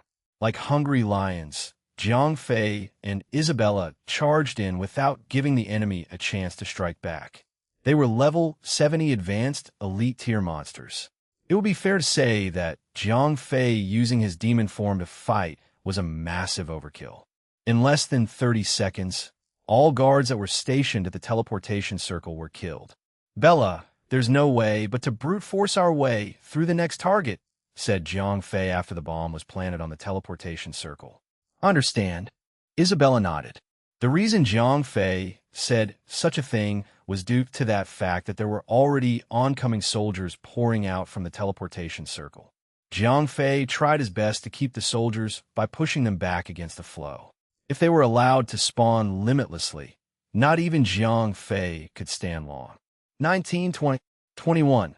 Jiang Fei counted until there were 5 seconds left. At that point, Jiang Fei stopped pushing back the enemies and dragged Isabella as far as he could from the teleportation circle. 26, 27, 28, 29, 30. Boom! The bomb detonated just as Jiang Fei had managed to get to a safe distance away. All the soldiers that were coming out of the teleportation circle were instantly killed.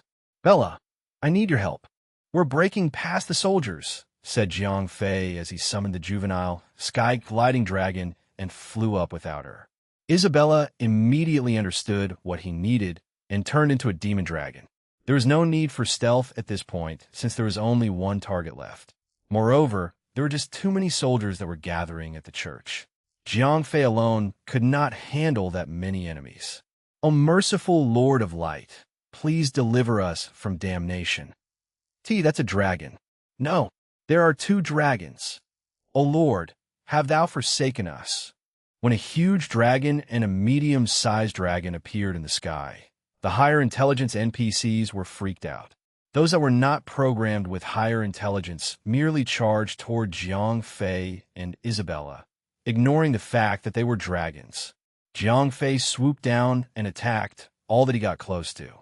With his demon form still active, Jiang Fei could still take a hit without being in danger. Growl! Isabella roared deafeningly and activated a new skill that she had just unlocked. The dragon form AoE Magic Dark Light. Needle-like rays of black light came raining down from under Isabella's huge wings. Those that were inflicted by the skill melted like candle wax. Cries of pain and suffering were heard as the skill was unleashed. Thousands of soldiers that came out from the church were killed with just one swoop. Chapter 482, Ring of Decimation. Translator, Endless Fantasy Translation Editor.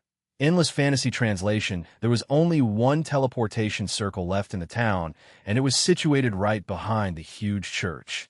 Countless soldiers came pouring out of the church, but Isabella's powerful attacks killed them all like a sickle cutting through weed.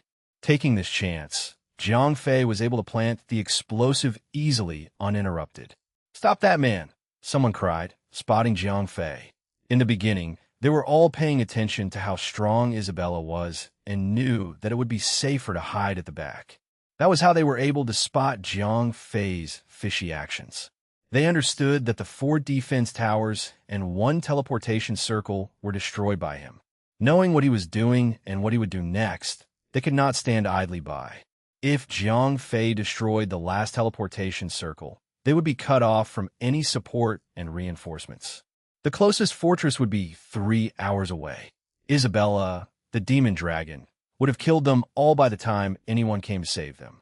The NPCs understood that there was nothing but defeat if Jiang Fei were to destroy the teleportation circle. Hence, with nothing else to lose, they charged in, hoping to save their one last beacon of hope. "Bella, stop them!" cried Jiang Fei as more than 10 of the high officers that were charging toward him were at least level 70 Lord-tier bosses. Even though Jiang Fei was able to fend them off in his demon form, there was still a chance for him to lose since he had no time to plan the counterattack. Moreover, there were too many of them. If even one of them got past him and destroyed the explosive on the teleportation circle, Jiang Fei would fail his quest. Isabella roared and glided downward to ram the officers. Having higher artificial intelligence, these NPCs started to retreat as a huge dragon came down from the sky. Even though it was a now or never situation, they could not even hope to defeat a 30-meter-long demon dragon. "Bella, I'm counting on you now. Please hold on for at least 30 seconds, cried Jiang Fei as he charged forward to plant the explosive on the teleportation circle. Isabella nodded her dragon head and started to spew fire all over the route to prevent anyone from coming closer to Jiang Fei. Dragon breath was powerful, but it was only able to stop the NPCs in their tracks and nothing more. They were all too good in dodging attacks. Still, the attack was large enough to deal a significant amount of damage in just one hit.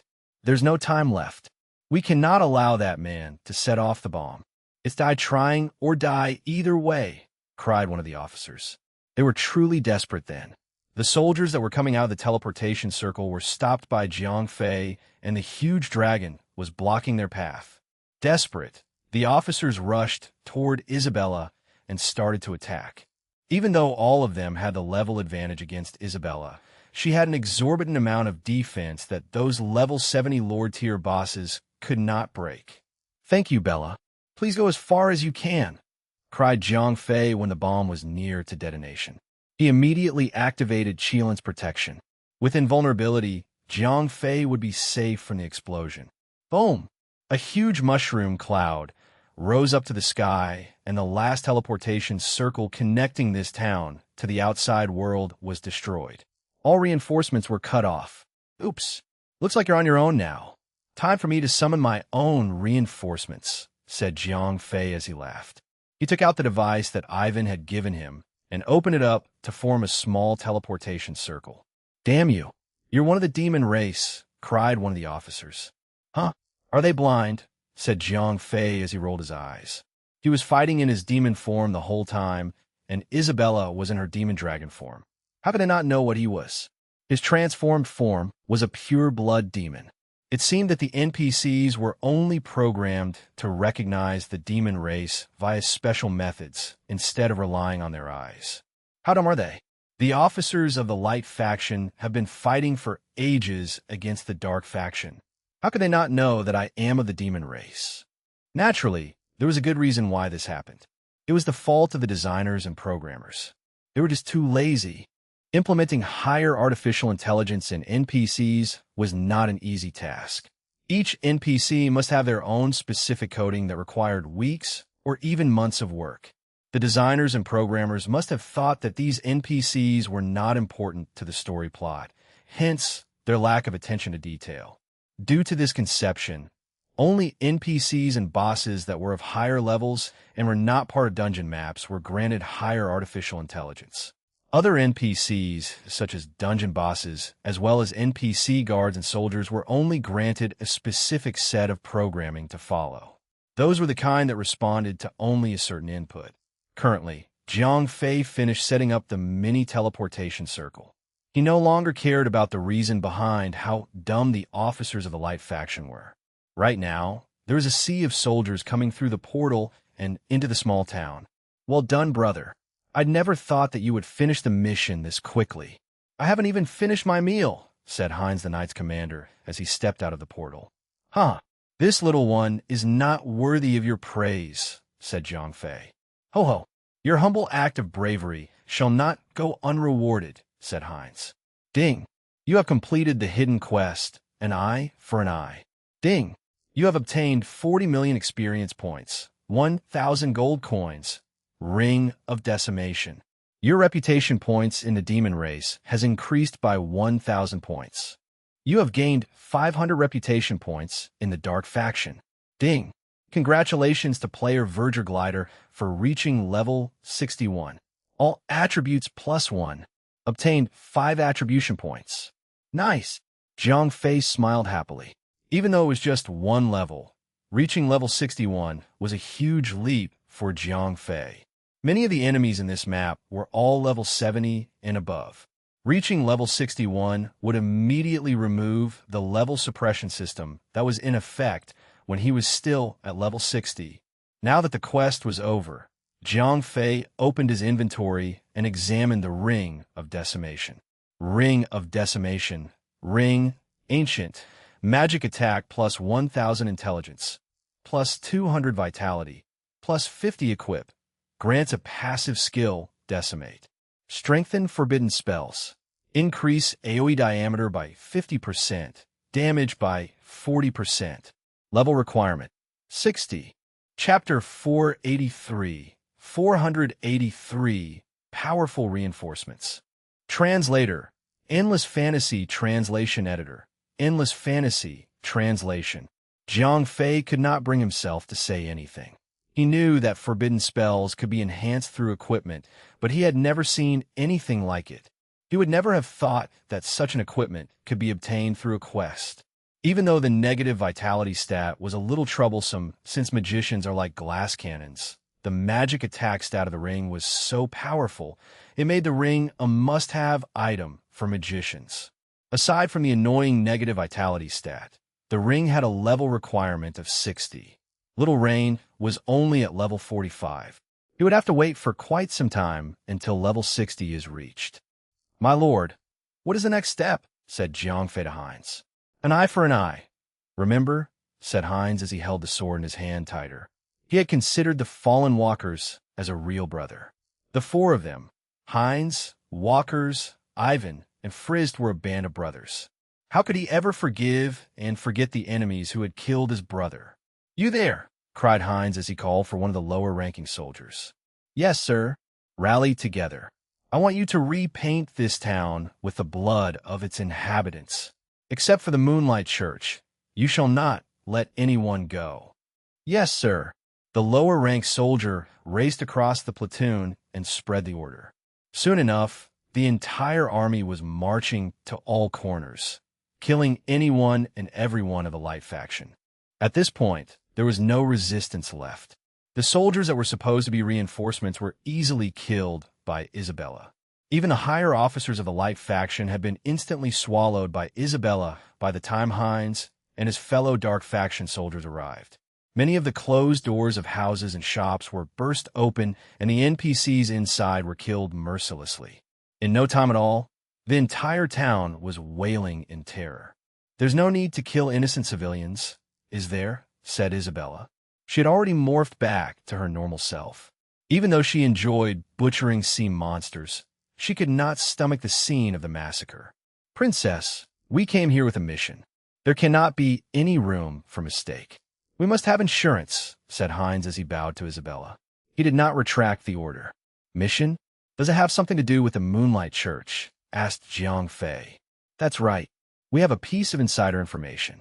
The saint of the Luminous Church is supposedly meditating in that building, said Heinz as he pointed toward the Moonlight Church.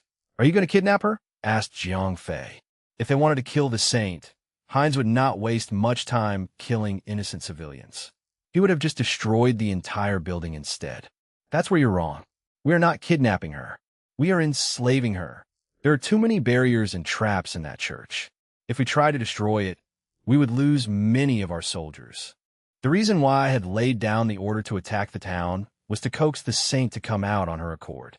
She is a naive little girl. Even if it was to protect the image of the Luminous Church, She would come out to secure the lives of these people, said Hines.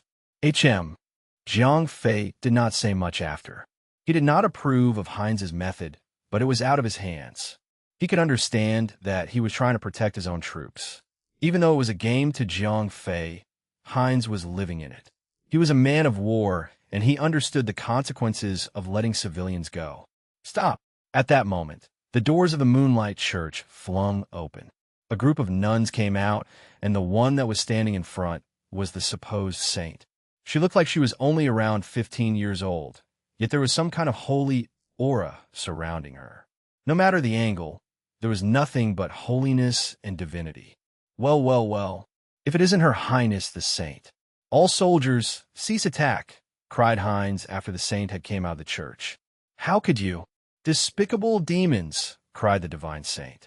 Madam, I am but a war commander. I only have two things to worry about: to obtain victory in war, and to protect all of my soldiers. There is nothing else that matters besides that, said Hines as he smiled. He did not mind the insult that the saint had thrown at him. If I obey you, would you let the town go? Said the saint, as she understood that reasoning with Hines would only end in an impasse. That is correct, my lady. If the Moonlight Church had not been too dangerous for me, I would not have killed the civilians.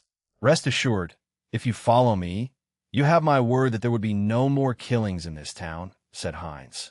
Your Highness, you cannot go with them. Please retreat to the church. We can rely on the protection of the church until reinforcements arrive, cried an older nun that was beside the saint. I mustn't. What about the civilians? Said the saint as she shook her head. Your Highness, I do not have time to waste watching the two of you chatting away. We are in your territory, and your reinforcements will arrive at any moment. I do not wish to have any more casualties. So, here's what I propose. Follow me now, or I'll have the entire town killed. Choose your next words carefully, said Hines as he crossed his arms. I will follow you, said the saint without a shred of hesitation. To be honest, she did not have much choice. If she chose to retreat into her church, she would survive, but the faith of the people would be severely shaken. Your Highness, you mustn't do this, cried the older nun again as she got in the way to prevent the saint from walking down the stairs. I see that the older lady there wishes for the demise of the town. Or perhaps does she intend to follow you, said Hines as he glared at the old nun. Eek! The old nun shrieked in terror when her eyes met Hines's. She immediately let the saint go and ran back to the church. Jiang Fei sighed heavily. Even though he belonged to the dark faction, he acknowledged how remarkable the manner of conduct of the light faction's saint was. Not only did she ignore her own well-being for the safety of the people, she also did it to protect the faint of her religion. It was a rare sight indeed. As for the other nuns behind her, they did not have her strength. Lady Saint, Hines greeted the saint with politeness as if she were an honored guest. He did not lay his hands on her, and his soldier even moved a good distance away to allow the saint to walk freely on her own. Hines also did not restrain her, nor did he seal her magic powers. She was treated like a guest on her way to the Demon Flame Fortress. I hope you stay true to your words, said the saint as she stopped and turned around. Hines merely nodded. The saint flinched a little, but chose to trust him. After a short distance, she walked past the soldiers that were gathered around the church and entered the mini-teleportation circle. Soldiers, retreat to our base, cried Hines immediately after the saint had disappeared. Wretched scum, return our saint at once, cried a loud voice from the skies. Damn, retreat. Retreat now, cried Hines as his voice shook with fear. He felt sudden, overwhelming power that could only originate from an Overlord tier boss. My princess, please retreat along with the soldiers. I will buy us some time, said Hines immediately to Isabella. They had painstakingly secured a high-profile enemy and could not afford to lose one of their own. Chapter 484, putting a ring on it. Translator, Endless Fantasy Translation Editor. Endless Fantasy Translation, what are you going to do? Asked Jiang Fei, pretending to be worried. What every commander of war would do. Besides, dying on the battlefield is the highest honor a man could earn, said Hines with a warm smile. Jiang Fei sighed when he saw that there was not a single shred of fear nor doubt in his smile. There was a 1 in a million chance that Heinz could fight and survive a battle against an Overlord-tier opponent. Knowing this, Heinz was adamant about staying behind. Once both Jiang Fei and Isabella had gone through the portal, Heinz would destroy the mini-teleportation circle to cut off any means of travel to the Demon Flame Fortress. "Very well. I shall tell the tale of your bravery to the others," said Jiang Fei as he tried to say something a loyal soldier would. He did not know what was going on yet. He was sure that it had something to do with the continuation of the scenario. Even if he wanted to see how the story unfolded, neither he nor Isabella would be able to stand a chance against an Overlord-tier boss. "You dare to escape?" cried the same voice. A flash of golden light came down in between Jiang Fei and the mini-teleportation circle. Jiang Fei was stunned. "It's you, Dash," the Overlord-tier boss gasped at the sight of Jiang Fei. "Commander Heinz, please take your troops across the portal. I will deal with this myself. Do not worry. I swear that no harm shall befall the princess," said Jiang Fei as he heroically took a stance against the boss. "What?" Before Heinz could even react to Jiang Fei's absurd request, Jiang Fei had summoned the juvenile skylighting dragon and flown away. Heinz was stunned with Jiang Fei's escape with Isabella and was even more bewildered when the Overlord-tier boss left him and his troops to chase after Jiang Fei. "Retreat!" cried Heinz, as it was his priority to finish what he started. He had already accomplished his mission, and there was nothing left for him to do. Once everyone had already entered the portal, Heinz glanced back at the direction where Jiang Fei had flown to and placed a bomb at the mini-teleportation circle before going inside the portal. 30 seconds later, the bomb detonated and the portal was destroyed, leaving nothing but a decimated town. Right now, the only way the Light faction could rescue their saint was to launch an all-out attack at the Demon Flame Fortress. However, like the town, the Demon's Fortress was protected by many towers and defensive weapons that were far more superior. Bring your overlords, because not even they could withstand the defense of the Demon Flame Fortress. Back to where Jiang Fei was, he had returned to where he had first landed. The hills where herbs and minerals were in abundance. When Jiang Fei landed, a light pillar flashed down from the sky, and a beautiful young girl came out of it. Isabella scoffed as she hugged Jiang Fei from behind. "I finally meet you again," said the young girl with powerful emotions of bittersweet and longing. Jiang Fei could not say anything at the moment. The young, beautiful girl that was the Overlord-tier boss was the assassin of the Luminous Church, Sylphie. A long time ago, Jiang Fei had used Heartfelt on this NPC, thinking that he could at least gain a powerful spy in the Light faction.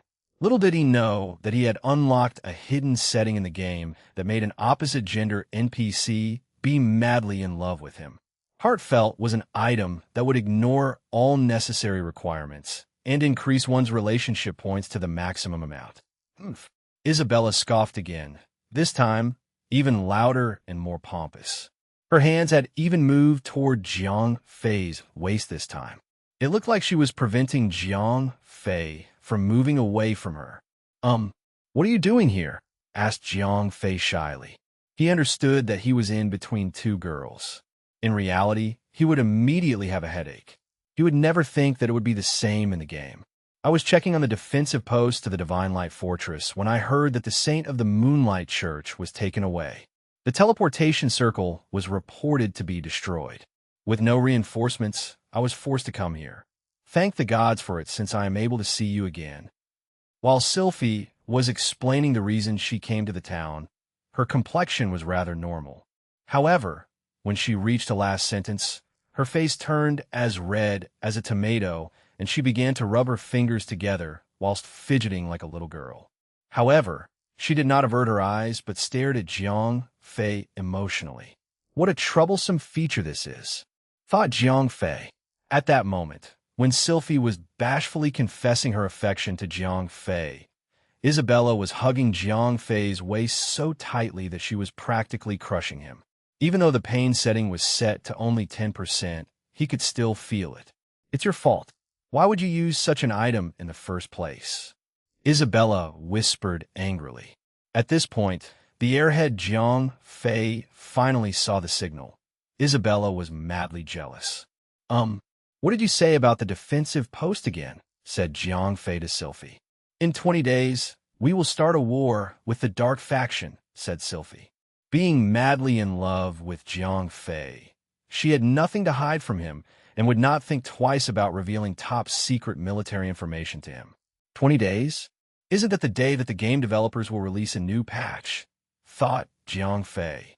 While Jiang Fei was thinking to himself, Sylphie came down on her knees and begged Jiang Fei, "Please take me with you. I was miserable without you. Ever since that day, you have been in my mind for every second of my life," cried Sylphie. Jiang Fei froze like a popsicle. That was the first time Jiang Fei had ever been confessed to. Gaia, Isabella had it. Even though she had already tolerated Jiang Fei for even talking to a girl, she could not take it any longer when some chick knelt down to him and even asking him to take her away. All of a sudden, Isabella jumped to Jiang Fei's shoulder and bit down hard. "Wah, wah, wah," cried Jiang Fei. Isabella's bite was very much painful. Even when the pain setting was only at 10%, he could feel every little bit of pain. It was as if an alligator had chomped on his shoulder. If Isabella was in her original state, her intense jealousy would only make her mad. In the worst-case scenario, Isabella might even challenge Sylphie to a fight. However, Isabella's draconian genes had kicked in. For dragons, a mother would be very loyal to her spouse while the husband would be loitering around, trying to procreate as much as they like. Since the male dragons were better in socializing, they got along well with many other races and had the ability to procreate with other races as well. Hence, there were many kinds of subdraconian species roaming the world. The female dragons had it. Hence, to prevent their spouse from simply sticking it in unwanted places, they would bite their spouses, leaving behind a huge visible mark that would signify the male had already been taken. No matter which species, as long as they were female, they would feel a powerful aura from a male with a dragon bite mark. It was to scare away other females from even trying to get it on with the male dragon, a similar fashion to putting a ring on a finger. At that moment, Isabella had that feeling. The feeling of a female dragon losing her male partner to another female. Hence, to prevent anyone from claiming him away, Isabella bit down into his shoulder to leave a mark. "Young lady, what are you doing?" cried Jiang Fei as he lifted Isabella off his shoulder slowly and gently. Even so, the bite mark left behind was deep, and he was already bleeding. He was wearing armor, the Lightbringer's armament. Even though it was as powerful as it was sturdy, the durability of the armor had been reduced to 0. He needed to return to town to have it mended before he could join another fight. As he examined his bleeding shoulder, he noticed that there was an odd scar left behind as the bite mark started to heal. Chapter 485, The Mysterious Experiment. Translator, Endless Fantasy Translation Editor. Endless Fantasy Translation. Something's not right here, said Jiang Fei when he noticed that the mark on his shoulder was glowing. He had initially thought that Isabella had been too hungry and bit into him since he was the only meat around. Now that the mark on his shoulders was glowing, he had to check his stats. Player, Verger, Glider Race. Demon, Dragon's Contractor. Level, 61 class.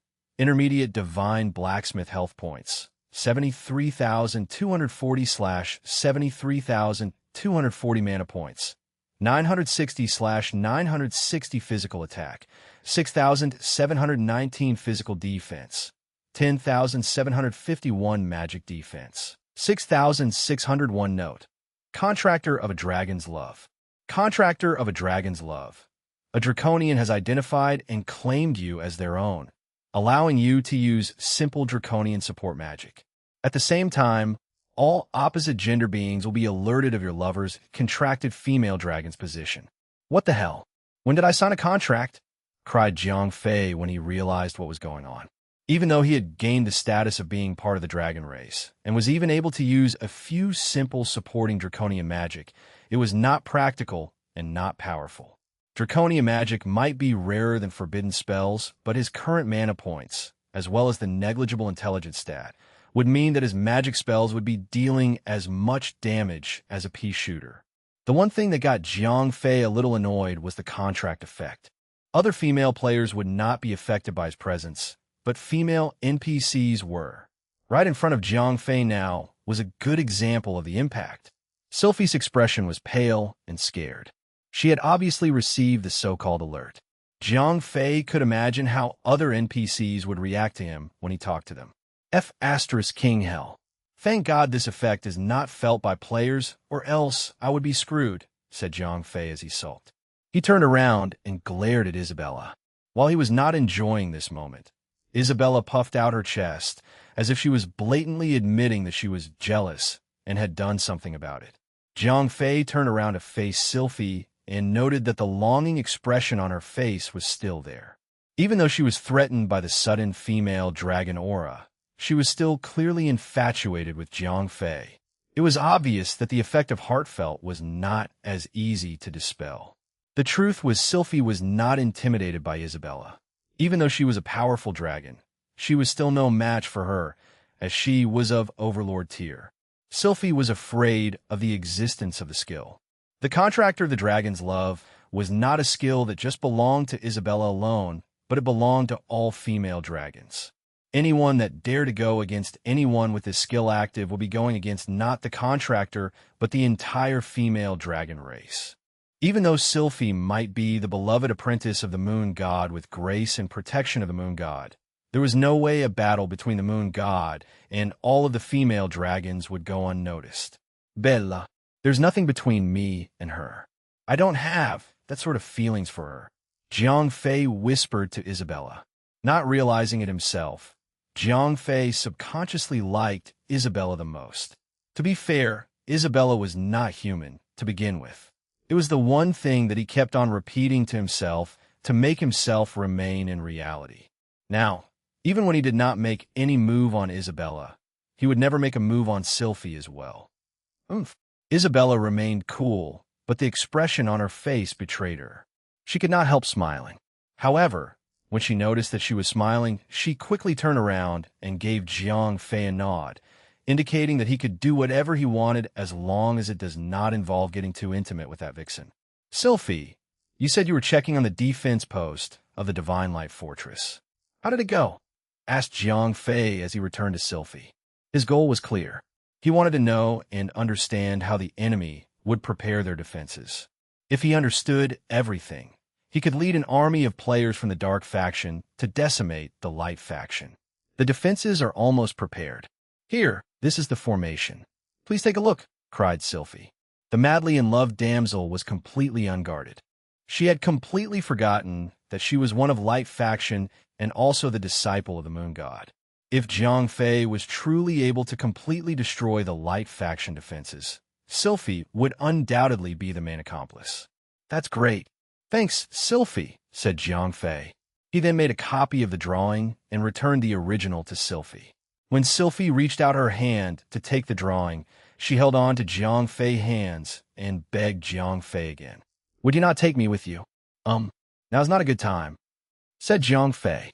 Truthfully speaking, he did not want to cheat this little girl, but he could not deny her feelings. That's all right. I understand. I can wait. Until the day comes, I shall wait for you to take my hands. Sylphie understood Jiang Fei's complicated situation as she glanced at Isabella. All of a sudden, Sylphie reached into the cleavage of her massive jugs and took out a piece of jade. Please take this. This jade will allow us to communicate with each other wherever we are.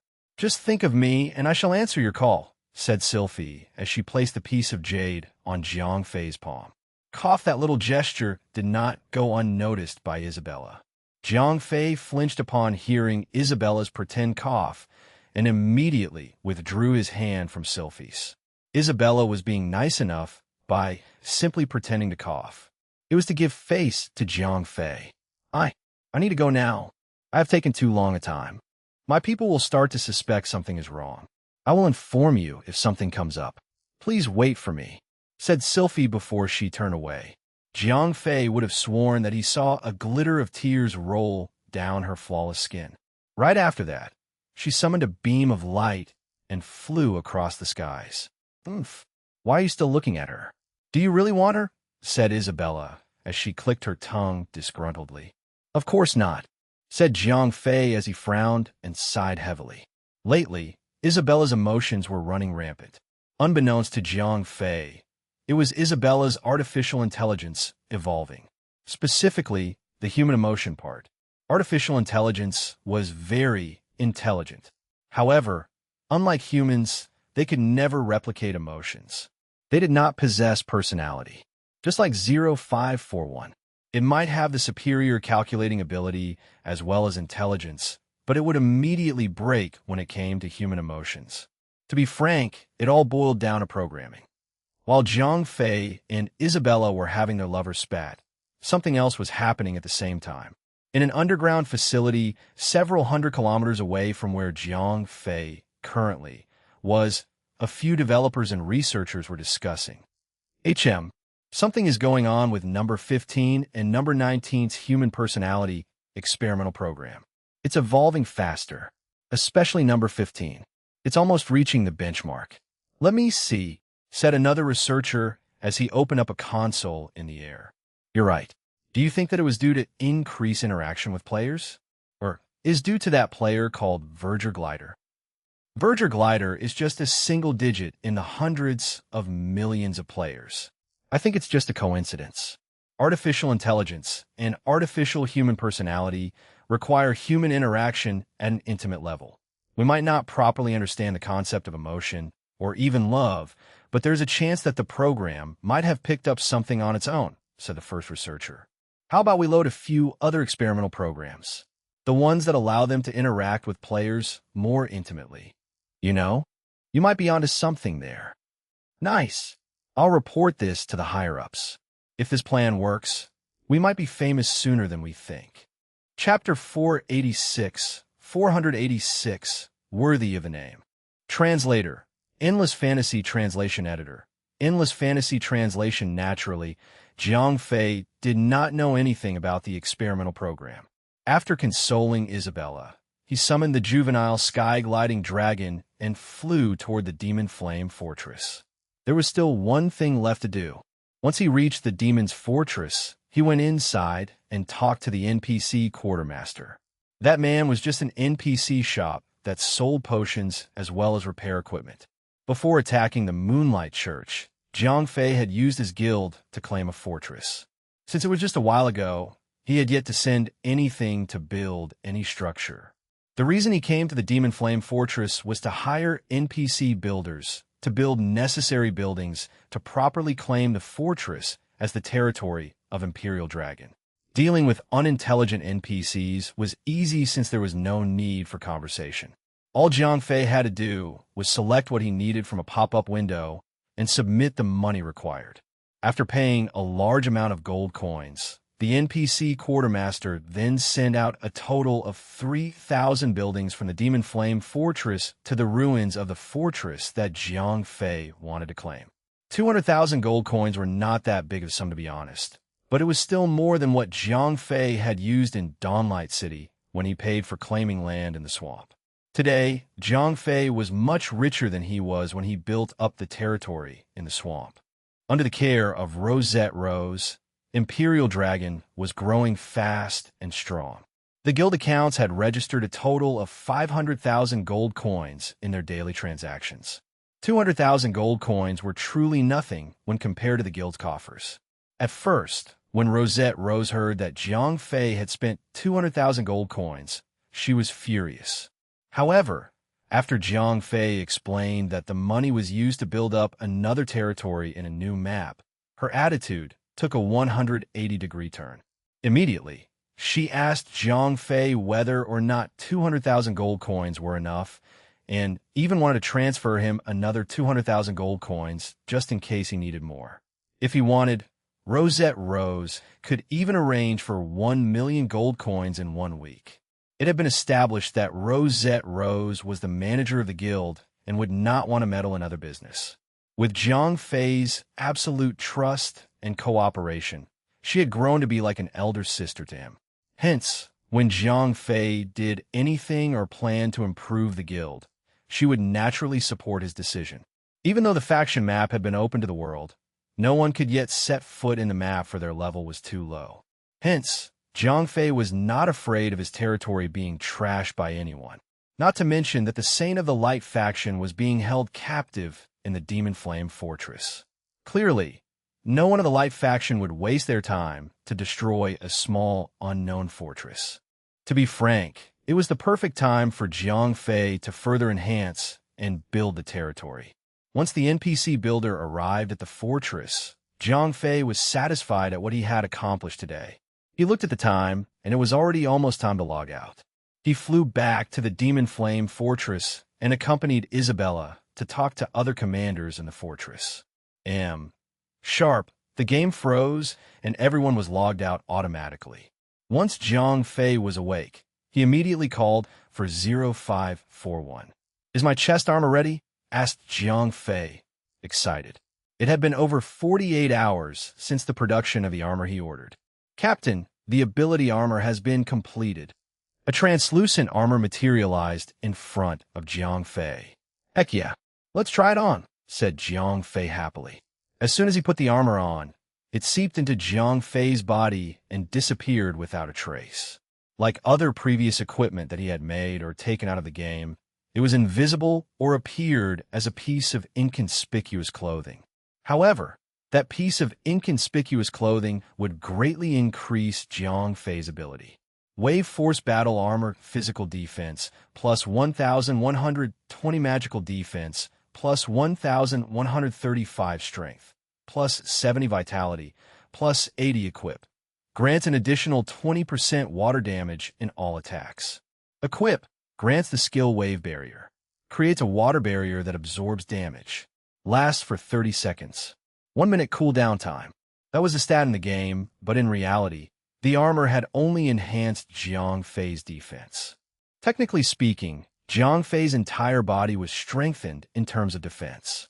Even though he was not at the point where he could take on a nuclear blast, he could still stand strong after being shot with a gun. The additional 70 strength points granted Jiang Fei a total of 140 kilograms force.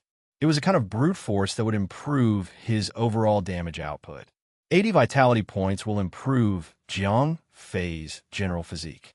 At this point, even without using the equipment skill or even the energy inside him, he could take on a level 2 metahuman. The important note about the armor was the 20% additional water damage. All of Jiang Fei's kicks and punches would carry additional damage, which greatly improved the total inflicted damage. The barrier was considered as a last defense resort that was extremely useful in perilous situations. With it, he could at least defend against an attack coming from a level 3 or even a level 4. 0541. "Could you please evaluate my current power level?" said Jiang Fei. Scanning, analyzing, evaluating, complete. After 3 minutes of silences, 0541 finally revealed Jiang Fei's current power level.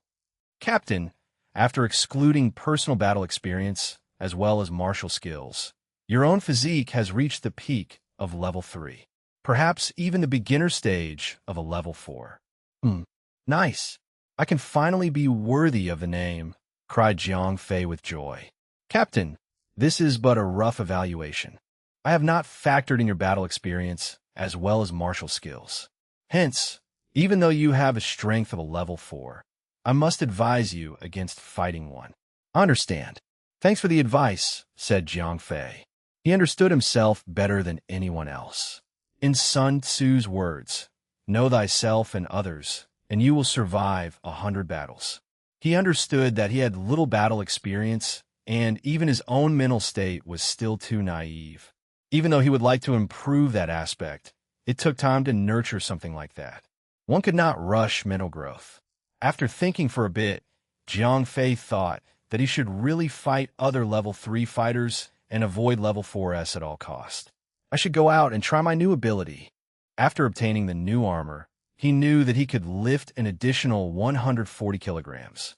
To be fair, such fast growth would be both shocking and suspicious. He needed to find a place to train a little to avoid the girls. If they found out how much he had improved, it would surely pique their curiosity. After breakfast, Jiang Fei left the house with both Yang Qing and Yang Pe. My senior is coming today to meet up with me. I won't be training today. So, if you guys not going to the training room, I suggest you spend some time in the shopping district, said Jiang Fei. Might as well, said Yang Pe, and left Jiang Fei to himself. She pulled Yang Qing away with her and made a mental note. Not only did Jiang Fei have a level 5 master, but he also had a senior. It was likely to be another apprentice of the same master with an unknown strength. Chapter 487. 487. The Wrath of Yi Tianshan. Translator. Endless Fantasy Translation Editor. Endless Fantasy Translation. After saying goodbye to the twins, Jiang Fei took a cab to the outskirts of the city. When the coast was clear, he drew the gigantic sword, which was the hoverboard, and flew to the mountains. 0541. Scan the area for any human activity, said Jiang Fei. He might be quiet, but it was still safer to have 0541 make sure that there was no one around to witness him doing some fancy tricks. There is no human activity within 10 kilometers. Okay then, I'll land here. After putting away the gigantic sword, Jiang Fei began to adjust his energy and examine the surroundings. He was in the middle of a huge forest with tall trees and rocks scattered everywhere. All of them would be put to use as Jiang Fei's test subjects. After 2 to 3 hours later, Jiang Fei had already gotten used to controlling the flow of energy inside his body. Once he had mastered the flow of energy, he started to use all 4 newly obtained martial arts skills. Even though he had trained hard with Yang Qing and Yang Pe, he was still lacking in actual battle experience. Sparring was different. Even so, he could not possibly go all out on the girls or the other way around. The reason he had chosen to go into the wild was to fully unleash his strength to check his power. Wham! Boom! Crash! Jiang Fei continuously unleashed an array of martial arts. The ground was shaken, the boulders and rocks were cracked, and the trees were broken in half. The entire area was left devastated. It was akin to the aftermath of a typhoon. Phew! Nice! Cried Jiang Fei loudly as he let out a long breath. He did not measure the duration of his training. He had been continuously punching, kicking, and crushing until the energy inside him was close to depleting. I'm like a one-man army, said Jiang Fei to himself, satisfied with the destruction he had caused. Captain, sir, I have recorded your performance duration. You have been in full combat status for a total of 170 minutes. Your current display of fighting will be added to the previous evaluation. Currently, your power level is at level 4 standard. You have recovery speed far greater than most metahumans. It is extremely crucial for long combats, since you can last much longer.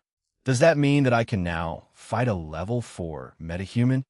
Captain, your true evaluations lies in between the pinnacle stage of level 3 and the beginning stage of level 4.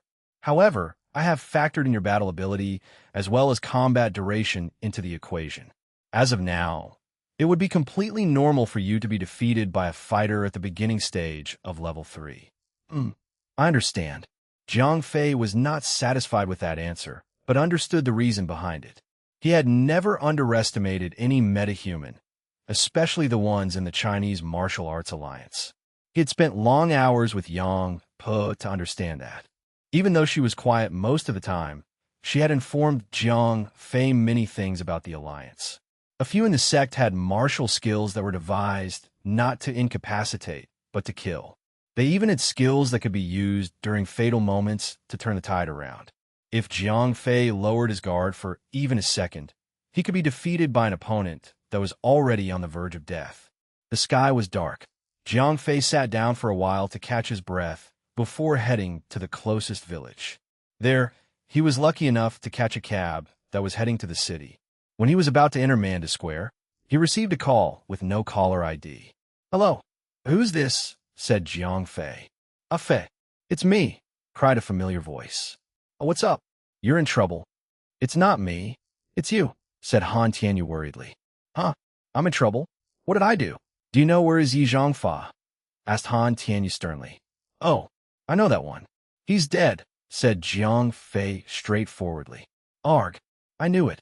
I'm guessing you're the one that killed him." "Ho ho, that's where you're wrong, bro. Stop pulling my leg.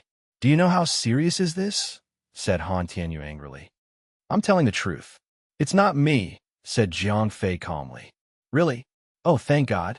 Who's the killer? Said Han Tianyu, relieved. Before Han Tianyu made the call, he had been informed that Yi Zhangfa was missing and even his life plate had shattered one. His first reaction was to call Jiang Fei since he knew that Yi Zhangfa would potentially pick a fight with Jiang Fei. Han Tianyu understood how Jiang Fei would react if someone like Yi Zhangfa suddenly came and disturbed his peace.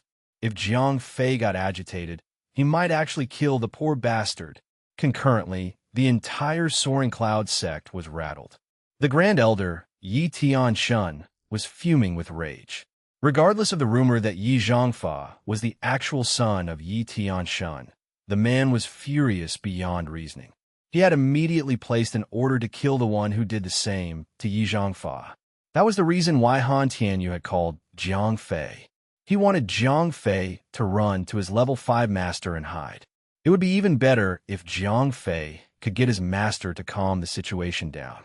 The priority was to let Jiang Fei escape from the Soaring Cloud sect. When Jiang Fei told him that he was not the one who killed Yi Zhangfa, Han Tianyu could not help but feel relieved. If Jiang Fei did kill Yi Zhangfa, the Soaring Cloud sect would have only needed to deal with Jiang Fei's level 5 master. Since Jiang Fei was innocent, the Soaring Cloud sect would not dare to touch Jiang Fei. Well, my friend was the one that killed him, said Jiang Fei, careful of mentioning any pronouns. Are you sure? Or are you just trying to take the blame? Said Han Tianyu worriedly. He thought that Jiang Fei might try to take the blame to protect someone close to him. Ha ha ha, don't worry. There's nothing in the world that my friend could not solve, said Jiang Fei. Phoenix was the one that killed him since he had blatantly announced that he would rape her.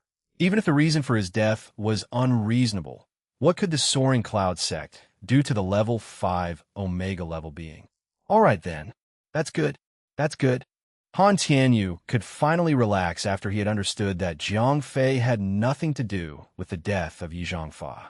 Even he understood that someone like Yi Zhangfa could easily stir up trouble like his second nature. Where are you now? What happened to your previous number? Said Jiang Fei. Sai, remember when Bai Zhongwei and Yi Zhangfa came to this city to search for the girls? Yeah, I ran away to Africa. I'd also make sure to cease all communication, said Han Tianyu. Fei? Yes. I suggest you lay low for the time being. I'm really scared that Yi Tianshun might do something to you, said Han Tianyu worriedly. You're right, said Jiang Fei. He frowned immediately when he remembered that his parents knew nothing about this side of the world. Brother Yu, I need your help. Get my father to stop working for a few days or until this situation calms down. I'm fine on my own, but my parents. They might come for my parents. I can stay at home to protect them, said Jiang Fei. I don't think they're that low to do something to your parents, but I see your reasoning. Don't worry. I'll arrange it, said Han Tianyu. Han Tianyu was surprised that Jiang Fei had already thought that far ahead. If Yi Tianshun went over the rules, he might even cross the line and hunt for Jiang Fei or anyone close to him. The security guards placed in Manda Square stood no chance against the entire Soaring Cloud sect. Translation note: Life plate. It is something like the Vivre card from One Piece of a person, except it doesn't float toward the direction of the person. When someone's life is in danger, the life plate will react. If the owner of the life plate dies, it would be destroyed. Chapter 488. 488. Jiang Fei's decision. Translator. Endless Fantasy Translation Editor. Endless Fantasy Translation. After ending the call with Han Tianyu, Jiang Fei went straight home. There, sitting on the couch, was Yang Polon. Yang Qing was nowhere in sight. Where's my mother? Asked Jiang Fei as his heart sank a little. Little Qing is out with your mother, doing some grocery shopping, said Yang Pe. Only then did Jiang Fei sit down. He was so scared that he might have been too late and his mother had been kidnapped by the Soaring Cloud sect. I heard the news. I don't know if you were directly involved in the death of Yi Zhangfa, but I'm sure that the Soaring Cloud sect would not make a move on your parents, said Yang Pe. Jiang Fei ruffled his hair. He felt guilty for so many reasons, but he was frustrated at one thing. He was too weak. If only he had been stronger, none of this would have happened. At this moment, the door opened, and his mother and Yang Qing came in laughing. "Oh, Afe, you're back so early today. Your father just called home, saying that he will be back soon," said his mother happily, not knowing that her son had so much trouble on his plate. Jiang Fei's father was an important figure in the Manda group. He was hired by Han Tianyu since Jiang Fei had asked him to. He was not sure which department his father was in, but when the boss of the company had handpicked someone for hire, the man should be someone important. Even though Jiang Fei's father had been in the company for only a short while, he had been given many important responsibilities. In a way, his father thought that the company had high hopes for him. Hence, he wanted to repay by working harder than usual. It had been days since he came home for dinner. That was the reason why Jiang Fei's mother was happy when his father had called to inform that he would be coming back early to have dinner. That was why she had Yang Qing help her with groceries. She was preparing to celebrate with a fancy dinner. "Is that right?" said Jiang Fei as he forced a smile. Of course, he knew that his father would be coming back today. It was his doing after all. After an hour or so, Jiang Fei's father arrived home. "How was your day?" asked Jiang Fei as he quickly came to him and welcomed his father home. "Good day, uncle," said Yang Pe and Yang Qing to greet him. They were being very polite. "Fei, who are our guests?" asked his father. Jiang Fei's father had not been home for several days. Hence, he did not know that the two had already moved in. "They're my classmates. They live opposite our house. Since their parents are not staying with them, Mom thought that it would be best to have them stay with us, to liven up the mood." "I see. All right, you're still young and growing. Remember this. Your priority must always be to study," said his father. Even though he was not direct, it was obvious that he was warning Jiang Fei to not waste time on dating. "Uncle Jiang, you must be tired. Here, have a glass of water first," said Yang Qing as she ran to the kitchen to fetch a glass of water. If there was a scoreboard, Yang Qing would definitely be at the top as the best child in the house. "Thank you," said Jiang Fei's father. He placed his briefcase on the floor and sat down. He did not say anything as he sipped the water. He was not in a good mood. He had already prepared and planned his workload for the day, but the head of the department had suddenly come in, fired him, and sent him home immediately. It was a shock to Jiang Fei's father. He had always thought that he was an important cog in the company. How would he feel when he suddenly received such devastating news out of the blue? The truth was simple. Han Tianyu had arranged for Jiang Fei's father to stop working for an indefinite duration and leave the company to return home at once. That was the proper message left by Han Tianyu. He had feared that if Jiang Fei's father was still in the company working until the day ended, he might be attacked or kidnapped by the people of the Soaring Cloud sect. Han Tianyu was unable to be the one to directly talk to Jiang Fei's father, so he had to leave a memo to his secretary, and the message had made its way down the hierarchy. The problem was the message was twisted along the way. By the time a message had reached the head of the department, he had misunderstood that stop working for an indefinite duration meant firing. That sudden loss of his job naturally made him unhappy. Jiang Fei did not really care much about his job as long as both of his parents were in the house safely. The dinner was extremely grand. While Yang Qing was doing her best to liven up the mood, Jiang Fei's father was not really having it. The atmosphere turned really awkward. "TSK, I cannot just wait here passively and wait for the stupid sect to come," said Jiang Fei to himself after dinner was done. He made his decision and went to Yang Po's room. "Knock, knock. Please come in," said Yang Po. The door was closed, but through presence detection, a martial artist could easily make out a person. Jiang Fei entered the room and saw that the twins were in their pajamas. Even though their sleeping attire was loose, they were still able to emphasize Yang Po and Yang Qing's curves. Perhaps they were about to go to sleep, hence they had their bindings off. Unconsciously, Jiang Fei's eyes auto-focused faster than a Canon 1DX onto Yang Po's cute pair of peaks. Cough. Jiang Fei coughed a little to distract himself. Even though the girls did not notice where his eyes were, Jiang Fei could not help but feel a little guilty.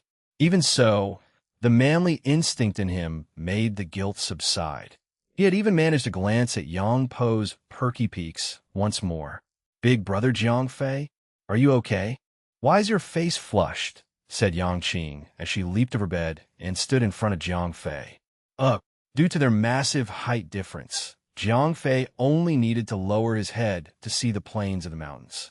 There were even 2 pink peaks on the pair of mountains. He was immediately taken aback at what he saw and took a few steps back. It was only then that Yang Qing realized what was going on, and she retreated to her bed, covering her chest with her head pillow. I.e., Big Brother is a huge pervert. Little Qing, I'm sure that Big Brother Jiang Fei did not mean to do it on purpose. Ahem, don't mind her. What brings you here? Young Bo added. Right, there's something that I need to ask from you, said Jiang Fei. Anything, said Yang Pa. I need you to help arrange for me to talk to the Soaring Cloud sect, as well as Yi Tian Shun, said Jiang Fei straightforwardly. Right now, Yang Pa was startled. Yes, I need to clear this situation up as soon as possible, said Jiang Fei with a stern look. Right now, the Soaring Cloud sect, as well as Yi Tian Shun, are raging. There are many other sects, including the Snow Mountain sect, that had stopped talking to them. However, I'm sure that the Soaring Cloud sect would not resort to something drastic, said Yang Pa. She had spoken the truth. While the situation developed, many sects had moved on their own accord. It was a good chance for them to build a better relationship with the level 5 master.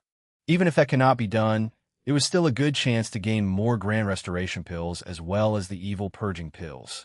Chapter 489, Kidnapped. Translator, Endless Fantasy Translation Editor. Endless Fantasy Translation. I understand that you're trying to be nice, but I suggest that you follow what I said, said Jiang Fei after thinking about it. Very well, said Yang Pa. She dare not say anything after seeing Jiang Fei so determined. She was sure that Jiang Fei would surely bring in the level 5 master of his. That way, he would surely be safe on his own. Yang Pa did not need to worry for him. Rest early, said Jiang Fei before he left their room. All the while, he was maintaining a stoic expression on his face. The room was completely filled with the scent of the girls. Moreover, they were only wearing pajamas and nothing else. The loose fabric did not do a good job in covering their skin, since Jiang Fei could see the tiny little bumps on their honkers. Jiang Fei was still a young boy going through puberty. The poor boy might even start to bleed from his nose if he had stayed longer. Jiang Fei Jr. would even start to show up, and if he started to pitch a tent, he might never be able to talk to Yang Pa and Yang Qing ever again. Once he was back in his own room, Jiang Fei called Han Tianyu. Yes, I need to know everything you know about the Soaring Cloud sect, said Jiang Fei. What are you planning to do? Asked Han Tianyu worriedly. He could hear that Jiang Fei's voice had traces of hostility. Nothing. I'm just digging for information, said Jiang Fei. He was telling the truth. He did not kill Yi Zhangfa, and thought once he talked to the Soaring Cloud sect, everything would be over. He just wanted to know just how big and powerful the sect was. Please don't do anything rash. The Soaring Cloud sect is a powerful sect, for God's sake, cried Han Tianyu as he worried for his little brother. However, they traded a few words, and Han Tianyu caved in, telling Jiang Fei everything he knew about the Soaring Cloud sect. The Soaring Cloud sect was the northern faction's biggest sect. Their base, or home, was situated on the top of Mount Hung. Naturally, their base was separated from the outside world. No one could simply knock on their doors. The current sect leader was Ma Xiantong, a fighter at the pinnacle stage of level 4. Besides him, there was the Grand Elder Yi Tian Shun, the right-hand man by Xian Dao, and the left-hand man Zhang Zongjin. All of them were also at the pinnacle stage of level 4. The entire sect was governed by the 4 fighters at the pinnacle stage of level 4. That was why the sect was able to show dominance against other sects and become the strongest one in the northern faction. Oof. Only level 4. Are there any level 5s? Asked Jiang Fei. Please, if there are so many level 5s walking around town, don't you think that every sect would already have a few of them sitting on the leader's chair? Said Han Tianyu. From his perspective, Jiang Fei was still too naive. You best not underestimate a person at the pinnacle stage of level 4. Put any random level 4 fighter against one at the pinnacle stage of level 4. The latter could easily kill up to hundreds of beginner and intermediate stages of level 4 fighters, Han Tianyu added. I see. Jiang Fei had always thought that the power level categorization was confusing. There was one for martial artists, and there was another for mutants and ability users.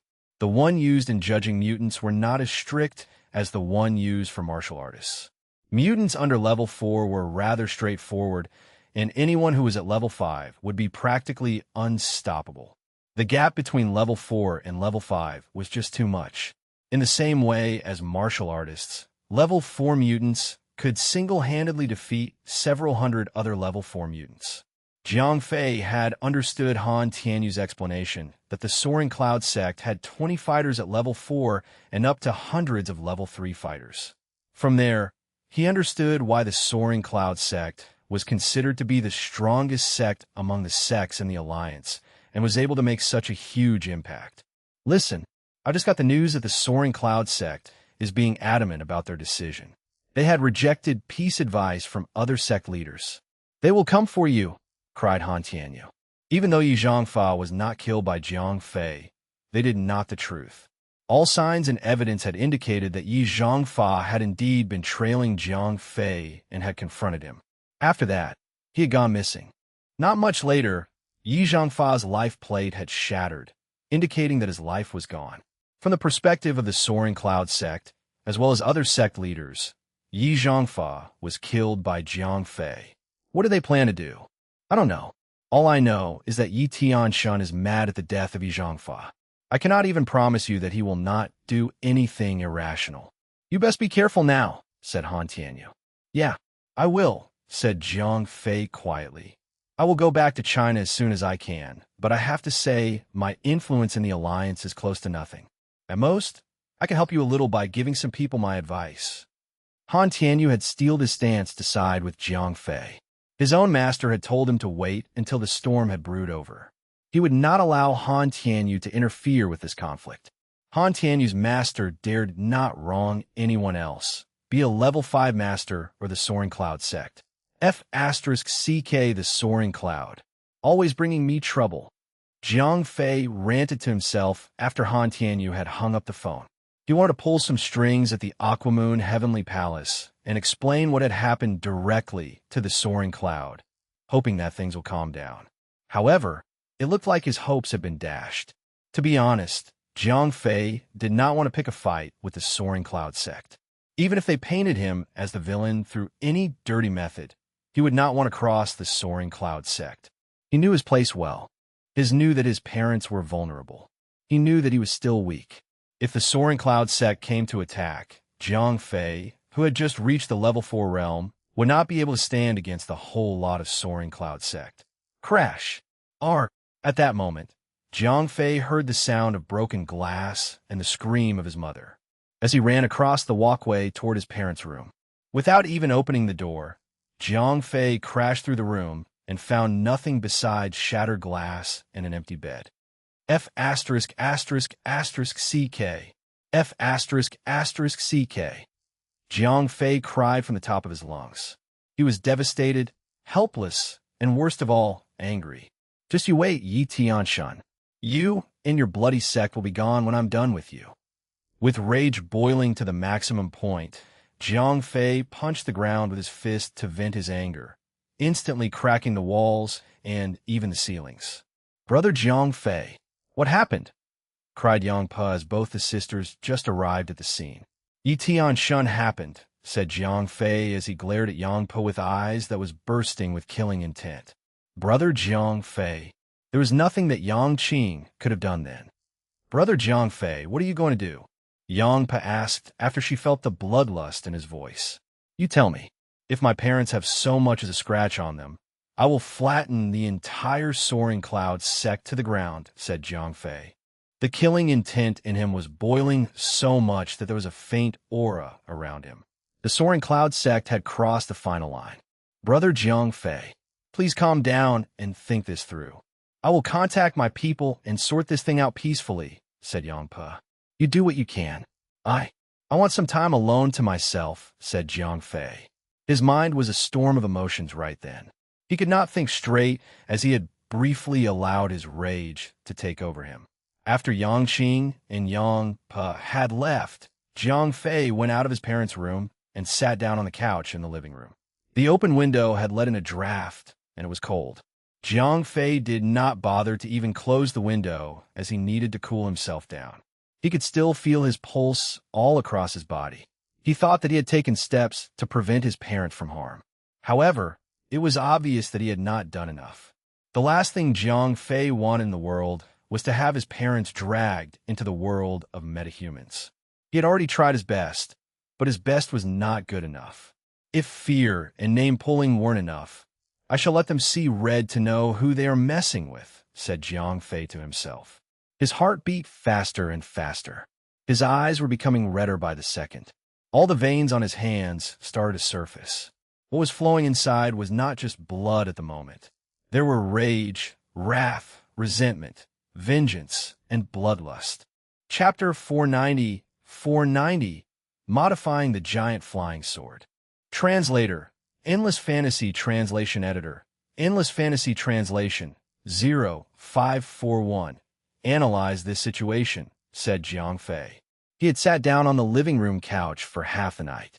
There was no way he could go to sleep.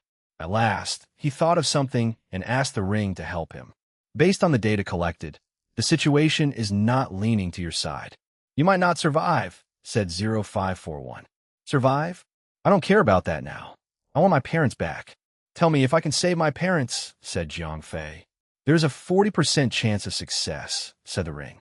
That's more than enough, said Jiang Fei as he gritted his teeth. The higher the risk, the better the reward. He had always been playing with fate, and this time, it was about his parents. He did not care about himself, as he would always get back to his feet. Right now, the priority was his parents. Captain, might I provide a few suggestions? A resupply is needed, said 0541, as it had determined that Jiang Fei will go on with his plan to rescue his parents. I appreciate every help that you can provide. Let's go, said Jiang Fei. He then left his house and manned a square. When he made sure no one was in sight, Jiang Fei took out his gigantic sword and activated it. Where am I going? I've set the coordinates into the hoverboard, said 0541. All right. Jiang Fei nodded and held on to the board as it traveled toward the west. The board was flying extremely fast. The city that Jiang Fei had lived in were trails of light that disappeared from sight in mere seconds. After a short moment, Jiang Fei had arrived at a small, desolated desert. Here, said Jiang Fei. Yes. Although the entrance has not yet been identified, there's a facility 300 meters right below us, said 0541. All right, let's go in then, said Jiang Fei. He then controlled the hoverboard and landed on the ground. As soon as he touched the ground, 0541 activated the cloaking system and turned Jiang Fei invisible. Search for the entrance, said Jiang Fei as he put away the giant sword that was the hoverboard. Locating. Jiang Fei was not too far from the city, as he was right on top of one of the secret facilities belonging to the Zhang family. This place was only several kilometers away from the facility that Zhang Yangshu had brought Jiang Fei to once upon a time. Jiang Fei's current objective was to take back all weaponry that had once belonged to the Braveheart ship. In his previous visits, Jiang Fei had no interest in the weapons for two reasons.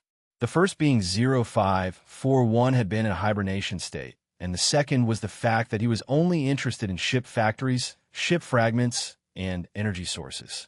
Right at this moment, Jiang Fei needed every little upgrade that he could get his hands on. Ship fragments were placed aside. Even though Han Tianyu had one larger piece of the ship fragment right under Manda Square, that was the entertainment module with so much data stored, Jiang Fei did not want it since he did not want to create an army.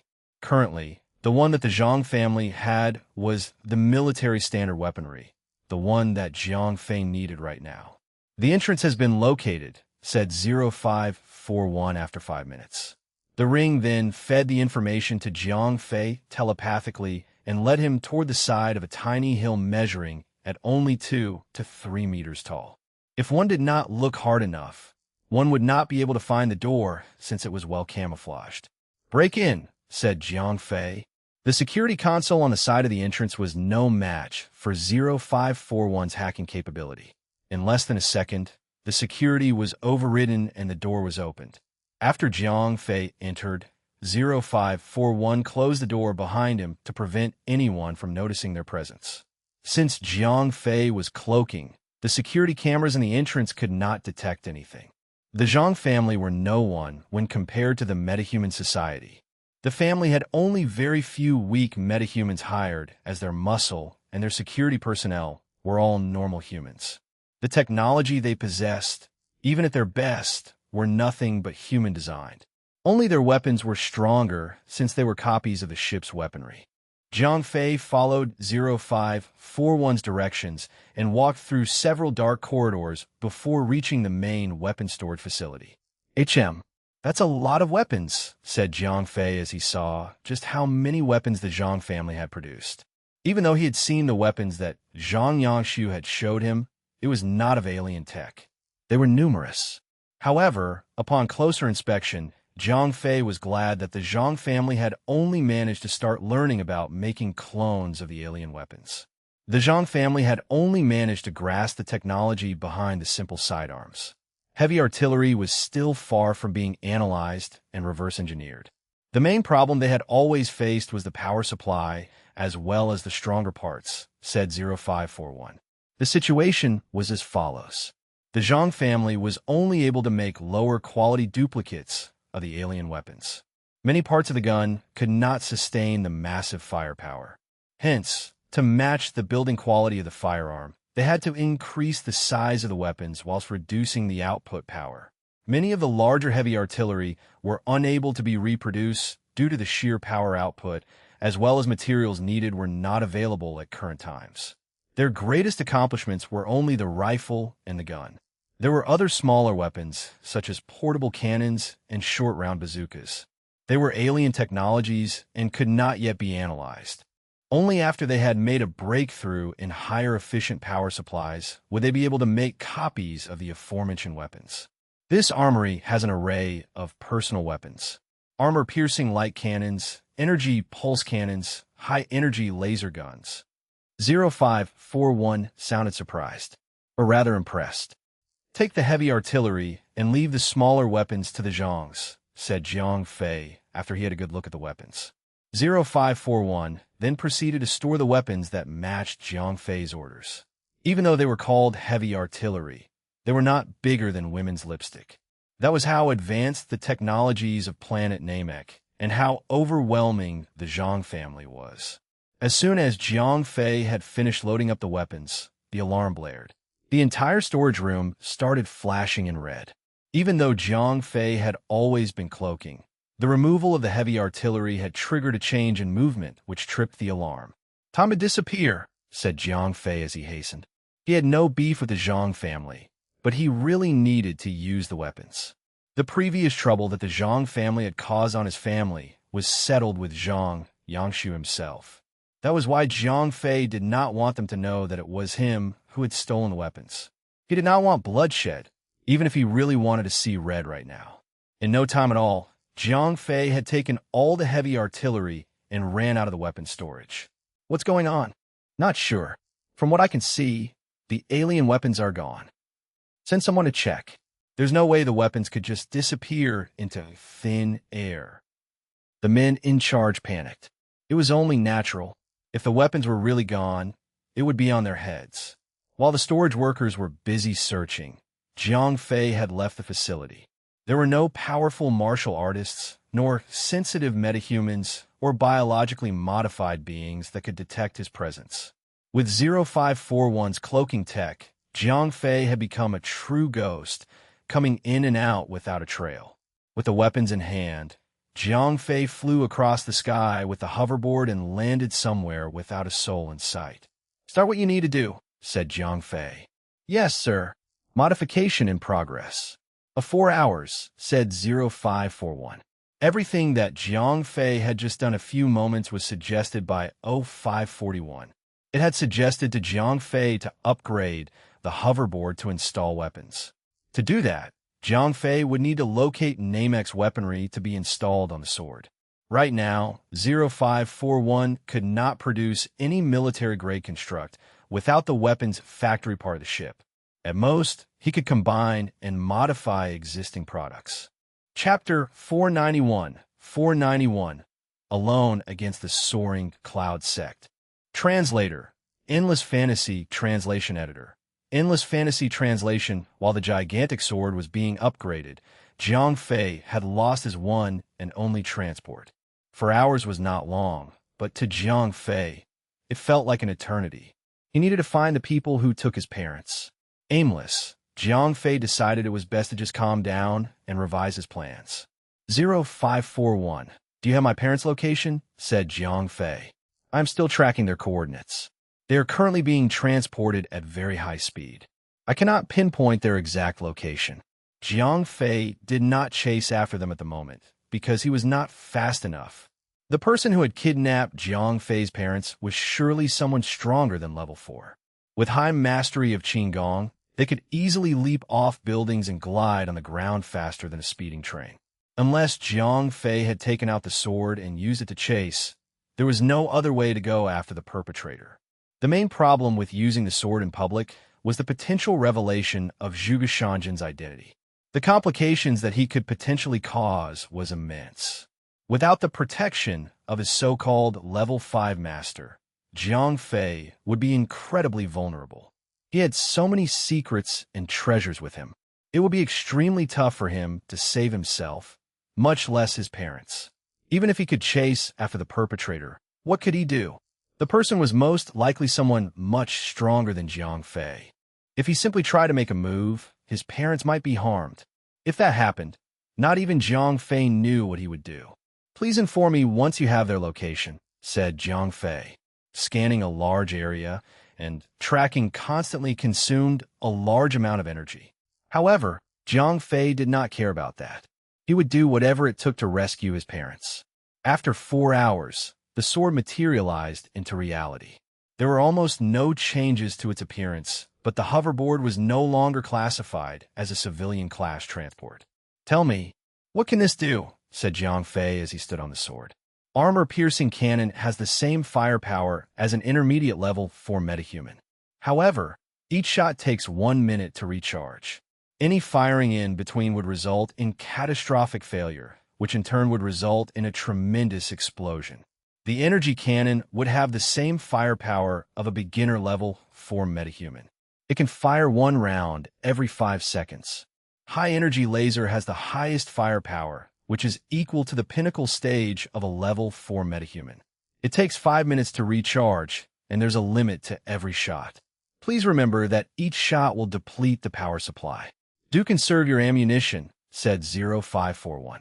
All right, I'll fire 1 now to try, said Jiang Fei as he flew deeper into the mountains. He then made sure that there was no one around before firing. It was to prevent unwanted casualties and also prying eyes. Jiang Fei fired the energy cannon first. A bluish beam of light blasted off the tip of the sword and beamed straight toward a mountain, making a 5-meter-long crater.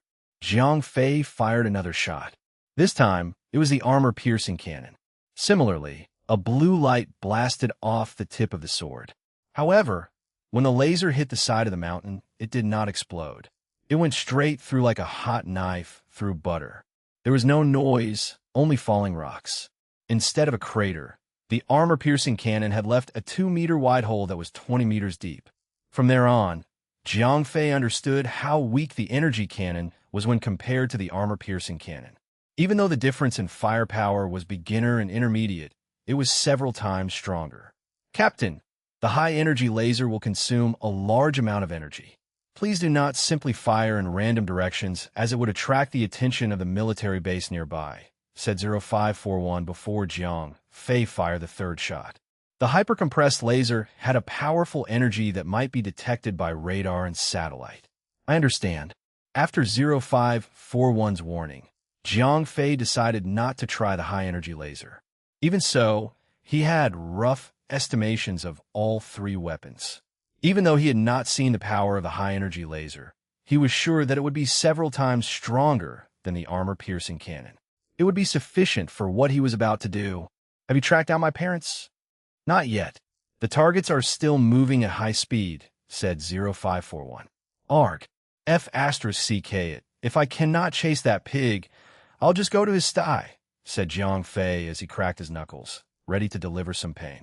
Jiang Fei turned around toward the northeast and zoomed forward like the wind. Even with supersonic speed, Jiang Fei had taken close to an hour or so to reach the top of Mount Hung. It had been several hours since his parents were taken from him. Just as he reached the top of Mount Hung, the sun had risen to the horizon, temporarily blinding Jiang Fei. Ugh, not that I hate the sun. 0541. Scan the entrance of the sect. Yes, sir. Location detected. This sort of task was very easy for 0541 since it did not need to scan a large area. There were many people in the sect, and all 0541 needed to do was find the place where stronger fighters were gathered. Good. Let me there, said Jiang Fei. The sword was then set on autopilot, and Jiang Fei descended a good distance away from the entrance. He kept the sword away and walked toward the gate of the Soaring Cloud sect. Who goes there? This is private property. Jiang Fei had only walked a few meters when a young man in his 20s jumped out of the forest to stop Jiang Fei. Is this the Soaring Cloud sect? Said Jiang Fei. Ah, a martial artist. What brings you to the Soaring Cloud sect? Said the young man as he changed his tone immediately. At first, he was being cautious and alert. When he heard Jiang Fei said the name of the sect, he relaxed a little since only martial artists would know about them. He was only a gate guardian of the Soaring Cloud sect. Even so, he was still behaving a little cocky toward other martial artists since he was a proud disciple of the strongest sect in the northern faction. I'm here to talk, said Jiang Fei. He spoke softly. He was trying his best to suppress his rage, as he knew that if he started to talk louder, his wrath would take over him. Har? Who do you think you are? You think anyone could just enter the Soaring Cloud sect as they like? Said the young man as he clicked his tongue in a disgruntled manner. My name is Jiang Fei, and I am here to talk to Yi Tianshan. Summon him, said Jiang Fei. He was already at his limit. The anger inside him was burning so wildly that if this little bugger tried to fan the flame, Jiang Fei would tear his face off his skull. Even so, he knew better since they had his parents. He could not simply make any move. You dare call the Grand Elder by his name? Jiang Fei. I've never heard of that name before. You must be from a random chicken coop. Is that it? Are you looking for your coop? Little chicken, said the young man. He had immediately responded with hostility when Jiang Fei had shown the same. He was about to let a random boy disrespect the Grand Elder of his own sect. He was already looking down on him. Jiang Fei mentioning Yi Tianshan's name aloud made him mad. F***CK off somewhere else, little chicken. Be thankful that I don't like to beat up young kids like you. Learn your manners, boy, or else I'll cut off your chicken leg. By then, your name would not be Jiang Fei. It would be Jiang Pa. 1. Why does the name Jiang Fei sound familiar? Thought the young man. You done, said Jiang Fei as he looked at the young man with eyes that could freeze the ocean. Jiang Fei's wrath had made its way to his head. There was no logic left inside him to control his action. Haha, what's that? You want more insults? I can scold you for 3 days and 3 nights straight if I wanted to, cried the young man, as he did not realize that he had already gone overboard. As one of the strongest sect in the northern faction, the young man had no need to show respect to anyone other than the members of his own sect. Well, more a little boy like Jiang Fei who came knocking on the door. He was so young, hence he must be weak. There was no need to be reserved in the face of this little kid. Are those really your final words? Do you have anything else to say before you die? Jiang Fei had kept his hands in his pockets the entire time. Now he was ready. He glared at the young man as the killing aura and bloodlust in him started to run amok. Translator note.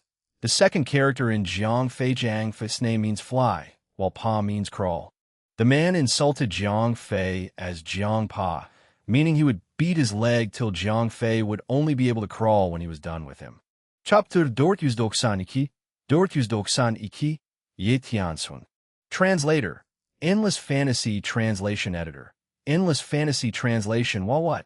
The arrogant young man was so full of himself that he did not notice the intense killing intent that Jiang Fei had been bearing from the moment he had walked toward the gate. It was obvious that the man was a complete greenhorn in martial arts. That was perhaps why he was tasked at guarding the gates. Moreover, he had always thought that him belonging to the strong meant no one would dare to cross him. He had never seen such a glare in his life. Thunder palm. Jiang Fei grunted with his full strength and thrust his palm out at full power. In a fraction of a second, Jiang Fei's palm had broken past the sound barrier and caused a powerful sonic boom. His attack did not stop there. In the next split of a moment, his hand had landed on the man's chest. Boom! Wham! The young man's chest caved in while he was still standing straight. The impact of Jiang Fei's thunder palm was so strong that the impact had not even traveled to the rest of the body, causing Jiang Fei's palm to pierce past his ribs and all the way through the young man's body. Only in the next second did the impact flow through the man's entire body, causing him to blast away. Suffice to say that the man was already dead before he had even landed on the ground. His chest burst out from behind his back. His lungs collapsed, his heart in pieces, and his rib cage shattered like glass. The man was obviously a level 2 beginner martial artist. Jiang Fei did not have to use Thunder Palm. He would have already perished with Jiang Fei's regular punches. Jiang Fei was just a kid. That was a fact. He did not understand how to manage his rage. Asking him to bottle his emotions like Han Tianyu or other adults would be akin to asking a pig to explain quantum physics. Naturally, when one had uncontrollable rage coursing through his veins, you cannot expect him to hold back, especially not when an asshat was talking down on him. Something's wrong. There's someone making a ruckus. The young man was not the only one guarding the gates at that moment. Obviously, the young man had heard and seen Jiang Fei moving through the forest and decided to confront him before Jiang Fei reached the gates. At the gates, there were other guards stationed there. When they saw one of their fellow students had his chest burst out, it was only natural to jump to the conclusion that Jiang Fei was there to attack them. "No more Mr. Nice Guy," said Jiang Fei to himself as he walked toward the soaring cloud sect with his chest held up high. "Who dares to trespass the sect?" cried a loud voice when Jiang Fei had only passed the entrance. He turned around and saw a large group of people running toward him along the side of the mountain. Most of them were at most level 2 fighters. Jiang Fei did a quick head count and estimated about 100 or more fighters there. There were more than 10 level 3 fighters and only 3 to 4 level 4 fighters.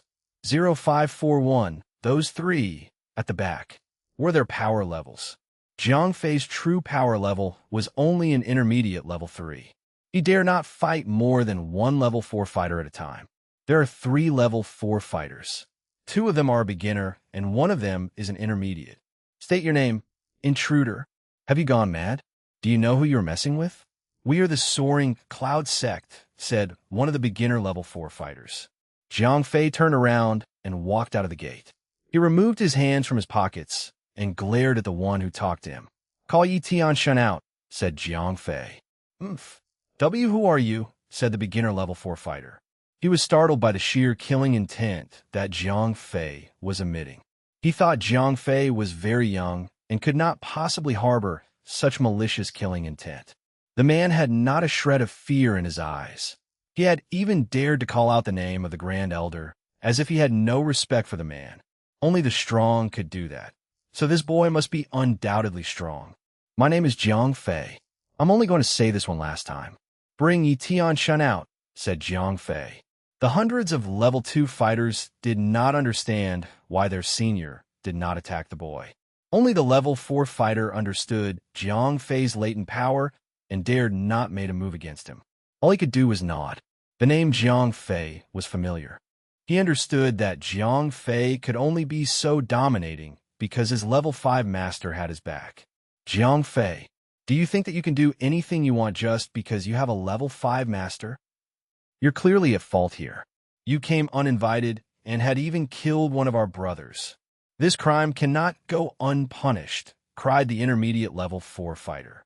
Even though he knew that Jiang Fei had a level 5 master, he had his pride as one of the members of the strongest sect in the northern faction. Soaring Cloud sect was not soft. There was no way he would let himself back away from this little kid. That man had it coming. He poked a hand into the tiger's cage. "Don't cry foul when your hand is bitten by that tiger. Enough of this. You're wasting my time. If you don't call for Yi Tianshan, I'll drag him out myself," said Jiang Fei. He had already been at his limit once. and he was more than happy to go all out a second time. How dare you? Do you really think that having a level 5 master allows you a free pass to do whatever you want? At that moment, another group of fighters had come down the mountain. Alert! Presence of a fighter at the pinnacle stage of level 4 is detected, said 0541 immediately when Jiang Fei saw the group of people. Among all the fighters that had just come down the mountain, Jiang Fei only recognized one of them. It was Zhao Ganming, who he had met once during the exchange of skill books back in the Hidden Dragon Village. He was walking alongside an older gentleman while they whispered to each other. "You little pig, are you the one who killed Yi Zhangfa?" cried the older man as he pointed his finger at Jiang Fei without introducing himself. He did not even bother to point out the dead young man, not too far from them. "You old pig, you must be Yi Tianshan." Jiang Fei snarled without hesitation when he saw the old man, pointing his wrinkled fingers at his face. The only person who could possibly come up to him and throw accusations without proof must be the father or grandfather of Yi Zhangfa. Ha ha, ha ha ha, ha ha ha ha. Little pig, you must have a death wish to behave so arrogantly today. No matter, I shall have you dead right now, cried Yi Tianshan as blood rushed to his face. The rumors about Yi Zhangfa being the son of Yi Tianshan was nothing but gibberish. The old man had never married and did not have any brothers or sisters. Naturally, he did not even have a son. The boy, Yi Zhangfa, was just someone he had adopted as his own. Now that he had lost the boy that he had personally raised, the old man went mad. At the moment Yi Zhangfa's life plate shattered, Yi Tianshan started to investigate from the heavens to hell. Yi Zhangfa was a runt. He was not as well behaved as Bai Zhongwei. Naturally, it was easy to predict his every move. With a little investigation, he had found out that Yi Zhangfa had brought along other fighters of the Soaring Cloud sect to deal with Jiang Fei. In fact, all the other fighters that were present then with Yi Zhangfa during the night where Phoenix killed them all had their life plates shattered at the same time. Hence, at this point, Yi Tianshan had concluded that Jiang Fei was the killer. The man was old and already at the point where he had nothing else to lose. When the one thing that he had cared for was gone, it was only natural for him to vent his anger at the one who took his life. Calm yourself. Seeing that Yi Tianshan was about to make the first move against Jiang Fei, Zhao Ganming immediately intervened and stood in between Jiang Fei and Yi Tianshan. There were other older men present as well. They were most likely other leaders or representatives of other sections. They were there to mediate the situation to prevent it from getting worse. Elder Yi, please be rational. I'm sure that there is some sort of misunderstanding afloat, said an old woman who walked slowly from behind Yi Tianshan. She was one of the elders from the Aquamoon Heavenly Palace. She was the master of Yangpe and Yangqing. When she was much, much younger, people had dubbed her as the goddess Yuehua, as she was beautiful. However, she had aged, and people soon called her grandmother Yuehua. Misunderstanding. Who else could kill my Zhangfa besides this little piglet? Yi Tianshan roared with rage. He had tried many times to strike Jiang Fei by wrestling off the other people who were trying to calm him down. The older men and women were either at intermediate or at the pinnacle stage of level 4. Even so, they could not stop Yi Tianshan by themselves. If he wanted, Yi Tianshan could have easily harmed those who tried to stop him and attack Jiang Fei directly. However, if he did, he would have made enemies with all the other sect leaders and representatives. Hence, even though he was trying to attack Jiang Fei, he was still rational. Old piggy, you best clean that muddy mouth of yours. I can't hear anything besides the nonsensical squeals of a pig, said Jiang Fei as he purposely tried to fan the flames. Daddy, calm yourself. Remember who you are. You wouldn't want your disciples and students to see you like this, do you? As for you little Jiang Fei, please behave a little more mature. There are things that can be settled easily. Remember, the wiser man talks, the brutes fight, said Zhao Ganming as he pulled Jiang Fei to the side after he talked to Yi Tianshan. Look at that brute. The first thing he did when he came here was kill one of my people. How do you expect a kid like him to understand manners? Roared Yi Tianshan as he tried to take the moral stance when he noticed the dead body of one of his sect members at the side. Chapter 493. 493. This is the explanation you want. Translator. Endless Fantasy Translation Editor. Endless Fantasy Translation. He has caused me all kinds of trouble. He asked for it. Let my parents go now, or I will destroy the Soaring Cloud sect today. Jiang Fei said angrily. How dare you? Jiang Fei, you're full of nonsense. When did Soaring Cloud sect kidnap your parents? It is you who have openly killed a Soaring Cloud sect disciple outside the gate of our mountains instead. Do you think you can remove yourself of your sins by simply saying that our fellow disciple asked for it? At that moment, 2 other people came down from the mountains. Captain, they're both also martial artists who are at the pinnacle stage of level 4. 0541 reported. I didn't expect sect leader Ma Xiantong to also get involved. Me too. Me too. The left-hand man Zhang Zongjin came too. It seems like the Soaring Cloud sect has decided to help the Big Elder. Is Soaring Cloud sect going to openly fight a level 5 powerhouse? I don't know. Maybe they have someone to back them up. Through other people's conversations, Jiang Fei got to know the identities of the 2 people who just came. The 2 pinnacle stage level 4 martial artists were the sect leader of the Soaring Cloud sect, Ma Xiantong, and the left-hand man, Zhang Zongjin. Ho, not going to admit it? Jiang Fei sneered. There's nothing to not admit. Your parents are in my hands. Today, I'm going to take revenge for Zhang Fa and kill you. Tomorrow, I'll slaughter your parents and use their heads to pay tribute to Zhang Fa. Yi Tianshun laughed like a madman. Ma Xianong did not expect the Grand Elder Yi Tianshun to openly expose himself like that. Originally, he genuinely did not know that Yi Tianshun had kidnapped Jiang Fei's parents. So he started pointing the accusing finger at Jiang Fei for killing his disciple as soon as he arrived. Now, it was embarrassing for him. Ma Xiantong was complaining about Yi Tianshun in his heart. Even if you really did kidnap Jiang Fei's parents, why admit it now? After all, there were many other martial artists around. If you openly admitted that you had kidnapped 2 ordinary people and even said that you're going to slaughter them, how would the other sects look at Soaring Cloud sect? However, at this time, Yi Tianshun was suffering from the painful loss of his disciple. He could not think straight. Of course, he would say things out of spite. You heard it. My parents have indeed been kidnapped by Soaring Cloud sect. What are you going to do about that? Jiang Fei glared at Ma Xiantong. Leave the matter about your parents aside for now. Let's talk about you killing my disciple. Ma Xiantong hesitated for a moment, but still decided to support Yi Tianshun. After all, this old man was a pinnacle stage level 4 master. He was the mainstay of Soaring Cloud sect, and this matter also affected Soaring Cloud sect's reputation. So, as the sect leader, he could not bow down now. Although there was a level 5 master supporting Jiang Fei, Soaring Cloud sect was the #1 sect in the north. They had their own support as well. So, Ma Xiantong still had a little confidence. Leave it aside for now. I understand. Since you do not intend to reason, I shall destroy your stupid sect today. Jiang Fei laughed loudly. Take it easy, guys. Take it easy. Talk nicely, and all differences can surely be resolved. Why destroy peace and harmony?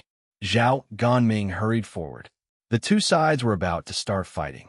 Even though Jiang Fei was alone, it was possible that the level 5 Zhuge was nearby. If they really started fighting, regardless of the outcome, it would still be a loss for the entire China Martial Arts Alliance. This kid has killed 7 Soaring Cloud sect disciples. Do you think we can talk nicely about it? Ma Xiantong gritted his teeth. Obviously, he had included Yi Zhangfa and the 5 Soaring Cloud sect disciples that helped Yi Zhangfa in the list. One had to know that there were 3 level 4 martial artists among the people who helped Yi Zhangfa. Every level 4 martial artist was a treasure to his sect. These treasures died just like that, without any explanation. So, how can Ma Xiantong not hate Jiang Fei? Wait, Senior Ma, what you have said is far from the truth. As far as I know, Yi Zhangfa and the others were not killed by Brother Jiang Fei. At this time, someone walked out of the crowd. Who are you? Ma Xiantong was surprised. He did not know this person. After all, this time, Many people from various sects had come to mediate the situation for Jiang Fei. This person was just an intermediate level 4 martial artist. Ma Xiantong only thought he looked familiar, but did not remember his name. Senior Ma, great wits indeed have short memories. I am Mao Gongsui from the Green Willow Heights of the Miaofeng Mountains. Mao Gongsui laughed at himself in a mocking manner. After all, people could not even remember his name. This did not make him look good at all. Oh, I have heard a lot about you, Ma Xiantong said out of courtesy. Ma Xiantong remembered him as soon as the person introduced himself. Green Willow Heights was also a relatively famous sect in the north. Although it was incomparable to Soaring Cloud sect, it was one of the more outstanding sects among the second-rate ones. In addition to the sect leader Ding Tianqing, there was a pair of blood brothers, Mao Gongsui and Lu Gongdan. Although these two were only intermediate level 4 martial artists, they were good at fighting in a pair. If they fought together, even an advanced level 4 martial artist would not be able to beat them easily. So, they were quite famous in the martial artist community. In actuality, Mao Gongsui had no other choice but to stand up for Jiang Fei. He was Han Tianyu's master. Although Han Tianyu was not his best disciple, the various resources of Green Willow Heights were provided by Manda Group, and Han Tianyu strongly supported Jiang Fei.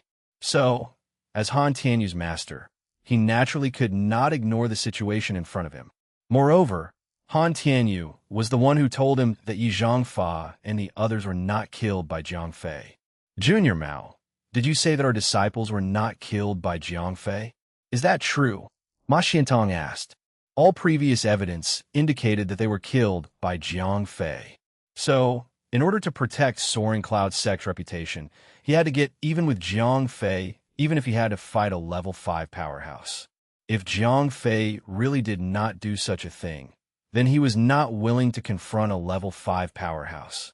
After all, regardless of whether he won or lost, the whole Soaring Cloud sect would be left with pretty much nothing after a big battle. Ho-ho, Senior Ma, with all due respect, but it seems like you guys had confirmed that Brother Jiang Fei killed your disciples from the very beginning. You guys never gave him the opportunity to explain himself, did you? Mao Gongsui said. Ma Xiantong was dumbstruck by Mao Gongsui's words. Before this, the evidence was conclusive in their eyes, and they did not plan on letting Jiang Fei deny anything. Therefore, they did not give him the chance to explain himself. Now, after listening to Mao Gongsui, he realized that he might have really been too rash. Fine, I will give you a chance to explain yourself, Ma Xiantong said to Jiang Fei. He sounded as if he had given Jiang Fei a big grace. Explain? Explain what? I'll call the real murderer out. You guys can ask her why she killed that idiot Yi Zhangfa yourselves. Jiang Fei sneered, then directly pierced a blood mark on his arm with his nails. Jiang Fei's skin was scratched open as blood oozed out. At the same time, a silver light flashed. Thrum! A figure suddenly appeared in front of everyone out of nowhere. It was the level 5 metahuman Phoenix. Senior, they're looking for you. They want to know why you killed Yi Zhangfa. Jiang Fei ignored everyone else and spoke directly to Phoenix. Phoenix was surprised. She did not know why Jiang Fei suddenly called her senior, but she thought that was a habit of the China martial artists. Everyone was a brother or sister regardless of age, and everyone addressed each other this way. So, she did not really bother about it. Who's Yi Zhangfa? Phoenix's Mandarin had improved. It's the idiot who wanted to sexually harass you the other time. Jiang Fei said. When Jiang Fei mentioned Yi Zhangfa, Phoenix's face fell. All of a sudden, the temperature in the area suddenly decreased by a few degrees, and it seemed like the air became condensed. That was how powerful a level 5 powerhouse was. Even the weather would change in accordance to their emotions. Chapter 494, Soaring Cloud Sect's Level 5 Powerhouse. Translator, Endless Fantasy, Translation Editor, Endless Fantasy Translation Swoosh. A terrifying pressure immediately permeated the entire area. Although Phoenix had just been summoned by Jiang Fei, she could easily tell that these people were against Jiang Fei just by looking at the situation. Moreover, Jiang Fei said that these people were asking about Yi Zhangfa, so Phoenix had obviously considered these people to be Yi Zhangfa's accomplices. Phoenix had not done anything hostile yet. However, she was a level 5 powerhouse. Everyone around could feel the tremendous pressure she exuded due to her emotion changes.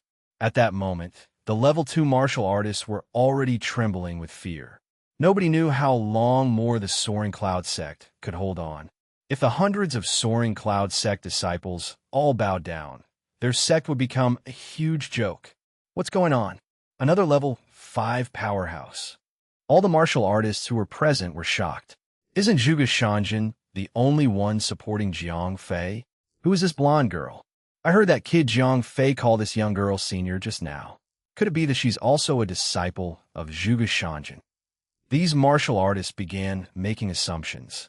Although it was normal for Chinese martial artists to address each other as senior, junior, and such, this pretty blonde girl was obviously not a Chinese martial artist.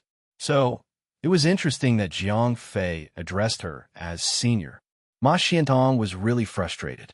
He wanted to avenge his dead Soaring Cloud sect disciple and get even with Jiang Fei. He predicted that Jiang Fei would ask a level 5 powerhouse for help, so he was fully prepared for it. However, even though Jiang Fei had called out a level 5 powerhouse as support, it was not the level 5 powerhouse that they had expected. So, the sudden situation disrupted his plan. Leader, what now? Zhang Zongjin, who was on the side, asked. Stick to the plan. At this time, Ma Xiantong had no other choice. The situation had indeed developed in a manner beyond his expectations. However, if they did not carry things out according to the plan, it was obvious that Soaring Cloud sect would not be able to survive today. Whistle. Zhang Zongjin sent a whistling arrow straight into the sky.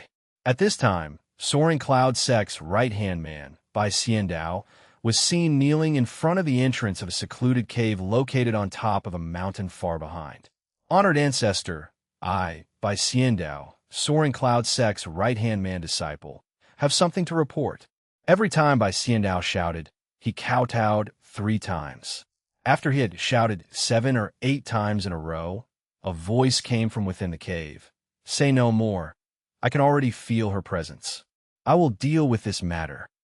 Thank you for your grace, ancestor. Bai Xiandao kowtowed 3 more times, then got up and left. Shortly after, Bai Xiandao came back to the mountain gates.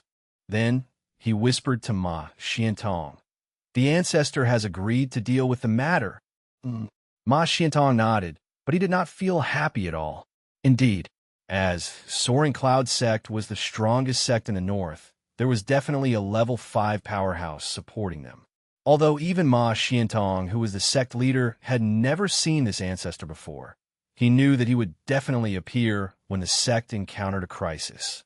Precisely because they also had a level 5 powerhouse as support, Ma Xiantong dared to support Yi Tianshun in going against Jiang Fei, even though he knew that there was a level 5 master behind Jiang Fei. However, the matter had developed far beyond Ma Xiantong's expectations. The level 5 powerhouse that Jiang Fei invited out was not his master Zhuge Shanjin. Instead, it was a level 5 powerhouse that he addressed as his senior. Ma Xiantong was already breaking out in cold sweat. Nobody knew for sure whether Jiang Fei had any other seniors. However, even with 2 level 5 powerhouses as support, Soaring Cloud sect already could not defeat him. Ma Xiantong was not clear about how level 5 powerhouses were classified according to their strength, but he knew that his sect's ancestor had advanced in a level 5 not too long ago. It was probably less than 100 years ago. 100 years was not a short period of time. However, when Ma Xiantong thought of how Jiang Fei's master named Zhuge Shanjin already managed to teach and bring up a level 5 disciple, he started to tremble with fear. I might have really been too rash this time. Ma Xiantong constantly blamed himself in his heart. If his ancestor was no match for the enemy, then it could really be over for Soaring Cloud sect. Senior, these people are Yi Zhangfa's elders. They want to know how Yi Zhangfa died. Jiang Fei taunted Yi Tianshun and the others while he spoke to Phoenix. Ma Xiantong and the others were very embarrassed this time. They had clearly heard Jiang Fei's words. All of them hated Yi Zhangfa to death. Even though they had met many idiots, it was their first time meeting someone as idiotic as Yi Zhangfa. He openly made a pass at a level 5 powerhouse. Who in their right mind would do that? Even an absolute moron would not make such a move. Saying that he wanted to rape her was too bold and too risky an act just for the sake of sex. At that moment, even Yi Tianshun was dumbstruck. He had never expected Yi Zhangfa to do such a thing.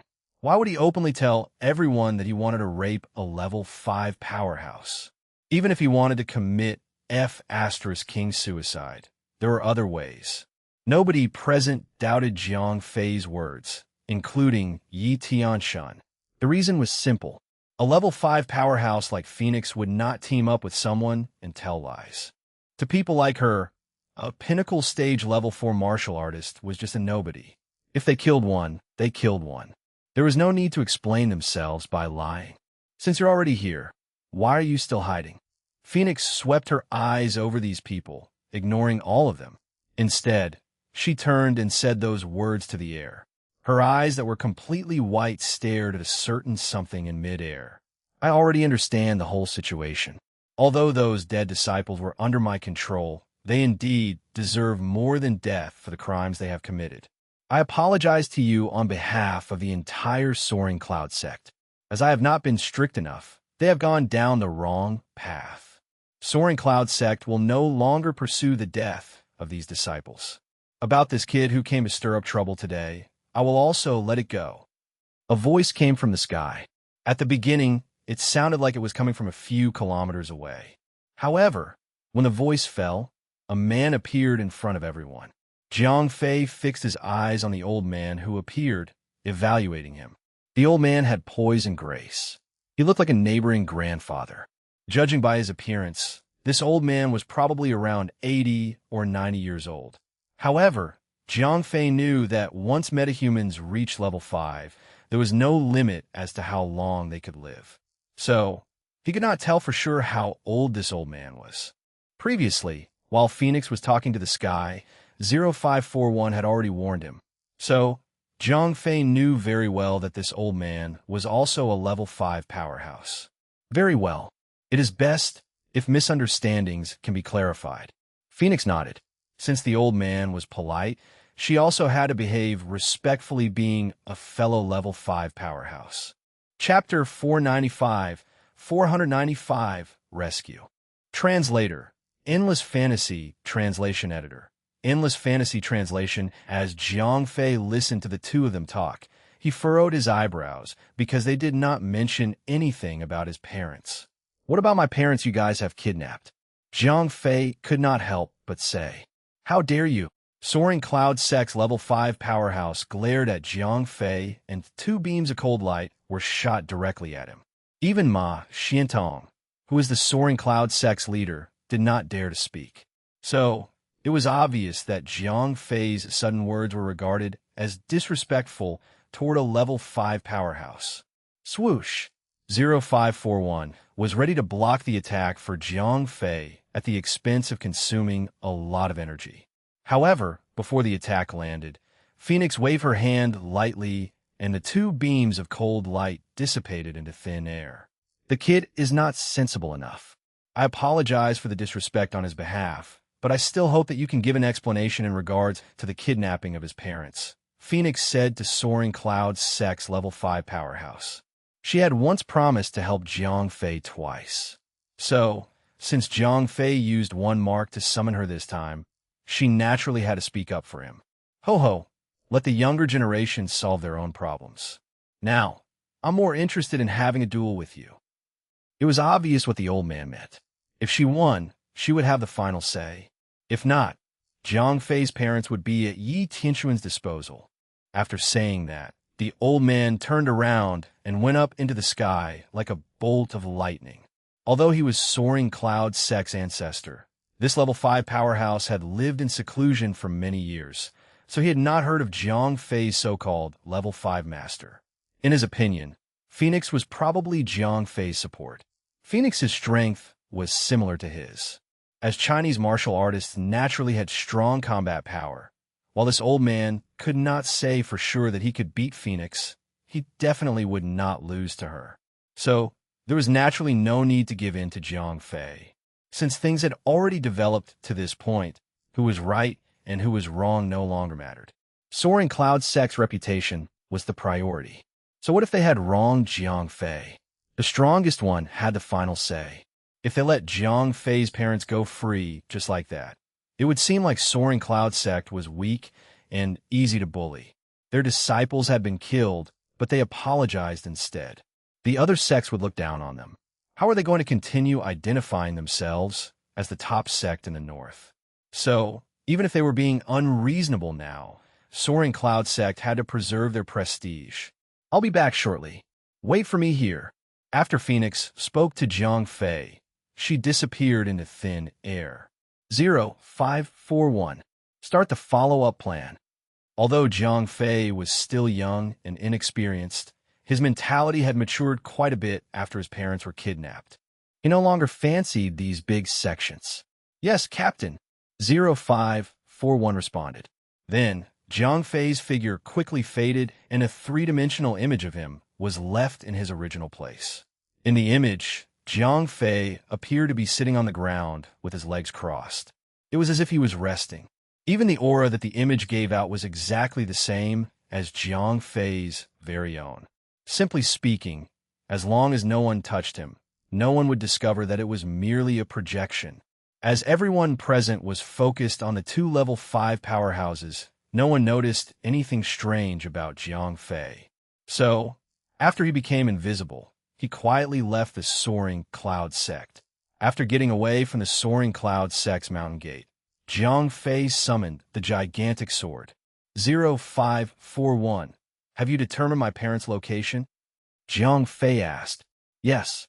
They are inside a manor 300 kilometers away from Manda Square.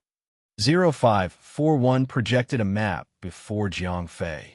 According to the map provided by 0541, Jiang Fei clearly saw where his parents were imprisoned. That place was nearer to Jiang Fei's home compared to Mount Hung. Jiang Fei had flown directly to Mount Hung to look for the Soaring Cloud Sect. Even though those who kidnapped Jiang Fei's parents were all level 4 masters, they were not as fast as him. Let's go. Jiang Fei rode the gigantic sword with full force in the direction of that manor. Under Jiang Fei's full force, the gigantic sword broke through the sonic barrier very quickly. After about 40 minutes, he arrived above the manor.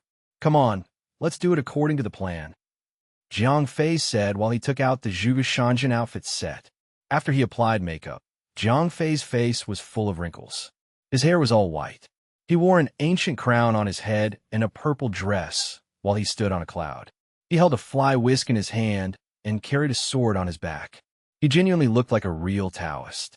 After wearing the voice-changing patch that 0541 provided, Jiang Fei rode the gigantic sword and descended. He quietly floated outside the gate of the manor. Greetings. Who kidnapped my disciples' parents? Return them to me immediately. The tool that 0541 provided amplified Jiang Fei's voice and spread it out through the entire area. As Jiang Fei's voice had been processed by technology, it became very penetrative.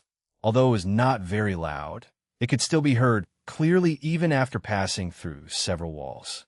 Pitter-patter. More than 10 martial artists came out of the manor. Many of them were intermediate and advanced level 4 martial artists. These martial artists were dumbfounded after they came out of the manor. A Taoist old man was floating on a sword in midair and watching them from above like an old god. Respected senior, who are you? An advanced level 4 martial artist who was the leader asked. I'm Zhuge Shanjin, Jiang Fei said while waving the fly whisk in his hand. Oh, so you are Senior Zhuge Shanjin. The advanced level 4 martial artist nodded continuously. He had obviously heard of this name before. Ever since Jiang Fei broke into the Australian uranium mine all by himself, the name Zhuge Shanjin had become widely known throughout the metahuman community. There was no one who had not heard of this name now. After he found out who the Taoist man was, The Soaring Cloud sect elder who was the leader here knew that he was in trouble. He brought Jiang Fei's parents here under the command of the big elders. So, he naturally knew that this Zhuge Shanjin was Jiang Fei's master and that he was a level 5 powerhouse. Now that Zhuge Shanjin had found them, what was he supposed to do? Fight him? No way. Zhuge Shanjin could easily destroy everyone here with a snap of his fingers. However, if they did not fight him, how are they going to face the big elders when they get back? The elders had just lost a few disciples and were now filled to the brim with anger. They were like mad dogs that bit anyone they saw. If he set Jiang Fei's parents free, he would probably be in huge trouble later. When the Soaring Cloud sect elder hesitated, Jiang Fei became impatient.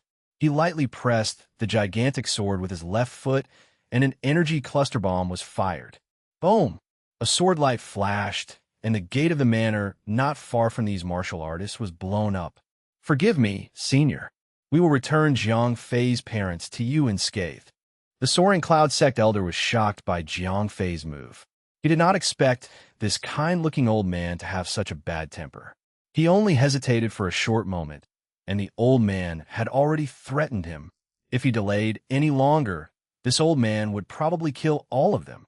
Although that attack was only of a level 4 standard, they have never heard of a sword capable of carrying out such an attack.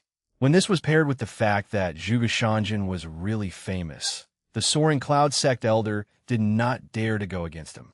Very quickly, Jiang Fei's parents were brought out. After a 541 scanned them, Jiang Fei got to know that his parents had not been physically hurt. However, it could be seen from their eyes that they were terrified, especially his mother. I won't forget this. Jiang Fei thought to himself. He did not attack these people because he was not a real level 5 powerhouse. He was just a fake. So, after he got a hold of his parents, Jiang Fei quickly left the place. After all, the longer he interacted with other people, the higher the chance of him being exposed. Chapter 496. I want to become stronger. Translator. Endless Fantasy Translation Editor. Endless Fantasy Translation. Seeing the look of shock and horror on his parents' faces, Jiang Fei knew that it was all caused by the inexplicable things they had just witnessed today. While they were sleeping soundly, some people had broken in through the window and kidnapped the both of them. The kidnapper's single touch caused Jiang Fei's parents to lose their ability to move completely, and thereafter they were forcefully carried out of the window. Although this might not sound like a great ordeal at first, Jiang Fei's family actually stayed on the 100th floor of Manda Square. The distance from the window of their room to the ground was almost 300 meters high. Anyone who fell to the ground from that height would certainly die from the crash. However, the kidnappers were able to traverse effortlessly on the absolute vertical wall as if they were running on a flat surface. They jumped from building to building, which were 10 meters apart in a single leap. Such acts were unfathomable by ordinary people like Jiang Fei's parents. After being brought to the garden by their kidnappers who moved as fast as race cars, Jiang Fei's parents overheard a few things from the kidnappers' conversations. They found out that the reason they were being kidnapped was due to Jiang Fei's misgivings with certain individuals. However, as neither of them were familiar with the martial arts sphere, they were unable to figure out who exactly Jiang Fei had crossed. In the eyes of Jiang Fei's parents, he was merely a normal student. Although Jiang Fei excelled in his academics and might have made some people jealous, how could he have possibly gotten himself in trouble with such abnormal humans? Therefore, at the current point of time, Jiang Fei's parents felt a mix of fear and confusion. When Jiang Fei finally arrived in his Zhuge Shanjin costume to get his parents, and even though his parents could hear his shouts, they did not ponder too much on it. Only after the two were brought out of the mountainous region, and when they personally witnessed an old man flying on a sword, did they look utterly dumbfounded. Even normal martial artists would gape when they see someone flying on a sword, let alone normal human beings. Therefore, Jiang Fei's parents were still not able to recover from the shock. Whatever they have witnessed today was beyond their imagination. As such, even their comprehension toward the world could not adequately explain what they had just seen. Let's go. Jiang Fei did not want to stay too long at the same spot. Therefore, He did not immediately explain what was going on to his parents. Instead, he carried both of his parents who now had weak limbs and allowed them to rest on his gigantic sword. Although the anti-gravity hoverboard was only 2 meters long, it was still possible to have 3 people stand on it. After his parents had stabilized themselves, Jiang Fei took to the sky. In the blink of an eye, they were gone from the mountainous region. In awe with the might of a level 5 metahuman. Despite being an advanced level 4 metahuman, the elder from the Soaring Cloud sect dared not retaliate against Jiang Fei as he brought his parents away. Jiang Fei did not bring his parents home right away. Instead, he located a small town nearby and landed at a place where no one else seemed to be around. As he was running on a tight schedule, he did not have time to send his parents home. Moreover, it was not exactly safe for them to be at home at that point in time. Jiang Fei did not reveal his true identity to his parents right then. He dropped them off and took to the sky once again. After removing his Zhuge Shanjin costume in the air, he descended at a location somewhere not too far from his parents. Within a few strides, Jiang Fei arrived before his parents. He discovered that they were still in a state of shock. After the inhumane kidnapping they had just experienced, and even the personal experience of flying on a sword, it was not surprising that they could not recollect themselves in such a short span of time. "Dad, Mom, are you okay?" Jiang Fei felt tears rolling down his cheeks. He truly feared for their lives. The metahuman world was a dangerous one in which his parents, who were both normal human beings, could easily be endangered. They were as vulnerable as a flicker of flame in the face of gusty wind. The remnants of energy waves from a battle would be enough to end their lives. It was pure luck that the two of them were able to be rescued by Jiang Fei in time. Little Fei. When Jiang Fei's mother saw him, she finally cracked. All of a sudden, she hugged both Jiang Fei and his father as she started sobbing helplessly. At that moment, Jiang Fei's dad's eyes were filled with tears too. The trauma from the experience of the night felt like the sum of his entire life. However, Jiang Fei's father was able to recollect himself much faster as he was a businessman who had weathered through a lot of the difficulties in life. "Little Fei, are you keeping something from us?" Jiang Fei's father stared at him as he asked. Jiang Fei hesitated for a moment. Things had already gone haywire, and he knew he could no longer keep them in the dark. Therefore, Jiang Fei told his parents everything about martial artists and metahumans.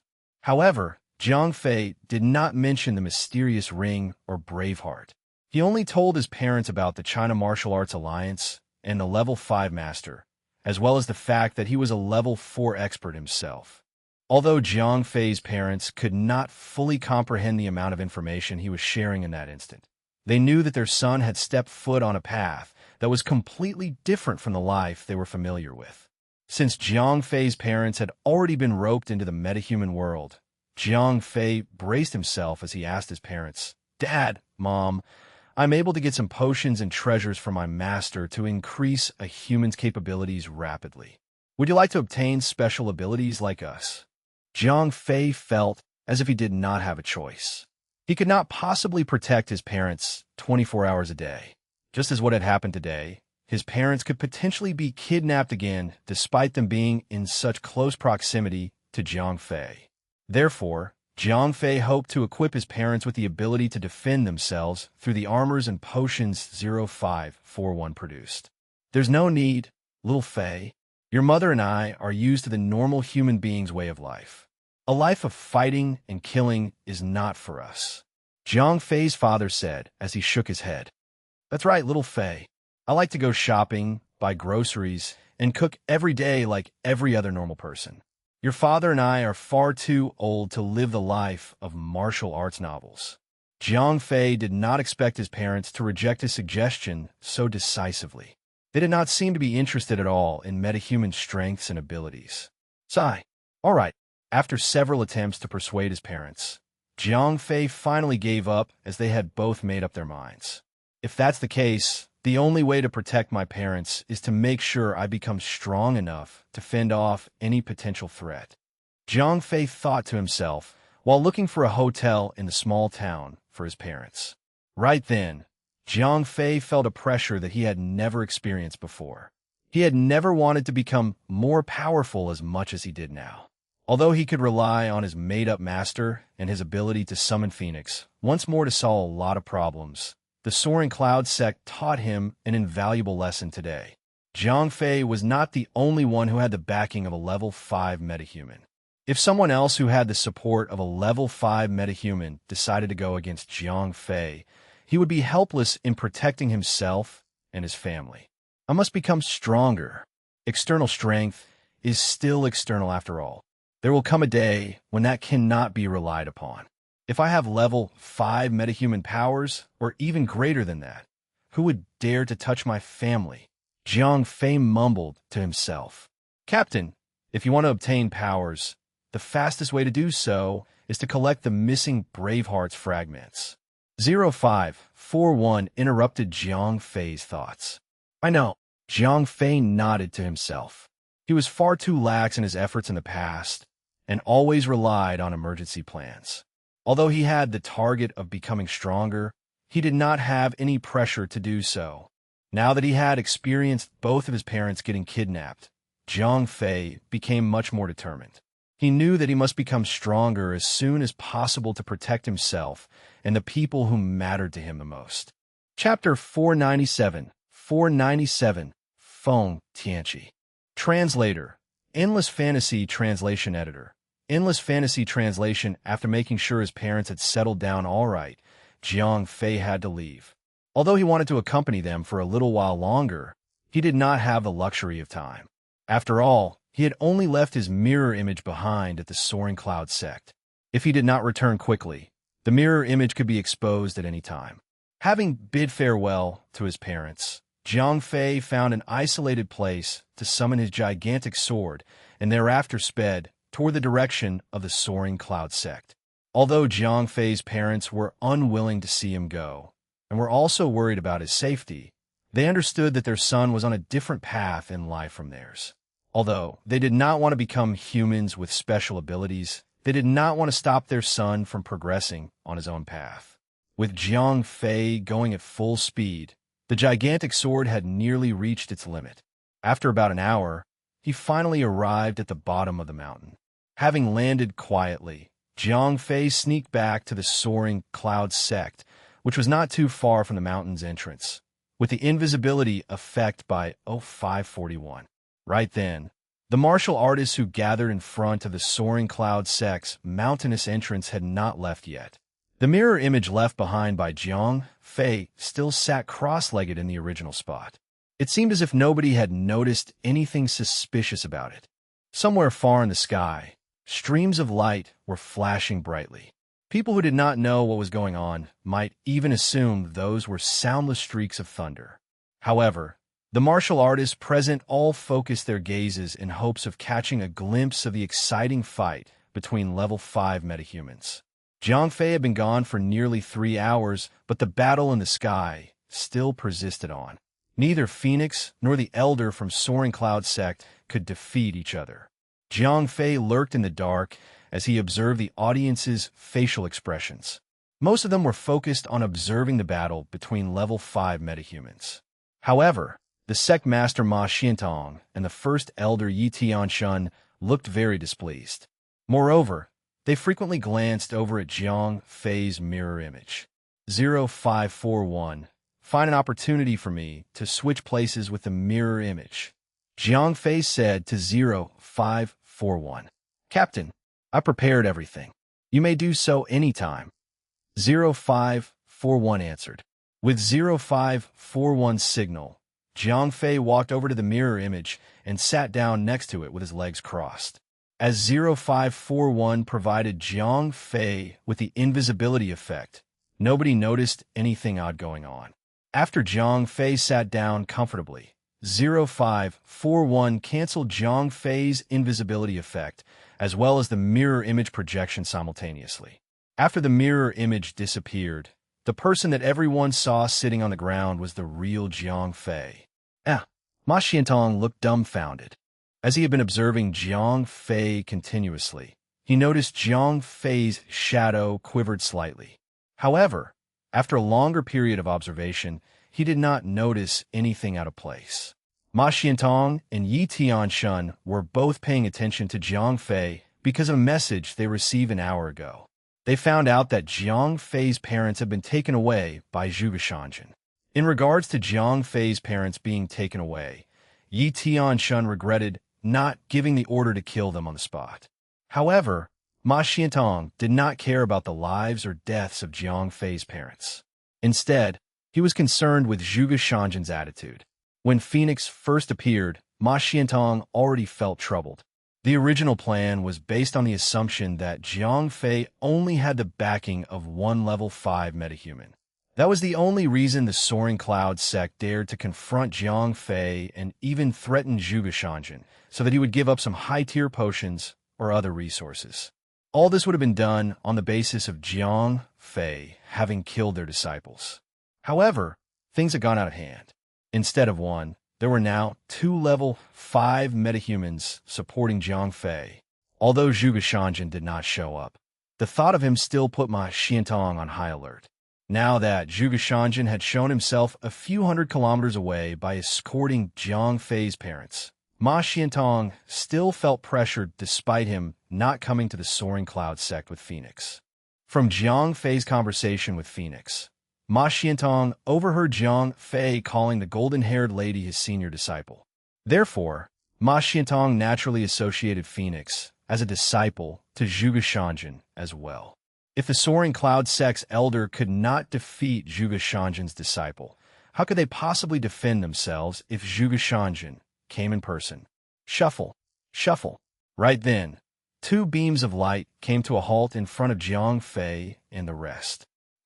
Dolly, you mutants sure have some interesting powers. I respect that, Soaring Cloud sect's elder said as he laughed. Yep.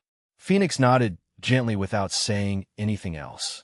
Having been modified, her personality had changed drastically. She had become rather cold and distant, and therefore could not care less about making small talk. Jiang Fei looked from one person to the next and discovered that neither of them had been injured. In fact, they had barely scratched each other. It seemed like the battle had ended with a tie. Dolly, you and I are both unable to harm each other. Shall I propose we call it a day? The Soaring Cloud sect's elder suggested. Phoenix did not agree instantly when she heard his question. Instead, she turned to look at Jiang Fei. After all, she had appeared this time due to Jiang Fei's request.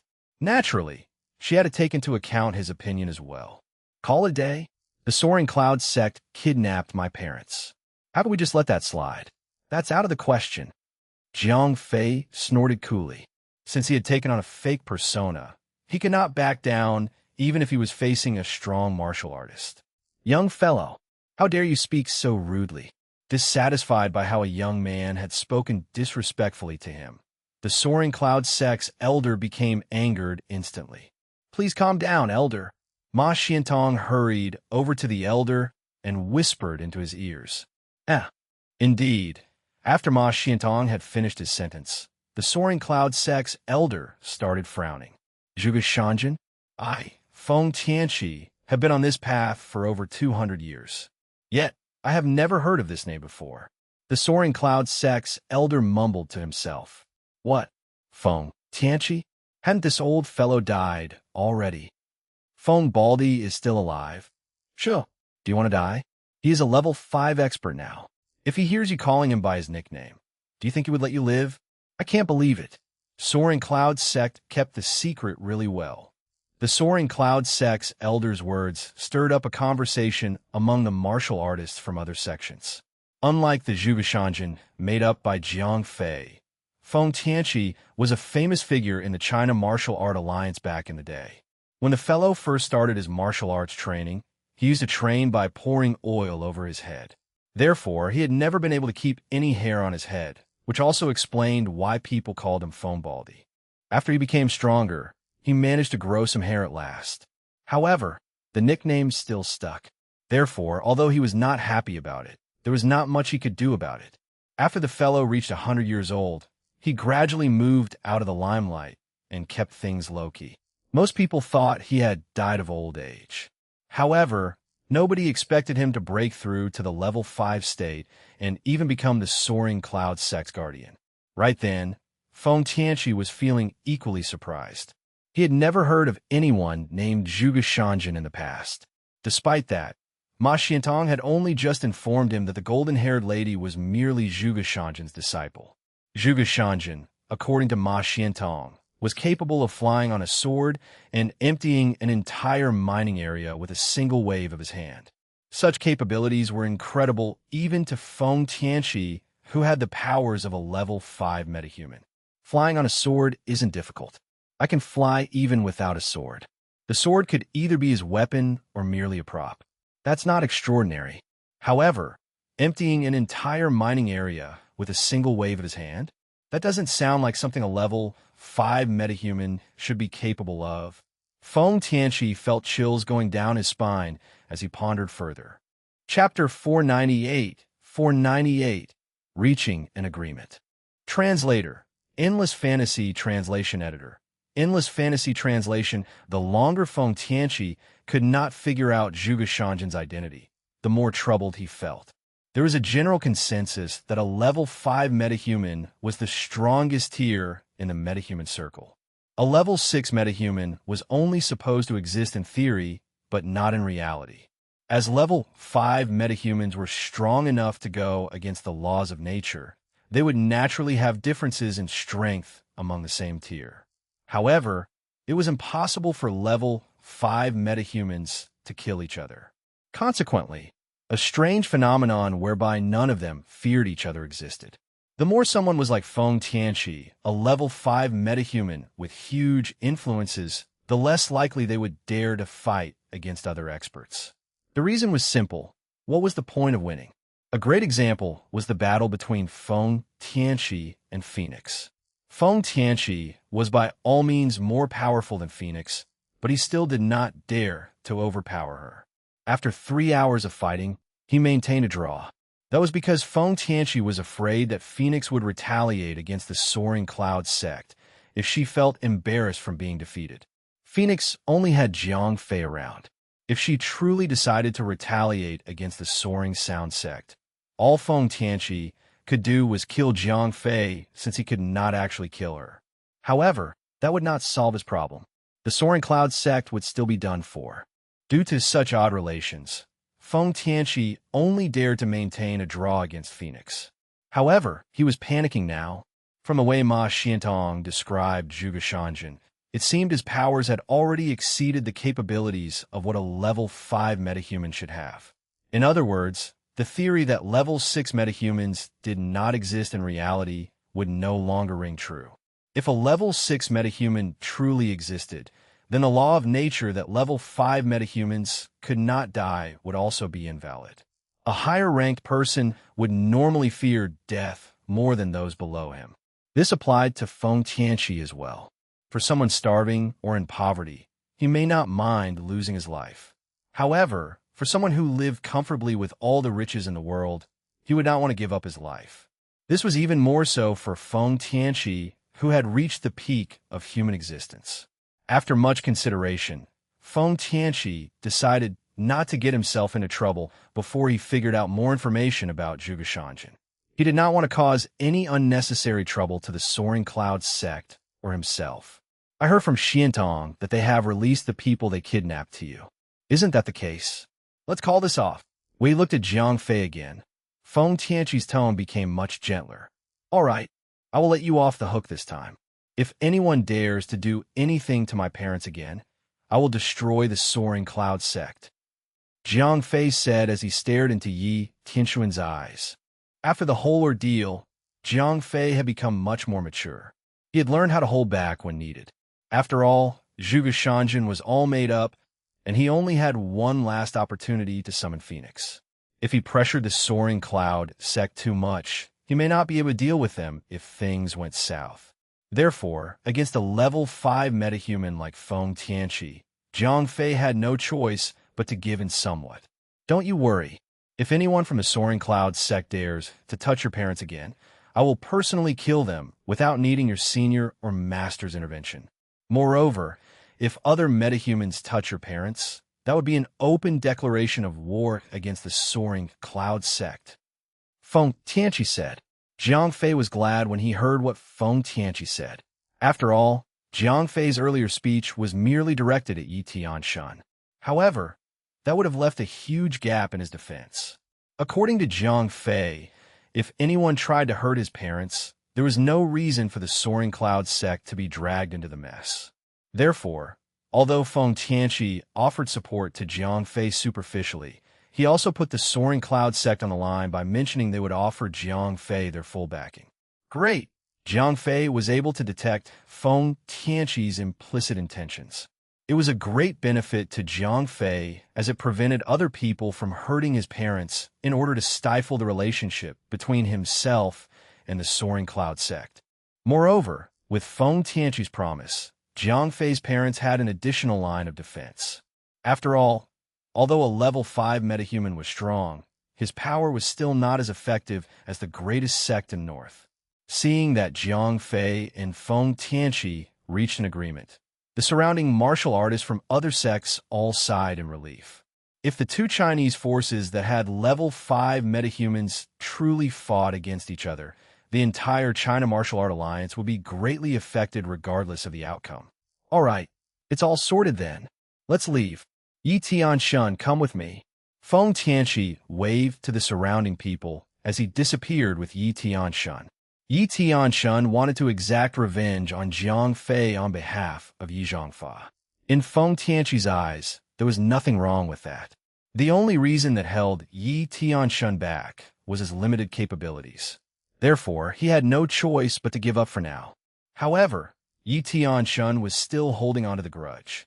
If he were left behind in the Soaring Cloud sect, he might try to find another opportunity to attack Jiang Fei, which would cause trouble to the Soaring Cloud sect.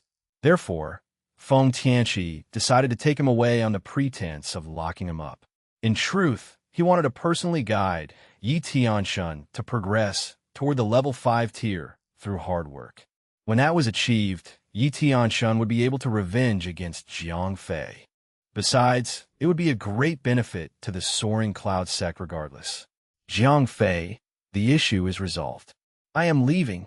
Phoenix nodded to Jiang Fei. She had only come to fulfill her promise to Jiang Fei. Now that she had completed her task, the first promise from the Blood Scar was considered fulfilled. Seeing that both level 5 metahumans left, Jiang Fei turned around to bow toward the influential martial artists surrounding him. The matter has been resolved. I, Jiang Fei, would like to thank all of you for your kindness and support. I will explain everything to my master. I am sure he would be grateful toward all of you. After the whole ordeal, Jiang Fei had become matured significantly. He was much better at managing social interactions and was no longer as rash as he used to be. He also learned how to improve ties between himself and the influential forces around him. Haha, Brother Jiang, don't worry about it. We're all family. Zhao Ganming and a few others gathered around Jiang Fei for some chit-chat. After much formalities, Jiang Fei started worrying about his parents and therefore bid farewell to the crowd. He found an isolated place to summon the gigantic sword as he rushed toward the small town where his parents were. When Jiang Fei arrived at the small town, he found his parents having a conversation in the room of a hotel. The content of their conversation was naturally around the topic of what they had seen and heard for the day, as well as Jiang Fei's future. Jiang Fei was not in a hurry to bring his parents home.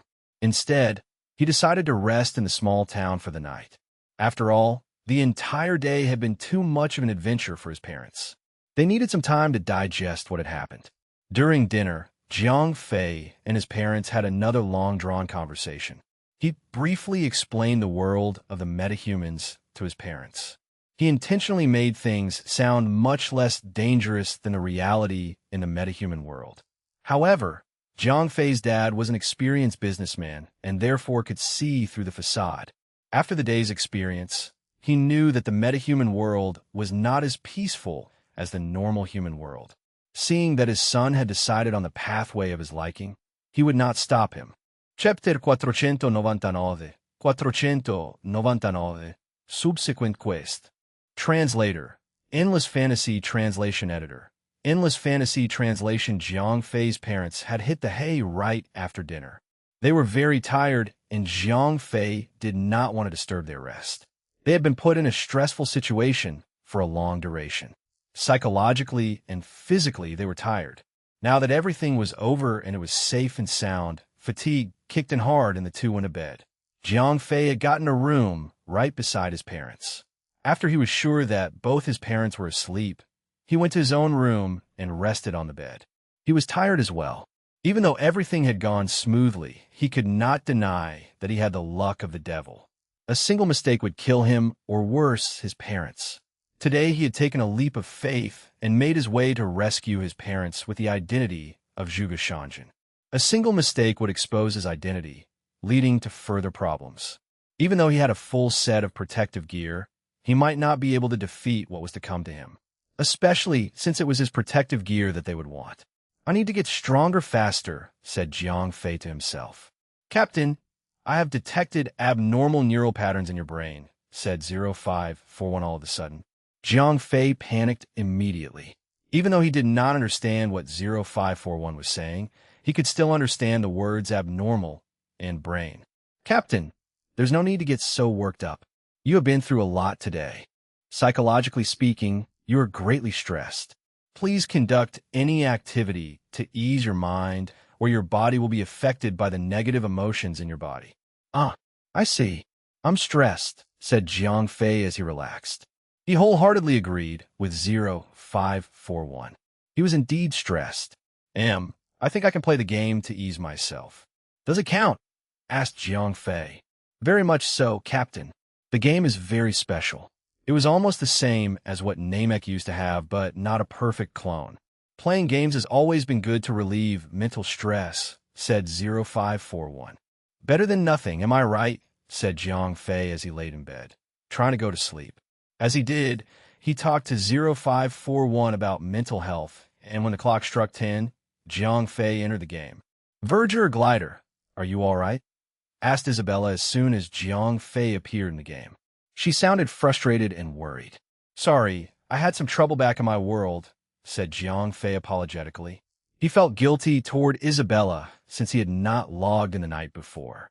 As such, Isabella was trapped in the pet slot for 24 hours. After he tried to coax Isabella and succeeded, he headed to his new fortress and checked on its progress. Luckily, he had hired NPC builders to work. Even without him logging into the game, the NPC builders would work on their own until the order was done. After that, he checked with Rosette Rose and the other managers about the condition of the guild. The lot of them had already gotten too used to the absence of Jiang Fei's command. As such, they had learned to work diligently without supervision. Even without Jiang Fei coming to check on them, work would still be done smoothly. Then, Jiang Fei returned to Dawnlight City. He headed to the basement of the guild territory and collected the daily ant egg from the Ant Queen. It had been so long that he collected a large sum of ant eggs, which he then handed over to Lady Casanova to distribute to the other members of the guild. Good ones would be given to the elite party, and the main party, while extras would only be given to the sparse members. Jiang Fei had only been gone for a day, and the player's level had not gone up at all. Besides him being at the top of the list, the second highest level in the city was 7 Stars Warrior at level 45. After the level 40 threshold, the number of experience points needed to gain a level was much higher. It was no longer a thing that could be done in a day or two. After he was done with the guild, Jiang Fei headed back the faction map and the Demon Flame Fortress. Lord Explorer, you have returned. The Lord Commander is calling for you, said one of the guards as Jiang Fei stepped out of the teleportation circle in the fortress. Thank you, said Jiang Fei without asking for details, since he had automatically received a quest notification as he stepped out of the teleportation circle. Ding! Quest notification. The Lord Commander Ivan would like to talk to you. With the quest guidance, Jiang Fei arrived at the commander's hall and talked to Ivan. My brother, I've been waiting for your return, cried Ivan with such friendliness, as if he was talking to his close friend. Lord Commander, what can I do you for? Said Jiang Fei as he examined the hall. There was a mid-tier officer present, and the 2 other generals were missing. Here's what you can for me. The last mission that I assigned to you was a huge success. You had demonstrated your profound ability. Hence, I have another harder task for you to do, said Ivan. As you wish, said Jiang Fei with a huge smile. Only a fool would reject a high-level quest, especially if it could be a hidden quest. Even though we have the Saint of the Light in our hands, the enemies are still attacking with no changes in their formation. Something is not right. We did not make a huge enough impact on them. We need something bigger, something that could really change the tide of war. That's where you come in, said Ivan. Ding! Frontline Commander Ivan has an epic-tier hidden quest for you. Materials for war. Do you accept it? I will do my best to collect whatever you need, said Jiang Fei as he accepted the quest. Ding! Quest updated. Quest name, Materials for War 1 Quest Description. There will be a final fight for the Demon Flame Fortress. As of now, the fortress requires 1,000 crossbows. In the southwest of the fortress, you can find a mutated sea serpent in the Sea of Purgatory. Its nerves would make the best bowstring. Quest reward, 11 million experience points, 850 gold coins. Let's go, Bella. Jiang Fei did not waste any time and headed out of the hall with Isabella. To be honest, Jiang Fei did not like the quest reward. A few hundred gold coins were nothing to him. On the other hand, 11 million experience points was quite the number. Then again, 1,000 was not a small number, especially for a collecting quest. Farming materials were the worst kind of quest, since not every single one of the monster killed would drop the materials needed. All in all, Jiang Fei would spend a long duration for this one quest. Even so, Jiang Fei was happy. While this particular collecting quest did not have a good reward, he knew that there would be subsequent quests lining up for him. As long as he kept sticking to this one quest line, the pot of gold at the end of the rainbow would surely be massive. After Jiang Fei left the commander's hall, he summoned the juvenile, sky-lighting dragon and flew straight toward the quest location. It took him almost an hour to reach. As he flew, there was nothing to see but the ugly aftermath of war. Abandoned houses, burnt fortresses, rotten corpses, and scattered ashes were seen. Ugh, this place is much worse than any place I had ever seen, said Jiang Fei. The main cities are a neutral zone. Peace has long reigned since anyone could remember. This is the reality. The Great War has been going on for a few thousand years. Anywhere the war had taken place would become a scorched land. It is safe to say that only the 4 main cities were left untouched, said Isabella. Compared to Jiang Fei, it seemed like Isabella had a better understanding of the game settings. Chapter 500 War of the Fishmen. Translator, Endless Fantasy Translation Editor. Endless Fantasy Translation. 1 hour later, Jiang Fei arrived at the Sea of Purgatory. There were no ships then. Naturally, Jiang Fei and Isabella could not set sail. So, there they stood, watching the sea stretch out to the horizon. "Where's the mutated sea serpent?" said Jiang Fei, annoyed as there was nothing in sight. "Look there," said Isabella, as she pointed toward a certain direction. Jiang Fei saw a small island that was not too far from where they were. Even though he could not see clearly, he could somehow make out something that was moving around that looked like snakes. That island's shape is weird. Must have something to do with the mutated sea serpent, said Jiang Fei. He called the juvenile sky-lighting dragon and flew across the waters. 2 to 3 minutes later, the two arrived at the top of the island. Yeah, that's it. From the sky, he could make out the shape of the island. It was divided in half by a large wall. On one side, there was nothing abnormal. On the other side, near the beach, there were many mutated sea serpents slithering around happily in shallow waters. "Let's go." Jiang Fei pulled the reins of the dragon and landed on the beach. Even though the water was shallow, the sea serpents were considered to be ocean beings. The juvenile sky-lighting dragon was a land and sky mount. It could not go anywhere close to water. Hence, Jiang Fei could not fight the mutated sea serpent while riding the dragon. "Sigh, it's unfortunate that the dragon can't act as our tank," said Jiang Fei. The dragon was the perfect tank since it had high defense and health points. With it standing in the front to take all the damage, Jiang Fei could fight a level 70 boss without breaking a sweat. Thankfully, The sea serpents were level 65 advanced elite tier monsters. They were not hard to kill since they were not 10 levels ahead of Jiang Fei. Jiang Fei could kill almost anything as long as the level suppression system did not bother him. The only problem now is air. The sea serpents are underwater. If we go down under, we could only kill one of them before coming up for air. This is going to take a while, said Jiang Fei. Just then, Jiang Fei saw an NPC with a yellow name tag. As soon as the name appeared, it disappeared. The name had suddenly appeared for a split second in a red forest. There were no other monsters nor NPCs sighted there. Jiang Fei descended and walked into the red forest. In no time at all, Jiang Fei found the NPC that he had eyed on earlier. Cowardly Galoo, Fishman, Elite, level, 65 health points, 120,000 attack power, 6,500 note. Tidehunter Tribe Fishman, what Jiang Fei saw was rather funny. When Jiang Fei spotted the Fishman, he was hiding in between two rocks, or at least trying to. As it was humanoid-sized, he had failed miserably to hide in between two rocks the size of a small washing machine. The gap between the rocks was small, so the Fishman had tried his best to squeeze himself in.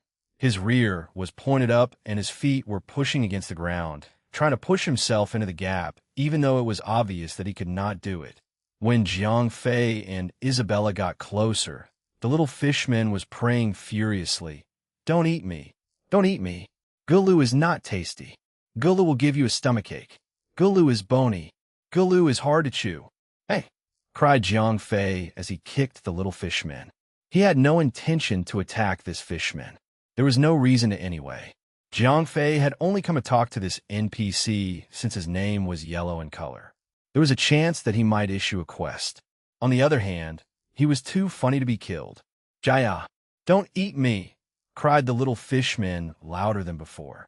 "If you don't stop, I'll chop your head off and feed your body to the sea serpents," said Jiang Fei as he kicked him again.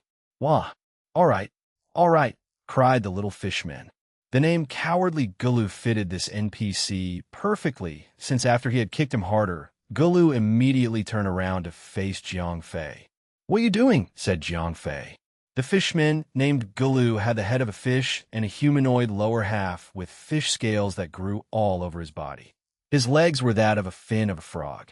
His hands were deformed as they were shorter than a human's. He had a small blade in his hand. Even though he was a level 65 elite tier monster, he did not look like he could even harm a fly. "Wah, Lord Explorer, please forgive me. I am but the Tidehunter Tribe's patrol soldier," cried the cowardly Galoo. "Huh? A soldier? How is someone like you, a cowardly Fishman, a soldier?" said Jiang Fei as he arched an eyebrow. "Oh, great explorer, we Fishmen are not fighters. We have survived by escaping, and we do that best. All patrol members are cowards. As soon as we find danger close by, we would run back to our tribe to warn the others to escape," explained the Fishman as he understood that Jiang Fei was an explorer that was not dangerous. "I see. So that means your tribe is close." That's right. There's even a match between the Tideseeker tribe," said Galoo. "Is that so?" Jiang Fei's interest was piqued instantly. He wondered how these cowardly species fought each other. "My lord, as you can see, the sun is setting soon. The match will start as soon as the sun hits the horizon," said Galoo as he had confirmed that Jiang Fei was not going to kill him. He was no longer scared of him and even started to dance around as he talked. "I see," said Jiang Fei. He had a sudden idea. Since gathering the nerves of the mutated sea serpents was going to take a while, he might as well take a little detour to see that fuzz of a fight. "My lord, look, the sun is setting," cried the little Fishman as he jumped around with his finger pointed to the horizon. Jiang Fei turned to see the sun setting on the horizon. Just then, the waves got stronger and hundreds of fishmen came out of the sea with short swords in their hands. Look, that's the warrior of my tribe," cried Galoo happily. At that moment, another large wave came in, and in a similar fashion to the previous emergence of fishmen, the other tribe arrived. The two tribes immediately started to fight each other. "What the hell? They all look the same. How do you even tell one apart from the other?" said Jiang Fei as he observed the fight. From his point of view, The two tribes looked identical to each other. My lord, look closely at the neck. The Tidehunter tribe has scales and gills with red spots. The Tideseeker tribe has blue spots. Gulu explained. Jiangfei squinted to look closer. Without the light of the setting sun, it was almost impossible to tell the difference. The color difference was so minuscule that it would take an expert to identify it. And that's it for this part. Thanks so much for listening. If you loved it, hit subscribe so you don't miss the next one, and drop a comment letting me know what story you want to see next. See you in the next part.